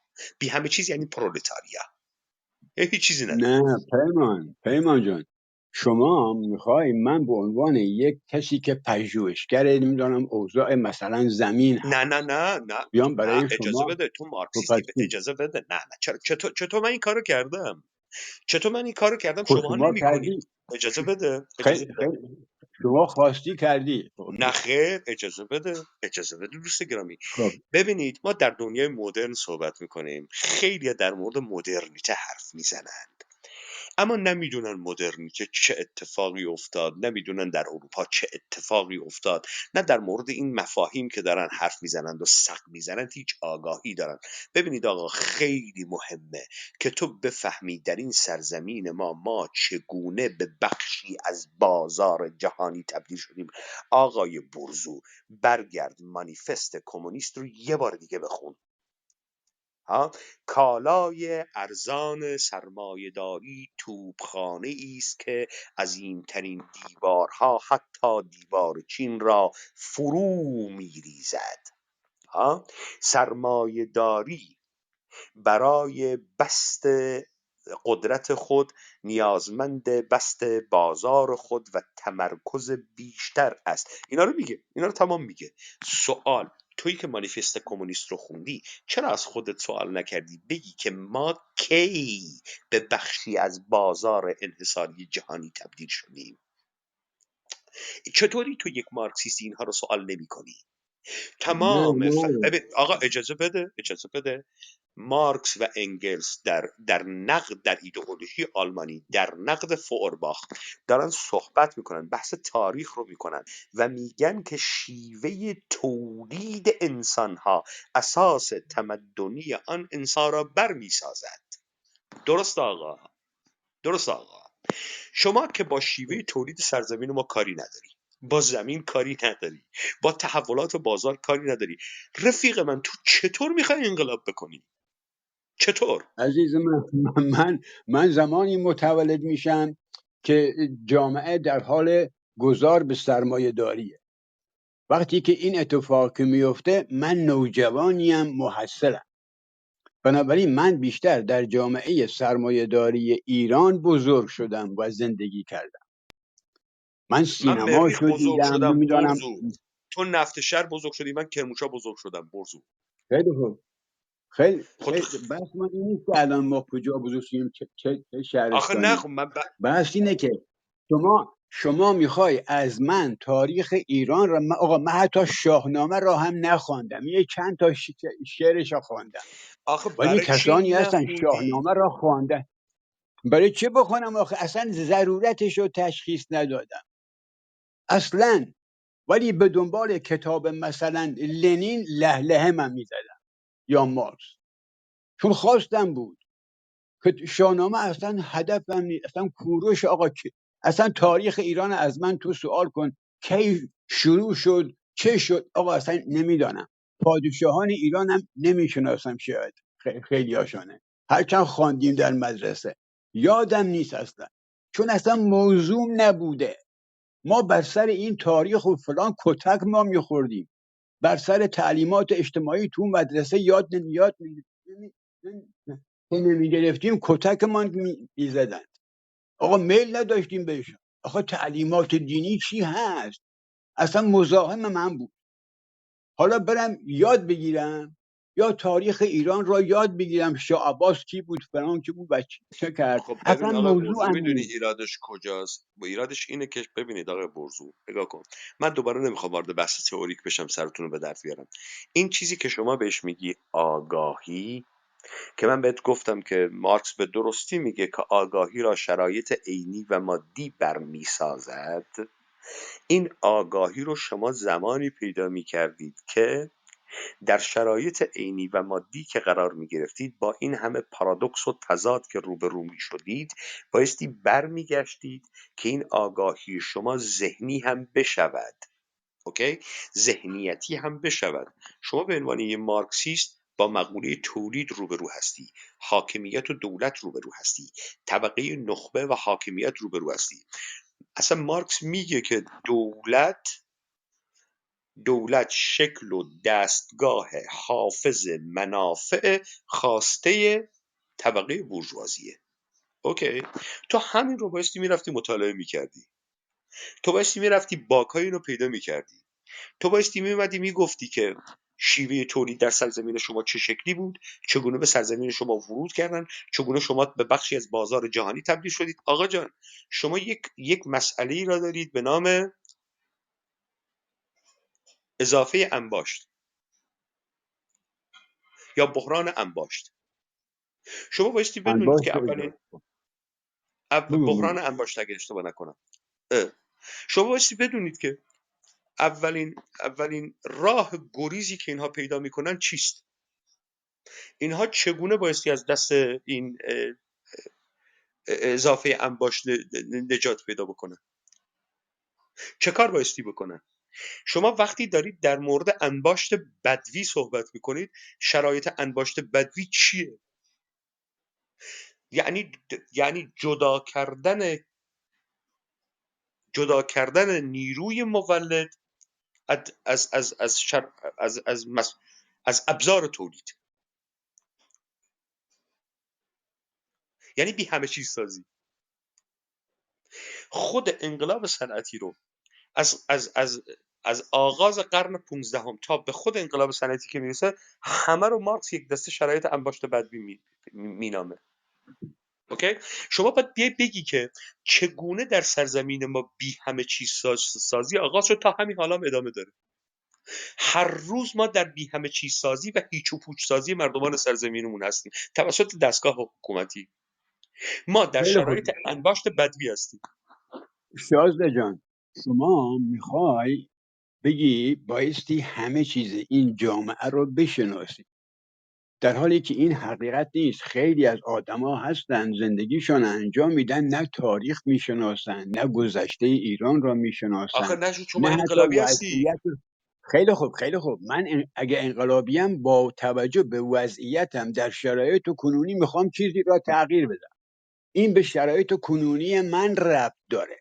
من میخوام در شرایط کنونی چیزی را تغییر بدم. گذشته دیگه در این موضوع فعلی ما نقش ندارد.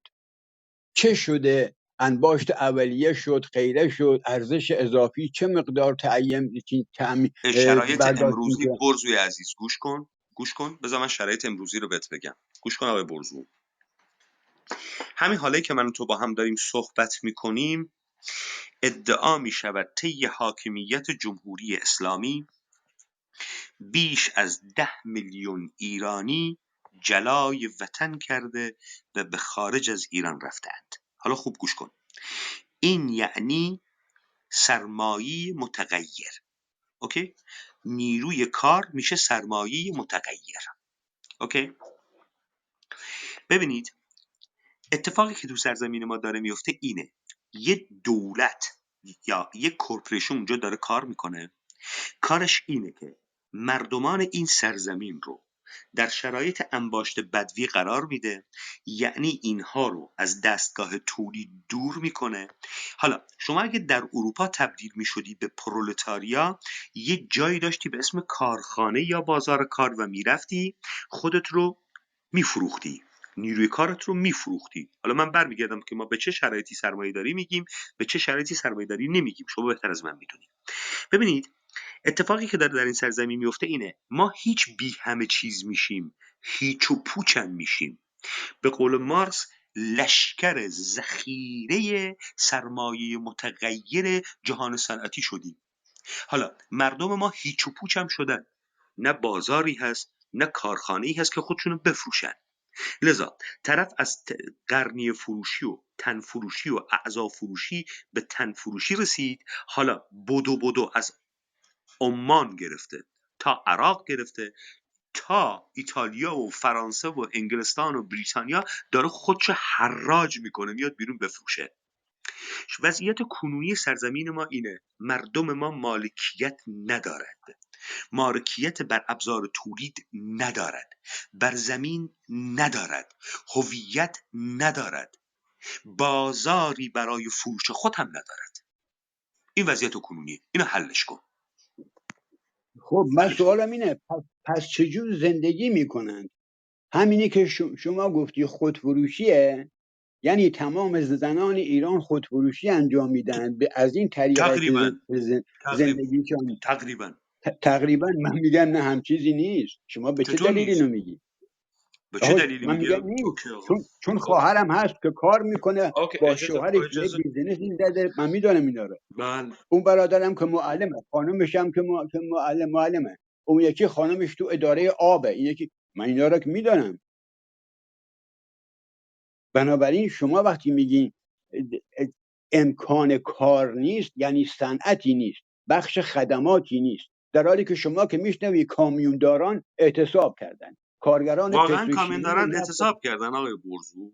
مثال واقعا؟ میگم، نه نه نه وایسا مثال میگم، نه داریم بحث دیگری را انجام میدیم، از یک چیزایی هم استفاده ما میکنیم حرفمان را پیش ببریم. حالا اعتصاب کردن یا نکردن بحث ما نیست.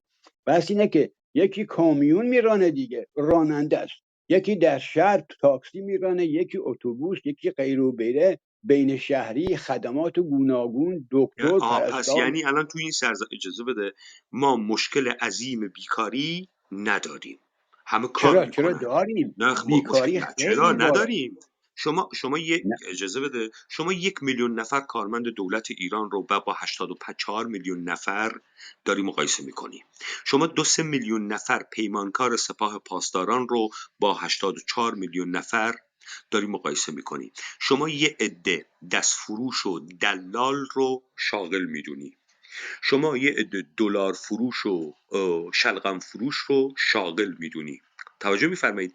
شما میدونی اگر این خام فروشی موجود نباشه باید به کجا برسیم؟ ما به پاتایا خیلی میرسیم. خوب، خیلی خوب، این چیز دیگری است. ولی شما مثلا 50-60 هزار کارگر خودروسازی را نمیگی، صد و آخه خورده عزیز هزار من مثلا. دارم در مورد 84 میلیون ایرانی حرف میزنم. خیلی خوب، شما 84. شما شما نیروی کار در ایران، نه شازده جان، شما نیروی کار در ایران چه مقدار داری؟ الان 24 میلیون و خورده ای نیروی کار داری، یعنی کسانی که سنشان در حدی است که میتوانند کار بکنند. 12 تا 13 میلیون از اینها نیروی کار کارگری هستند. حالا بقیه دارای بخش کوچکی زمینند، بخشی ها نمیدانم دارای شرکتند، مغازه دارند، نمیدانم هر کس به شکلی. بقیه هم در اون چارچوب کار میکنن، کارمند دولتن، ارتشیان، پاسدارن، آقا هر کی هست.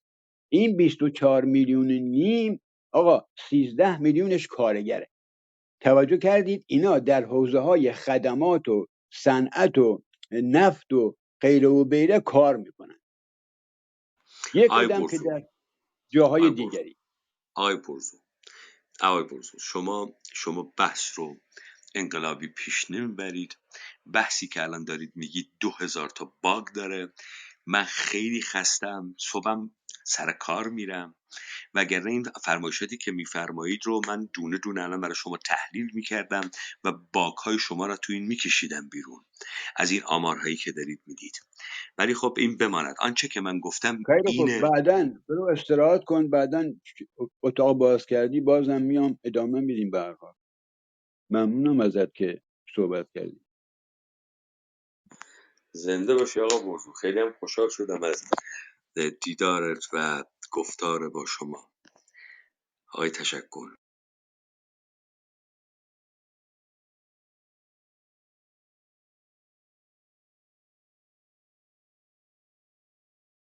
من نمیدونم البته آقای طاها حضور دارن هنوز یا نه، ولی بله کسی بله، در باگ خدمتم. بود.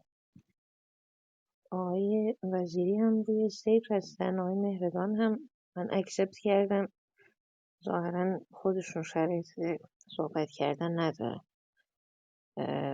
بحث اولیه ما هم و بحث ثانویه هم که در ادامه همون فلسفه زن زندگی آزادی بود که کلا به جای دیگری کشیده شد. حالا شاید یه اتاق دیگه و یه زمان دیگه بهش بپردازیم. آقای وزیری رو هم بشنویم، بعد اگر خب مثل اینکه ایشون هم رفتن.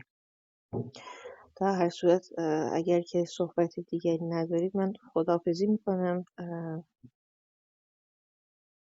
وقتتون بخیر.